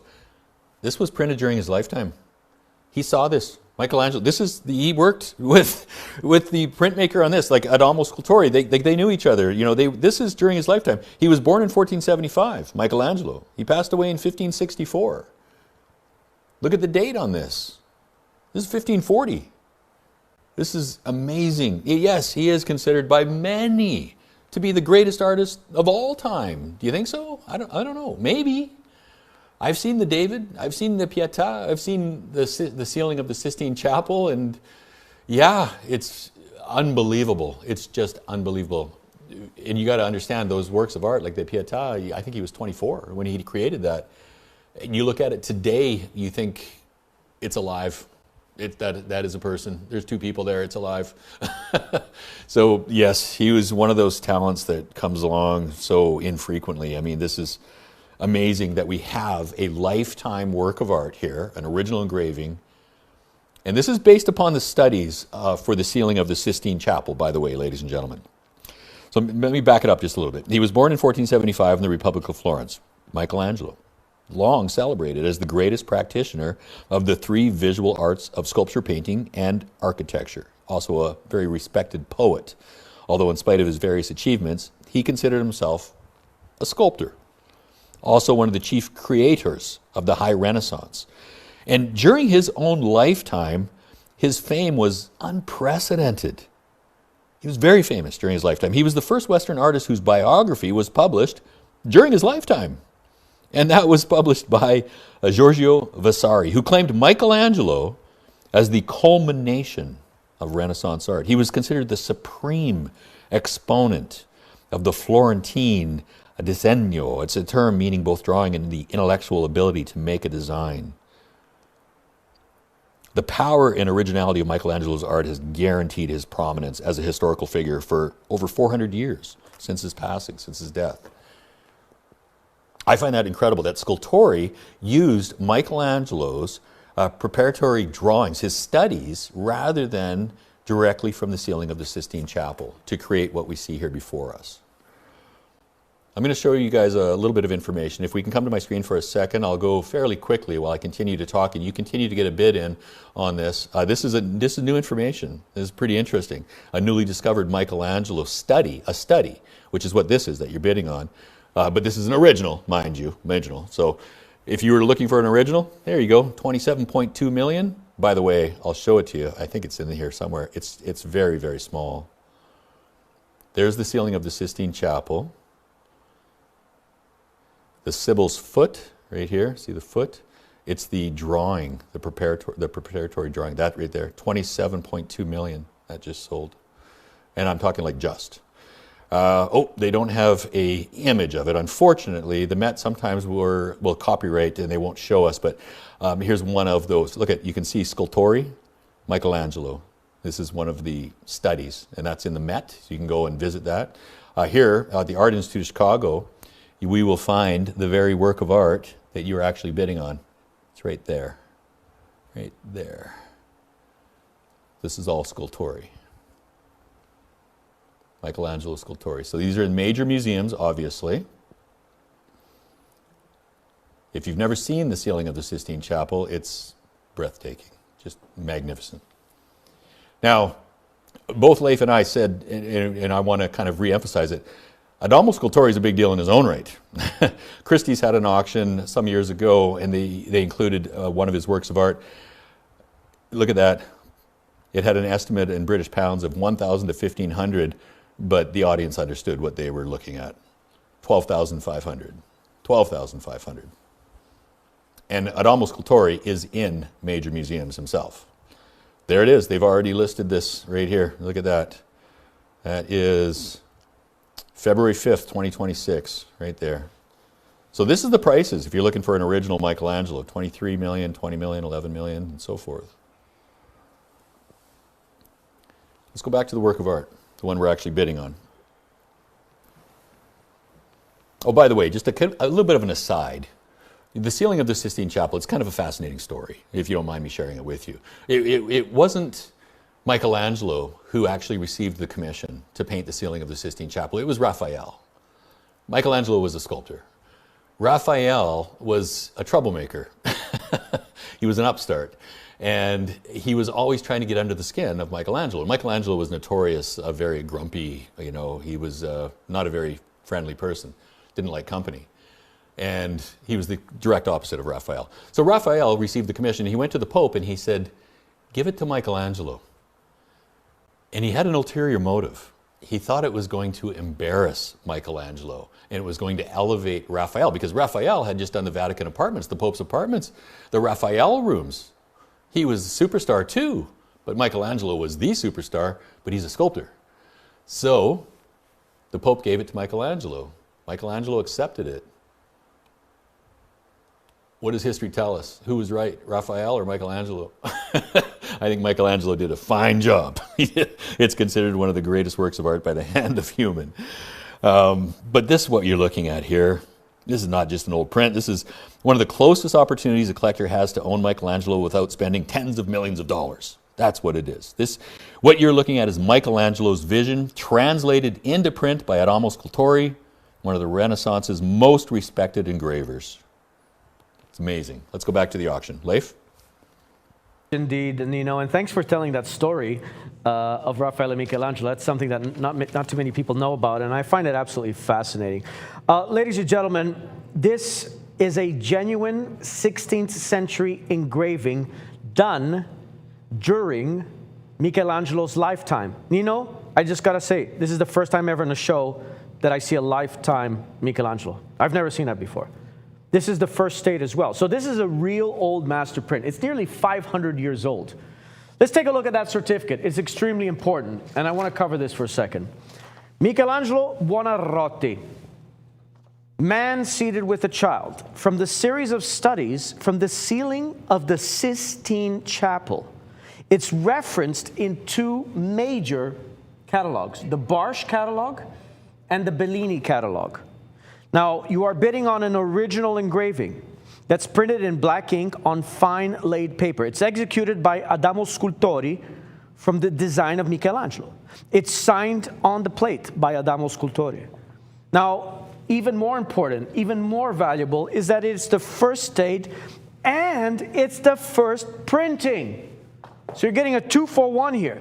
Conceived between 1508 to 1512 by Michelangelo for the design of the Sistine Chapel ceiling in Rome. Mic drop, right? The plate was executed by Adamo Scultori between 1540 and 1550. It is extremely rare.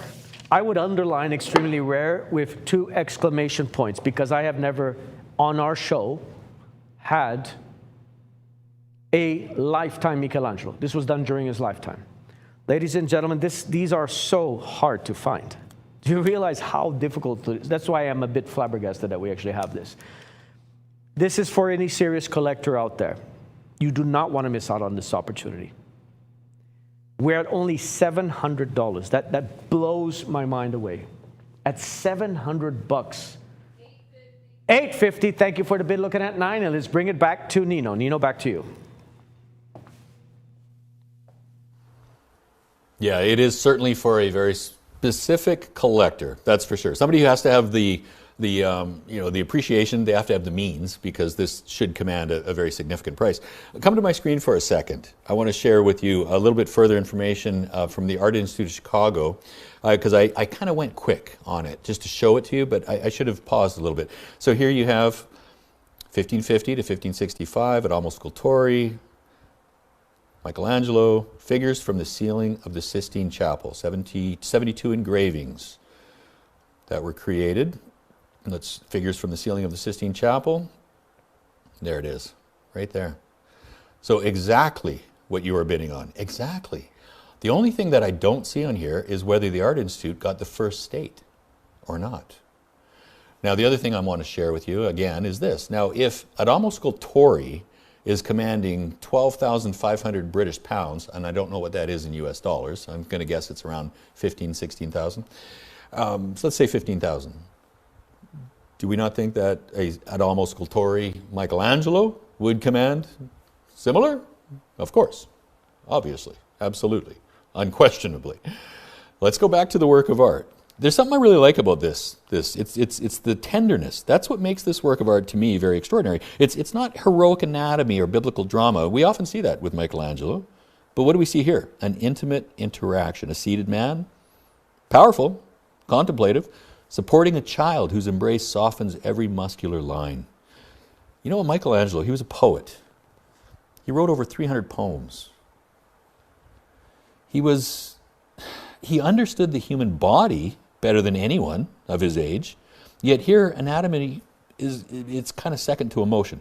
The monumental figure possesses the weight of ancient Roman sculpture while expressing something that's unmistakably human. You should be bidding on this, guys. You really should.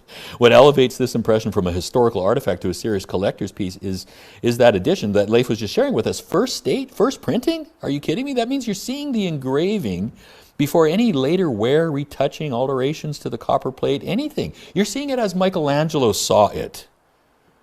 Collectors prize first states because they preserve the engraver's freshest lines, the burr, the depth, the crispness, everything before it diminishes with successive printings. That's why this one is so rich.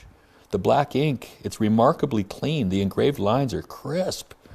This is a vibrant, vibrant work of art. And provenance matters immensely to serious collectors. This isn't an engraving after some obscure drawing. This derives directly from Michelangelo's monumental Sistine Chapel project. So this occupies this intersection. It's fascinating where Renaissance draftsmanship, sculpture, and printmaking converge. You know, from a collectability standpoint, the market's discerning more and more. Today, probably more than it ever has been. Collectors are gravitating toward works that satisfy certain qualities. I kind of bring it down to 3 basics. Is he a master? Yeah, undisputed. Is this an early impression? Is it in good state? It's state 1, first state, and it's the first printing, so yes. Is it museum level? Well, yeah, I just shared with you multiple museums that have the exact same work. So this engraving checks every single one of those boxes. Of course, most collectors are never going to own a Michelangelo. You're certainly not going to own a drawing. Bill Gates owns one. I think he paid $35 million for it. Those reside almost exclusively in institutions and private collections. But an early Scultori engraving after Michelangelo offers something remarkably close, a contemporary Renaissance print that transmitted Michelangelo's genius throughout Europe during his own lifetime. Don't make this purchase because it's beautiful, although it is. Acquire it because 500 years from now, Michelangelo is still going to be Michelangelo. Let's go back to the auction. Leif, coming to you. Thank you so much indeed. And you're absolutely right. I mean, his name is indelible. That's it. I mean, that it will never be erased. Never be erased. And with every passing day, these are harder to find, you know. You know that as well as I do. They become harder and harder to find. That's why I am shocked that we have a lifetime Michelangelo at our auction. That is the first time for me. That's really something else, ladies and gentlemen. And the thing is, just think about that for a second, right? It's survived nearly 5 centuries intact. So you become the steward of an object that has outlasted empires. Ladies and gentlemen, every year that this survives, it deepens its rarity. And this is a genuine artifact of the high Renaissance in your hands, in your home. Do you know how many people I know would love to have this? I mean, at this price point, we are extremely underbid. We are extremely underbid on this, ladies and gentlemen. We've got a bid of 18. 18 right now, and this is going to be the last call. Folks, you could add another 0 for that to this, and you would still be at a fair market value. So don't miss out on this. Really don't miss out on this. 1800, look at a 19. 18 right now, but again 19, look at a 1900 right now for the bid at 18. 18 is the bid. 18 is the bid. We are in the last call right now. Look at a 1900 right now. At 1800, bid about 19. Look at a 19 right now for the bid. At 1800. At 18 right now, but again 19. Look at a 19 right now for the bid. Ladies and gentlemen, this is the last call. Place your last and final bids at this time. And consider for a second, really, what's here? What are you looking at? You're looking at a genuine 16th century engraving of a figure from the Sistine Chapel ceiling. This is an echo of Michelangelo himself. Nearly 500 years old, first state and Barthes reference, and this is how the world once came to know the greatest artist who ever lived. And old masterworks tied to a name like this do not surface often. Once, twice, third and final, sold. Wow. Can I bid on that, please? Too late, right? Okay, ladies and gentlemen, we are moving on. And once again, unbelievable acquisition at a very, very small fraction of what it should have sold for. So whoever got that, my goodness, well done. Take a look at this. This is Andrew Wyeth, ladies and gentlemen. He was the most beloved American realist of the 20th century. You might have heard about him. Now, he was the painter of Christina's World. He was an artist so precise and so popular that he made the quiet fields and cold light of rural America feel like the center of the universe. He said, and I quote, "I prefer winter and fall," he once said. Quote, "When you feel the bone structure of the landscape, you feel exactly that here. Canvas backs, a spare haunting study of ducks rendered with Wyeth's unmistakable restraint." Look at every line, how every line is doing the work of 10. That's what he was all about. So this is a scarce color lithograph that carries his image and his stone signature, executed in 1963. Ladies and gentlemen, this is an accessible way to bring one of the most recognized names in American art onto your wall. That stark, let's call it a poetic vision, that made Wyeth a household name in a genuine vintage work. Let's bring it over to Nino. I don't know how you got this collection here tonight, Leif. If you had a personal hand in it, man, I'd like to shake your hand for that. Tony, our producer, really pulled out the stops tonight. I mean, this collection is just unbelievable. Man, oh man, like try and walk into a gallery and see what we've presented this evening. That just doesn't happen. We've taken a walk through history and we're showing you the greatest artists of all time. I mean, and he belongs in this company, Andrew Wyeth. Stiff competition, even within his own family, to be a great artist. You know, his father, N.C. Wyeth, very famous. His grandson, Jamie Wyeth, very famous. All 3 generations of internationally recognized artists. Andrew Wyeth, ladies and gentlemen, just a very interesting, deeply introspective artist. All about mood, silence, isolation. You know, that's a lot of what we get. You know, Leif mentioned something a moment ago about one of the most famous works of art in history, certainly in American history. Come to my screen, I'll show it to you. It's called Christina's World. He mentioned it very quickly, But there it is, Christina's World. It resides in the Museum of Modern Art in New York, and it is one of those works of art that it dominates the American art landscape. Let's go back to the work of art. This is one of the ones that, when we think about American art, Christina's World immediately pops into head. But let's talk about Andrew Wyeth a little bit further back. He was born in 1917, passed away in 2009. Long career. Easily one of the most prominent American realist painters of the 20th century. He was born in Chadds Ford. He was the son, of course, of the very famous illustrator N.C. Wyeth. So that put him in this deeply artistic environment from a really young age. Due to fragile health, he was largely educated at home instead of going to school. So he developed intense observational skills and a solitary working style. And that's kind of where that isolation I was referencing kind of comes in. Now, a pivotal emotional event was the death of his father, N.C. Wyeth, the famous artist. That happened in 1945, and it marked a noticeable shift in Andrew Wyeth's work. It became darker, more introspective, the themes of it. He really does occupy a unique position in American art history. He's a defender of realism, because this period of time, so this one that you're looking at, 1963, what's happening in America? What is the major movement? It's abstract expressionism. It's Jackson Pollock, and he's dominating. Yet Wyeth remains committed to realism. He's bucking the trend. Emotional minimalism. His works are often described as psychological landscapes, emphasizing mood, isolation, and memory rather than narrative action. Unlike a lot of modernists, he was widely popular with the public, which helped sustain interest in representational painting throughout the 20th century. He was the vanguard. He kind of held on to it. Of course, major museums, the Museum of Modern Art I just shared with you, most major museums are going to have works of art of Wyeth. And that Christina's World, the one I showed you, that probably is his most iconic, with Christina Olson crawling across the field toward her farmhouse.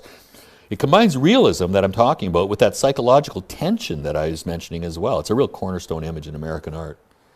Now, he's easily one of the most collectible American artists of his era, and his work, it's more emotional than visual to me, those themes, memory, isolation. This places him strongly with collectors. Now, Canvasbacks, great piece, fantastic piece, understated work of art for sure, but what a gorgeous work of art. In fact, come to my screen for a second. I'm going to show you 1963 lithograph Canvasback, right there. You can go right now and you can get it without a frame for $5,500. This is the one you're bidding on right now. It's available right now at $5,500. What do his originals sell for? 20 million, 9 million, 6 million. Those are all originals right there. Where are you going to find them? You name it. Major museums, National Gallery of Art. This is a great image too. This actually reminds me a little bit of the image that we're looking at. The emotional feeling that I get from it, the psychological feeling that I get from it, the nostalgic feeling that I get from it as well. The Met, 1959. Major museums, ladies and gentlemen. Let's go back to the work of art. Let's talk about Canvasback. Let's talk about Canvasbacks. It doesn't shout at you across the room, does it? This is the kind of art that rewards a collector who believes the best art reveals itself over a period of years, not seconds or minutes. What makes this piece compelling is the tension. A single Canvasback duck hangs vertically, rendered with Wyeth's unmistakable precision. Its feathers built from delicate tonal shifts rather than heavy or dramatic color. And then you got really sparse geometric lines that surround the bird, and that creates an architectural framework. It makes the subject feel suspended between nature and design. So it's a scientific study, but it's also quiet poetry. And while this abstraction was dominating this period of time, Wyeth, he doubled down on observation, atmosphere, and emotional restraint. Because his works aren't about spectacle. They're about stillness. They're about calmness. And that philosophy carries from his originals to his prints, which remain still, of course, the only way that we can access much of his work, unless you've got deeper pockets than me. Because much of his work, his original works of art, is, as I just shared with you, in the millions. So to get a piece of Wyeth, it's going to be a print. That's how you can connect to America's most celebrated realist painter. Now, this was executed in 1963. This is a period that collectors often view as especially desirable. If you look at his body of art, if you look at his history, this is a very powerful time for Wyeth. This is signed in the stone, signed in the plate, which is consistent with traditional fine art lithography.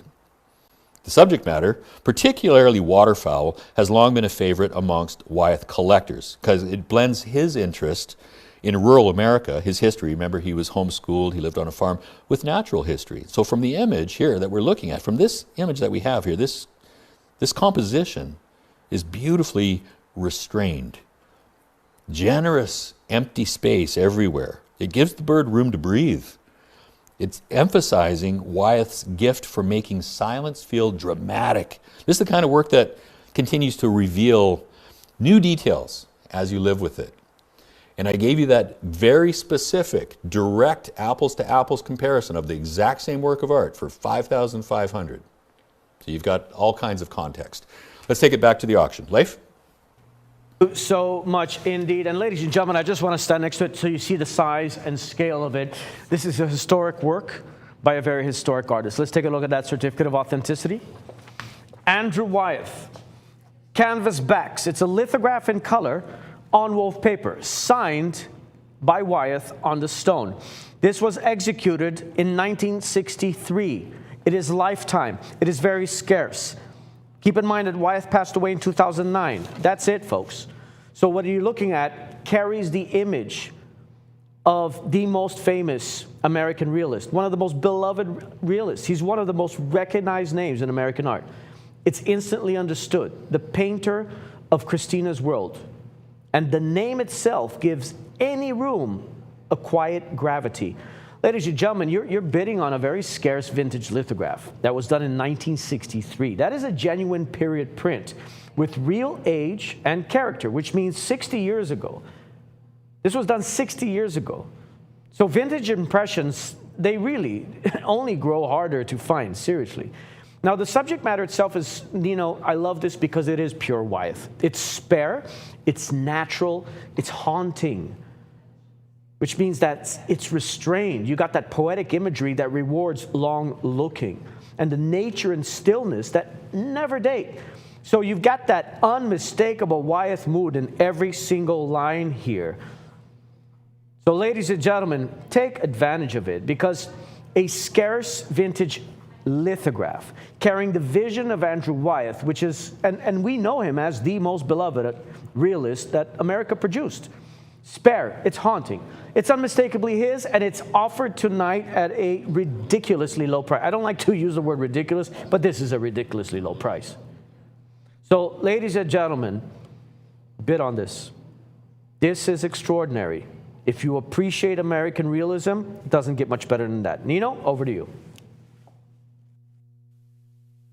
Yeah, indeed. And it's shocking that we're not even at the price of half of the frame, especially, when I do give this kind of information, and I give it to you, for your own knowledge, and you do with it as you like. But this is the market. This is what's happening in the real world out there right now. And come back to my screen again. I think we're okay on my screen. Come back to my screen, because I don't know if Leif got to see it, but when I get the opportunity of showing you true apples to apples and really seeing the exact same work of art, plate signed, lithograph, 1963, the only difference between the one you're bidding on and the one that I just shared with you, let's go back to the one you're bidding on, is the frame.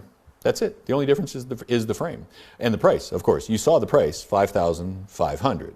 If you put this very same frame that you're looking at right now, with that molding, with that fillet, with all of the components on this, you're certainly well over $6,000.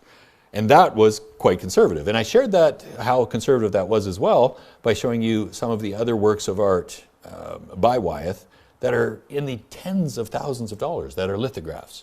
Also sharing with you the museums, that regularly collect these works of art. So get art because you love it, of course, but don't ignore the other elements. I would never ignore the other elements. Like, if somebody was presenting to me a work of art and then they just showed it to me that here it is at a gallery right now for $5,500 unframed, or you can bid whatever you want on it, I would certainly feel quite comfortable putting in a bid of half of what it's already selling for at a gallery. You know, because even if I wasn't a collector of Wyeth, because I understand value, I don't want to give up value. So something to think about as well, but get it because you love it. You know, the museums are acquiring these. I shared with you multiple museums that have these very same works of art. There's a very finite number of them that exist, ladies and gentlemen. He's not making any more, as Leif shared.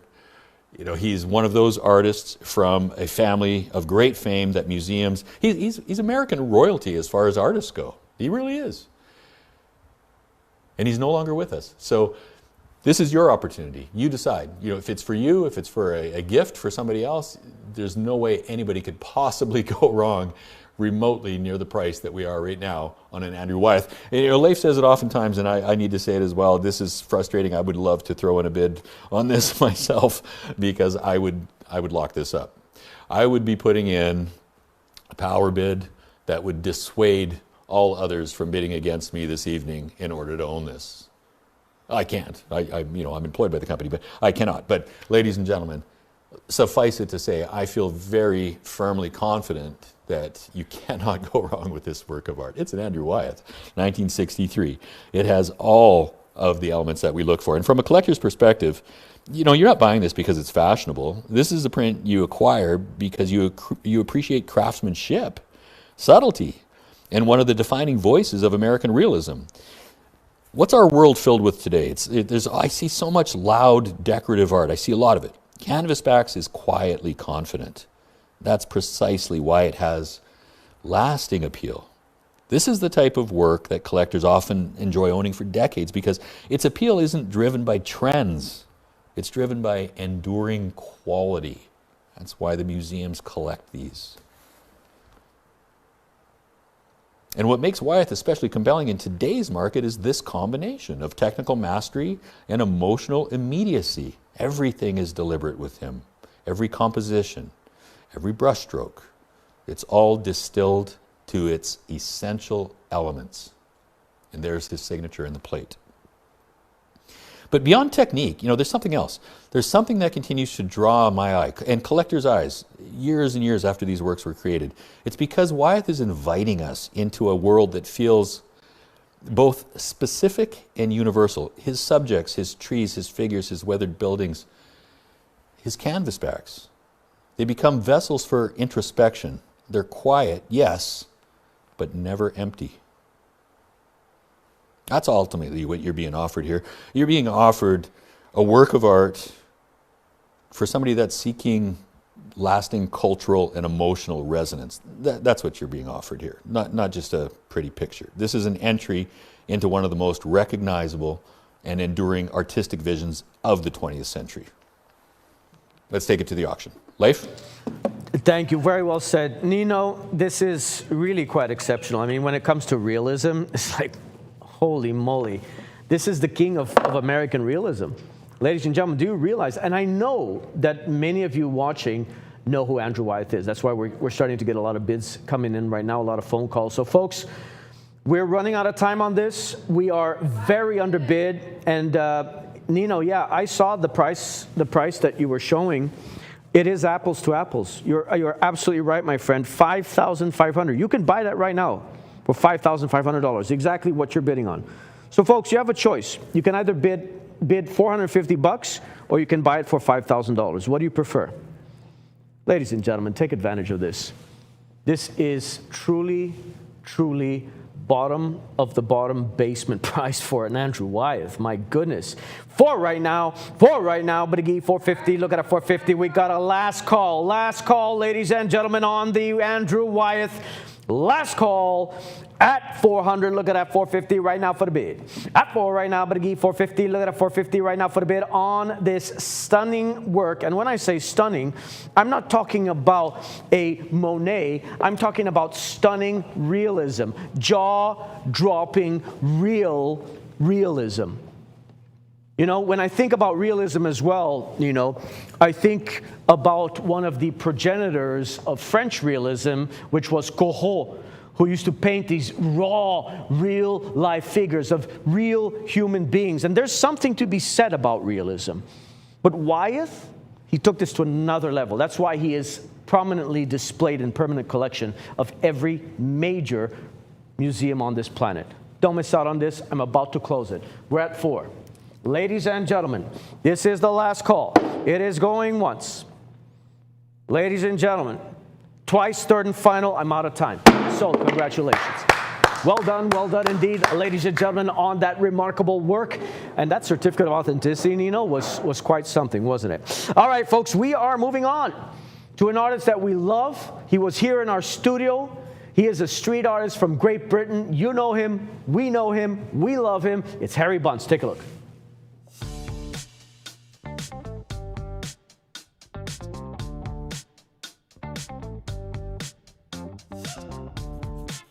I got started in art as a very young child. I think it's just something that came naturally to me. At school I was known as the one who was good at art, which I think is a common thing with a lot of artists. And then I went to the local art school. Then it all changed slightly for me because they almost killed my love of art. And then I did a bit of a U-turn at about age 20 and I went into fashion. Yeah, despite, I think, looking back, my heart not being completely in the fashion world, I think a huge turning point was when I attended a 40th birthday party, and the only thing all these people I hadn't seen for 20 years asked me was, "Hi Harry, how's the art going?"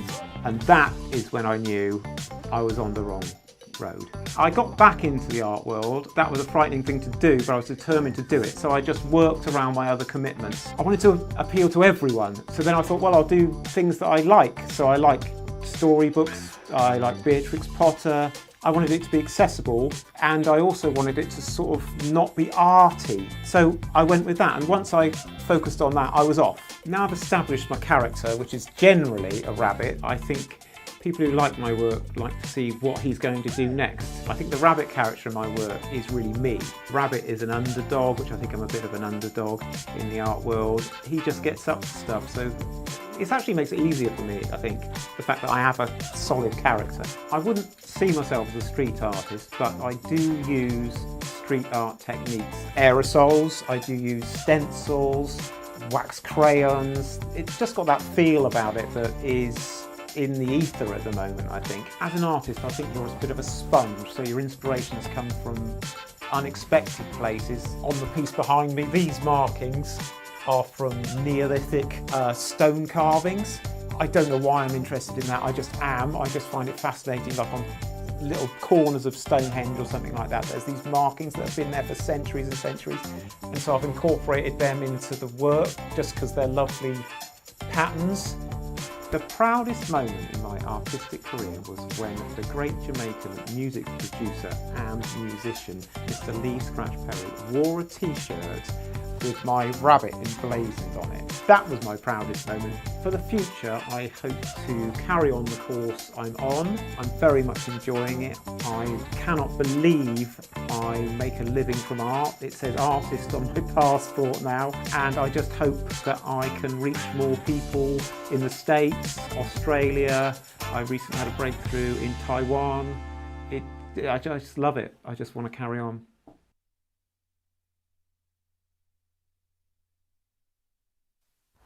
All right, ladies and gentlemen, welcome back. I could listen to his voice all day long. He's very kind of a quirky personality and quirky art. You know, art is often a reflection of the artist, for sure, and I certainly see that in him. But yeah, really fascinating to listen to him talk about his life and his history. And as you can see, we're bringing in a sculpture, and Leif is turning it for us on a Lazy Susan, so you can just see all of the different angles of it. You can see how the light plays on this work of art. It's a composite sculpture with definitely it has a mirror polish, just absolutely gorgeous. I love the title, Leif, Koni Palooka, a palooka. You know, that's slang. That's going back, way back old days for boxers, you remember? Like, I'll moida da bum. He was a palooka. That's the title that we have on this work of art. Now, sculptures, I'm a big fan, and I hope you guys are as well. And I want to give you guys something to think about when we're talking about sculptures and just talking about art in general. Is, you know, we hear all the time, and I'm sure Leif has heard it, and I've heard it many, many times. I've heard people say, I love art and I love collecting art, but I filled up my wall space and I just don't have any more room, and you know, that sort of a thing. Well, that's not what collectors do. We don't base our art collection on our wall space. Of course not. Can you imagine some of the greatest collectors in the past? We wouldn't have museums if collectors only only acquired art to fill their wall space. However, I do understand, you get kind of comfortable with your art on your walls and you don't want to rotate it sometimes. So here's something else to think about. Add an element into your collection of sculpture, something that is tangible. You can put on some nice white gloves, you can handle it, you can hold it, you can put it on a Lazy Susan, you can rotate it, you can have it on a mantelpiece, you can display it. In fact, I've been doing this a long time, so 3 decades plus here, and I've always said to my collectors, you don't have a complete collection unless you have sculpture. So I have many collectors that go, I have a complete collection. I've hit all of these different checkpoints for my complete collection. Then I'll ask them, what sculptures do you have? Oh, I don't have any sculptures. That's not a complete collection.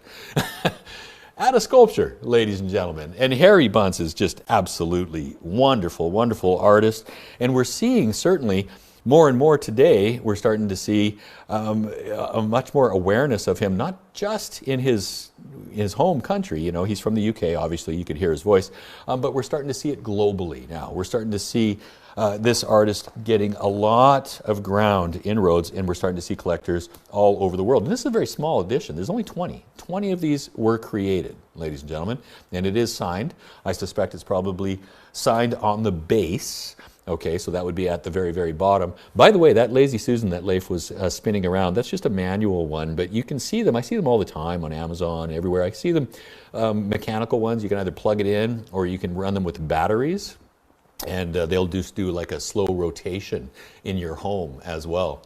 But it really is wonderful to be able to see all those different aspects, all those different elements to it. And I'm going to share with you a few different examples of Harry Bunce as well. And I was able to find some sculptures. Let's come to my screen for a second. This quirky kind of a style of his, it's just wonderful. And this goes back to what I was talking about a little bit earlier with Carl Stryker, is consider this for yourself, of course. Get art because you love it and get it for yourself.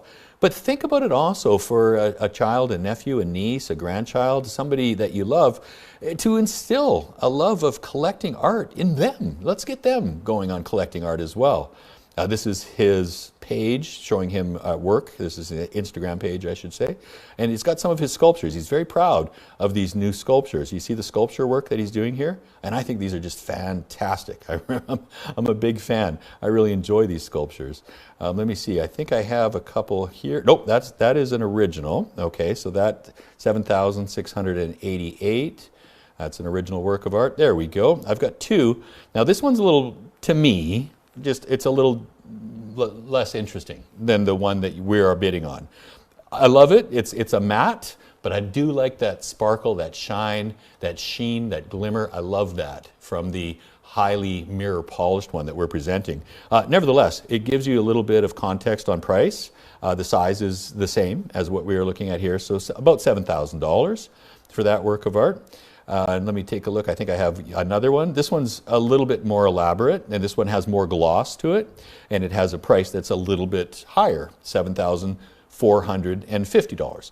So that's kind of your range, what was that, 6,800, the last one? 6,800 to 7,500 would be your typical range. If you're able to acquire one of these, you're not going to see them for much less than $6,500. So that gives you a little bit of context there. And if you were looking at some of his other works of art, by the way, I'm just showing you a lot of different stuff here. So small original mixed media. This would be a little bit larger mixed media that we have over here, 10,000. Now these ones that you're seeing at 1,400, let's go ahead and click on one so you can really understand what it is. These are prints. So these are prints. And there you have, it's a lithograph. It's an offset lithograph. Okay, so that's going to be an edition, I believe, of 200, and those are $1,400. But let's talk apples to apples. This is apples to apples, right here. 7,450, that's really what you're looking at with this work of art that you were bidding on here right now. Now let's go back to the work of art. So you've got some context now. You've got a few different comparisons. I gave you a couple of them, and I would encourage you to go to his Instagram page, and you can look at some of those videos. He's got brief little videos in there, and it shows him working. I'm always fascinated by that. Now I'm not going to give you a full biography because that was a fairly extensive video, and he talked a lot about his life. Better to hear an artist talk about his own life than Nino Barrett talk about an artist's life. I think we can all agree on that. So I think we can skip that part of it, but there is a couple of things that I really do want to bring to your attention. In 2020, he was accepted into one of the most prestigious galleries in the world. It's called the Saatchi Gallery in London.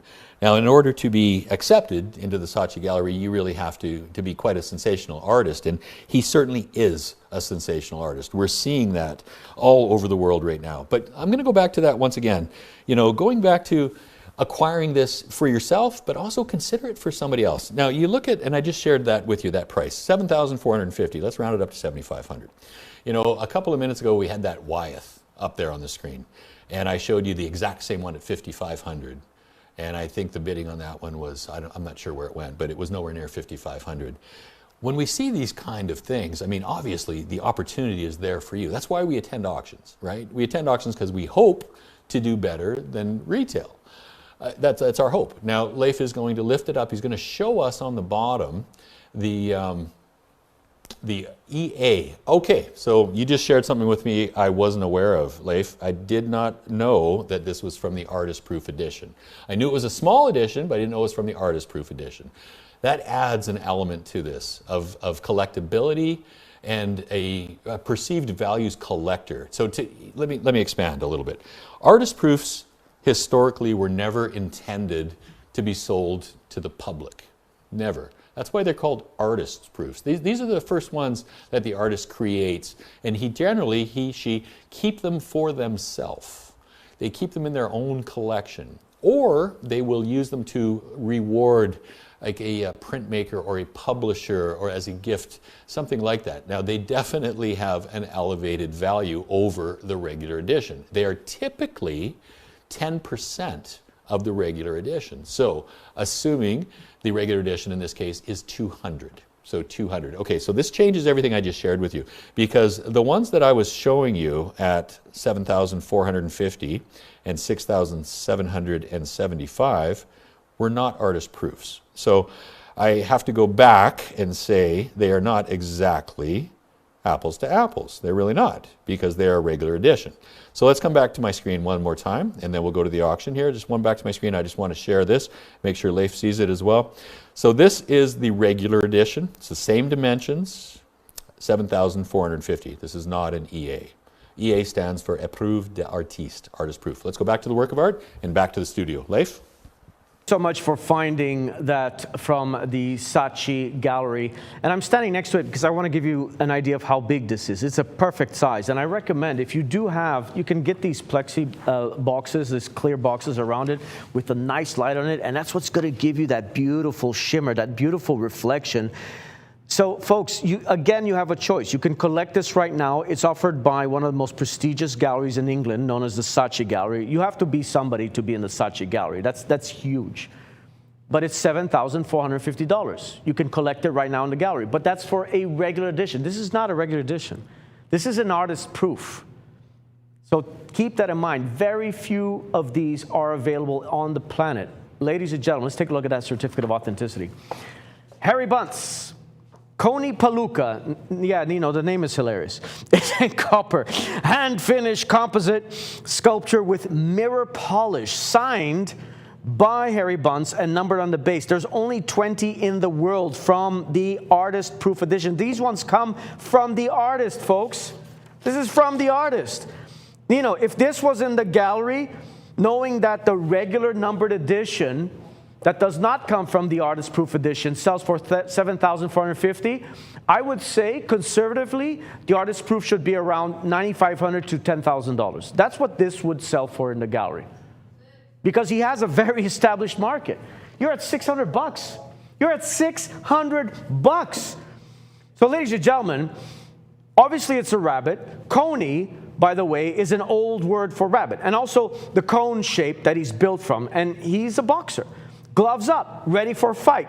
He probably can't win, though, because palooka, like Nino was talking about, palooka is boxing slang for the lovable underdog who keeps getting back up.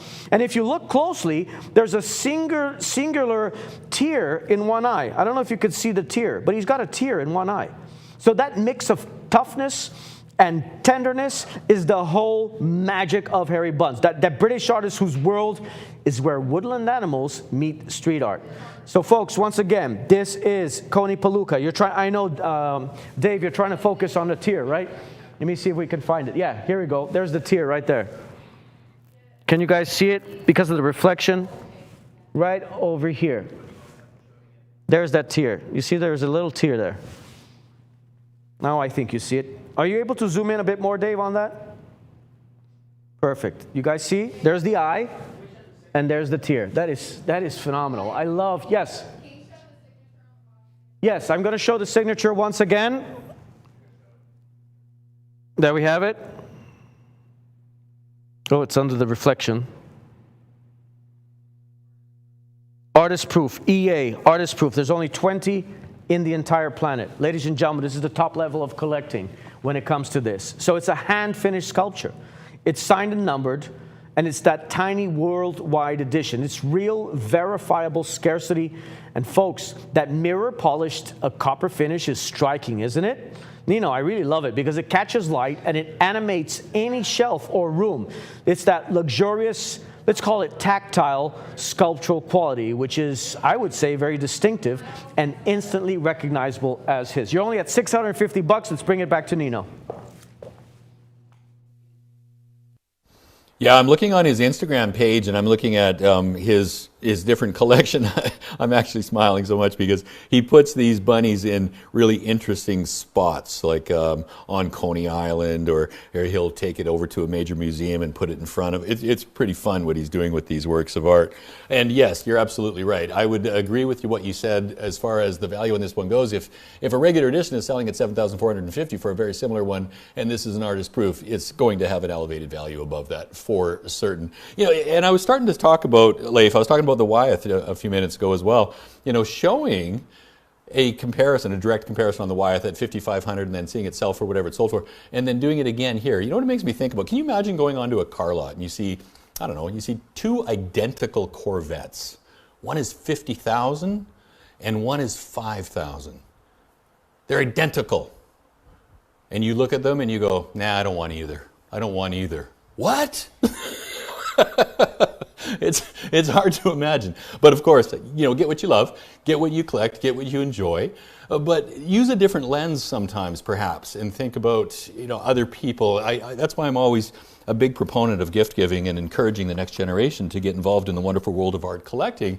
And by giving them one of these gifts, that's how you instill that kind of passion. So, and this is a very playful piece. I mean, this is something that could end up in a nursery, but of course it has to be protected. It's valuable. This is well over $7,000 is what they sell for. You know, that's what they're retailing for, well over $7,000 US for these works of art. Get it because you enjoy it, ladies and gentlemen, but the value is clear, it's obvious, we've demonstrated it, it's really up to you. If you enjoy this artist, and he is not an up-and-coming artist. Now, in 2020, I called him an artist to look out for, to watch for. And in 2020, when I first started showing his works of art, even his little offset lithographs, those were about $500-600. Now I see now they're $1,400. His little mixed medias in 2020, those were around $2,500. Now I'm seeing them around $5,000. You know, he wasn't doing sculptures. This is very new. This is a new evolution for him. This is a new iteration of his art form. This is something very different for him. So he's expanding as he grows, as his audience grows. He's growing as well. But he's keeping that playful, and he talked about it in his video so well, about the reasons why, you know, that playful rabbit that is so inspirational to him. And he's continuing with the inspiration that he's drawn from all these different children's illustrators like Richard Scarry and Dr. Seuss and Beatrice Potter and, you know, everything that he was mentioned, but it's very much infused with stylized contemporary elements, and it's influenced by street art. He pays homage to masters that came before him like David Hockney, Keith Haring. We see that in his works of art. So sculptures, ladies and gentlemen, I am a huge fan. I'm a champion of sculptures. I believe in sculptures. I think that it's wonderful to have in your collection a sculpture. If you put another zero on this, you'd be right at about, you know, what they're selling for in galleries, right there. and by the way, and I shared this, but I'm happy to share it yet again, is you can't get an offset lithograph unframed for less than $1,400. You can't get it. Ladies and gentlemen, this is easily an $8,000, $9,000 work of art. There's his signature right there. And it's something, you don't handle art that hangs on your wall, right? But you can here. You can put gloves on, you can rotate it, it's tangible. Let's go back to the auction. Leif? All right, thank you very much. And in case you didn't notice, my friends, I was just showing you the signature. Dave, if you don't mind zooming in once again, please, and let's see where we have it. There it is, right over there. There is that signature. All right, so you are bidding on that artist proof. Ladies and gentlemen, you can acquire this right now in one of the most established galleries in London as a Saatchi Gallery, $7,450. Nino showed you that several times. Think about the difference in price here. And the one in the gallery is a regular numbered edition. This is from the collection of the artist, the edition of the artist. It is an artist proof, and there are only 20 in the entire world. Now, do we have 1 minute? We got a minute left, right, Kim? We got 20 seconds. All right, folks, you better start calling, because I'll tell you what, Harry Bunce is a rising, widely collected British artist. And the thing is, buying early into a climbing name, this is where collectors win, all right? Especially when you know for a fact right now that this is selling for, right now, approximately 8 to 10 times less than what you'll collect it for in a gallery, and it's a superior edition to the one in the gallery. So this is the charm that lifts that mood of a home every single day. Ladies and gentlemen, this is so striking. All right, got a bid of 9 right now, but I give $9.50. Look at the $9.50 right now for the bid of 9. At 9 right now, but I give $9.50. 9 right now, but I give bid upon at $9.50. Look at the $9.50 right now for the bid. At 9 right now, but I give $9.50. At 9 right now, but I give $9.50. Only 20 in the entire world. An established British artist who is just rising and rising and rising in popularity. You think this is a good time to collect it? Absolutely, especially at this price. Folks, even if you were to pay, even if the bid was up at $5,000 to $6,000, you'd still be $1,500, almost $2,000 less than the regular edition in an established gallery. We are out of time. Please place your last and final bids. We got to go. Ladies and gentlemen, it is extremely underbid. It is extremely underbid. You're getting an incredible deal here. That is going once. It is going twice. Start for a final warning. Sold. Amazing. Amazing, amazing. Nino, I hope Harry Bunce was not watching the auction tonight, because I think he would be pretty disappointed that you know, at that price point. But hey, it made some people, made our audience very happy, right, guys? You happy? Good. We share in your happiness. You did great. That's why you watch our show. Congratulations. Well done. All right, we are at that moment. We are at the grand finale right now, my friends. This is the last work. And we certainly want to end with a bang. Let's take a look, see what we got. Of course, it is Kef, but look at these colors. My goodness, what a beauty. If you don't know who Kef is, here he is. Take a look. Every line, every curve, every color, every breath held, and every breath released. Art is created. Every moment spent in Berlin, creating this style. Every moment spent in Shanghai, mastering this style. Every moment of doubt, every moment of joy. Hours painting, years of creating. Harmony, peace, tranquility. With every collaboration, with every exhibition, his name grows. Sold! California! Sold at $41,000. Sold at 63. With every hammer drop and every piece sold, now is the time for Kef.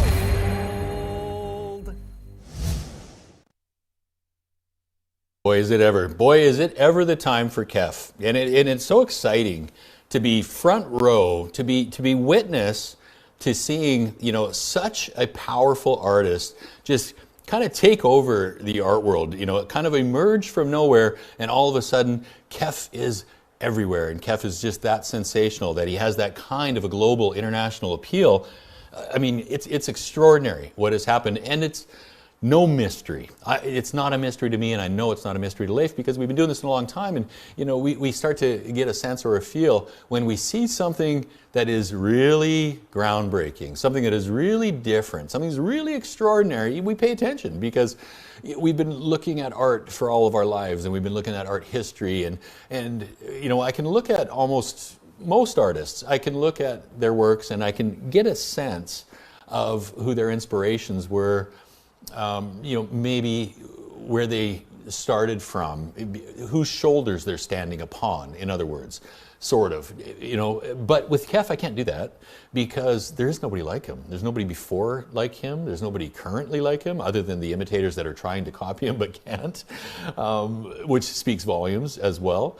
This is really, truly unique. And look at the movement that we have in his works of art. I mean, they are undulating. They are just, I see so much movement with these works of art that my eyes start to almost deceive me, and it puts me into a meditative, almost a contemplative state, just looking at his works of art. And we hear this frequently from collectors. They'll say, hey, you know what? I used to come home, turn on the TV. Now I come home and I sit down in front of my Kef, because the way I used to do it, my blood pressure would go up, and the way I do it now, I get nice and calm. And this is one of his gifts, that he has this gift that he can share with us, and whether it's purposeful or not, I mean, it certainly is being shared. He's been in our studio. We have a great relationship with him. Ray Taylor, thank you for establishing that incredible relationship with him. And I was listening to Tony the other day, and he was talking about Kef, and he was saying, he's certainly outgrown all the galleries that he started initially with.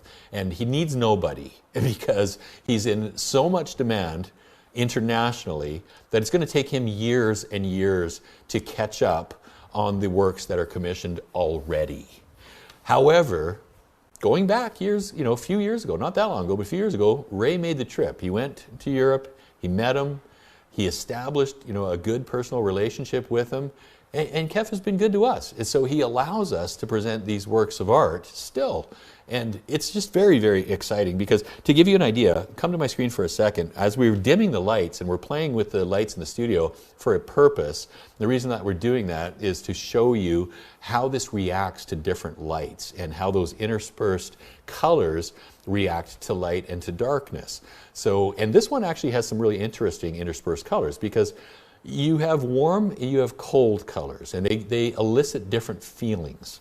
So the cool colors are like the blue that we see in here, the light blue. You've got a bit of a green, almost like a slight turquoise green down in the corner. So those are the kind of the cool colors. And then you got the warm colors, like the ambers and the yellows and the oranges.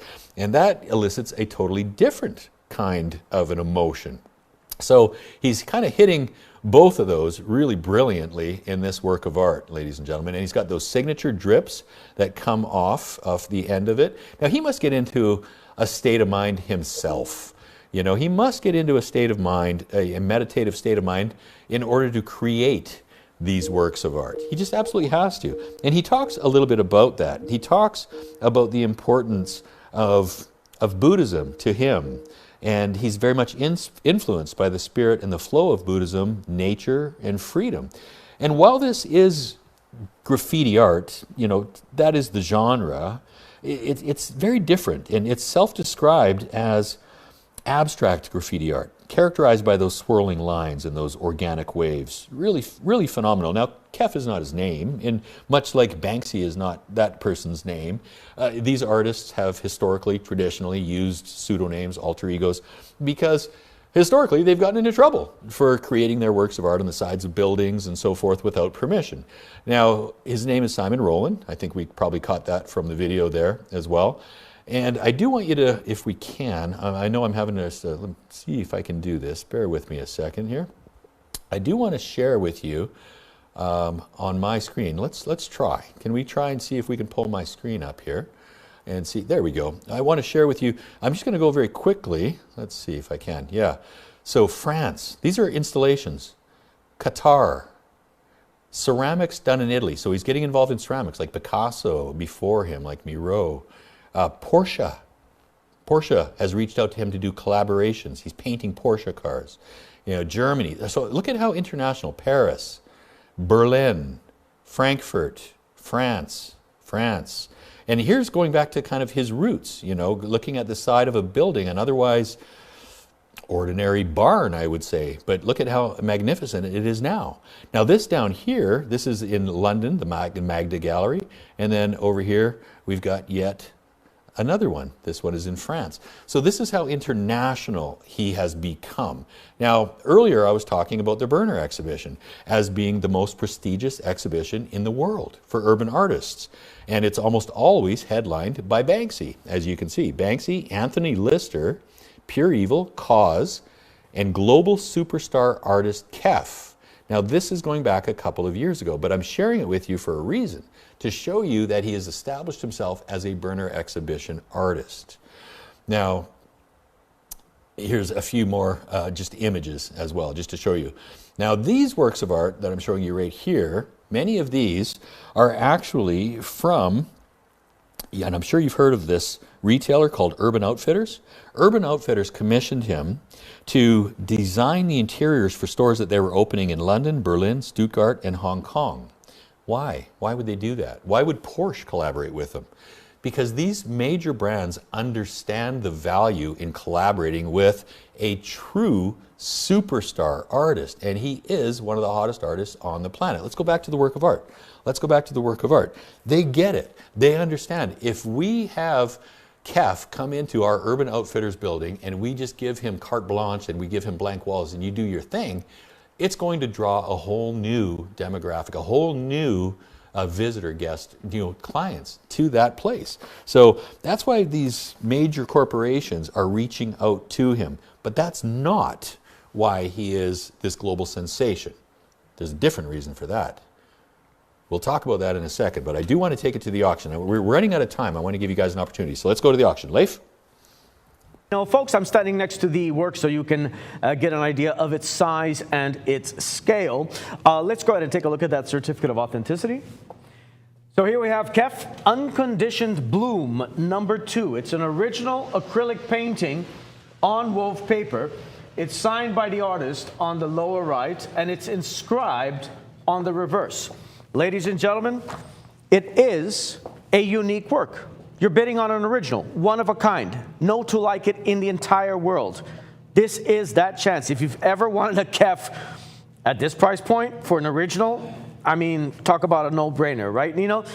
So, folks, once again, you're at a bid of $1,200, bid of 13. Look at that 13 right now for the bid at 12. At 12 right now, this is where you definitely want to place a power bid. Got a bid of, is that a bid? We got a bid at 13, right? 13 right now, but 15. Oh, so we got a little mini power bid. All right. At 1,500 right now, bid of 16, 15, bid upon 16, 15, bid upon 16. Bring it back to Nino. Nino, over to you. All right, I don't have much time, but I'm going to go right quickly to show you my screen. I barely even really need to do this because you saw the video, you know what these sell for. And I encourage you to do your own research. But if we have a second, come to my screen just for a split second before I say goodnight here. I want to show this to you. Oh, my screen is down. All right, I'll tell you what. I challenge you, ladies and gentlemen, whoever's listening, I challenge you to find an original, this is an original acrylic painting. I challenge you to find one for under $10,000. You're not going to find one for under $10,000, but I challenge you to try, okay? And I'm talking about a small one, and this is not a small work of art. So as far as value goes, unquestionable. There is zero question. But I'm going to go back to what I was starting to say before I say goodnight is all of those reasons that these major brands and corporations align themselves with Kef is not the reason why he has had this unbelievable, explosive growth. There's a different reason for it. It's because everybody is drawn to his art. All regions, all generations. And that's incredibly rare in the world of art. Incredibly rare.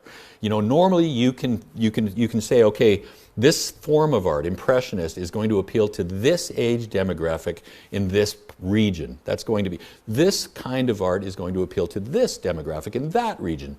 And it's a generalization, of course.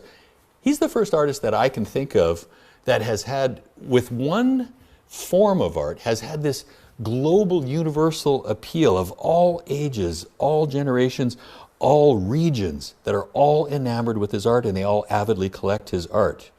I mean, he's going through the stratosphere. And it's because of how they feel. It's meditative, it's hypnotic, it's mesmerizing. And that is one of the most wonderful gifts about art, period. How does it make you feel? It doesn't always have to make you feel good, but it should make you feel.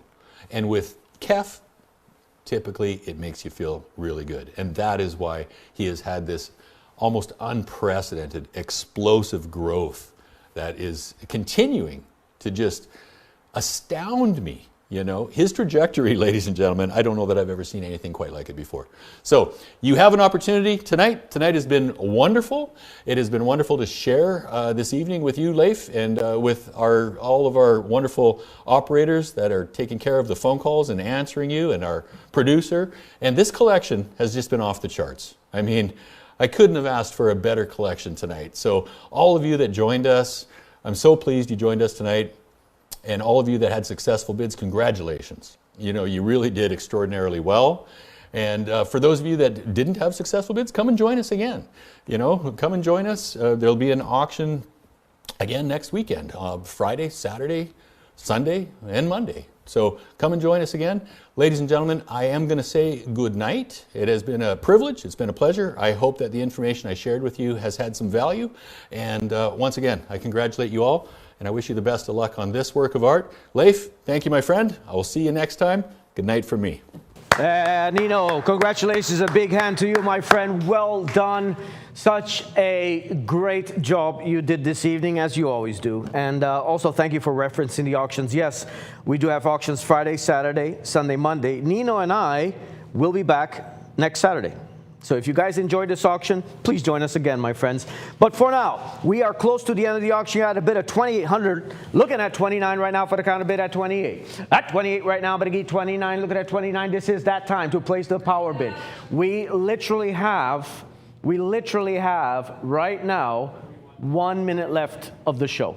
We have 1 minute left of the show. You're at a bid of $3,100 right now for the bid. $31 right now for the bid. Ladies and gentlemen, I will be bidding this off air. We will be bidding this off air.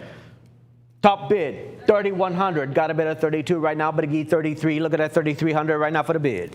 At $3,200 right now, but again, $33. $32 would again, $33. Look at that, $33 right now for the bid. $33 is the bid. Look at that, $34. At $33 right now, but again, $34. At $33 right now, but again, $34. Looking at $34 right now to take the lead. Ladies and gentlemen, place those power bids. This is definitely that artwork that you want to place the power bid on. And Nino, very well said. I know you can still hear me, my friend, even though you're closing shop, that I do challenge as well. I want to echo what you say. I challenge anybody to find an original this size for Kef for under $10,000. You're just not going to find it.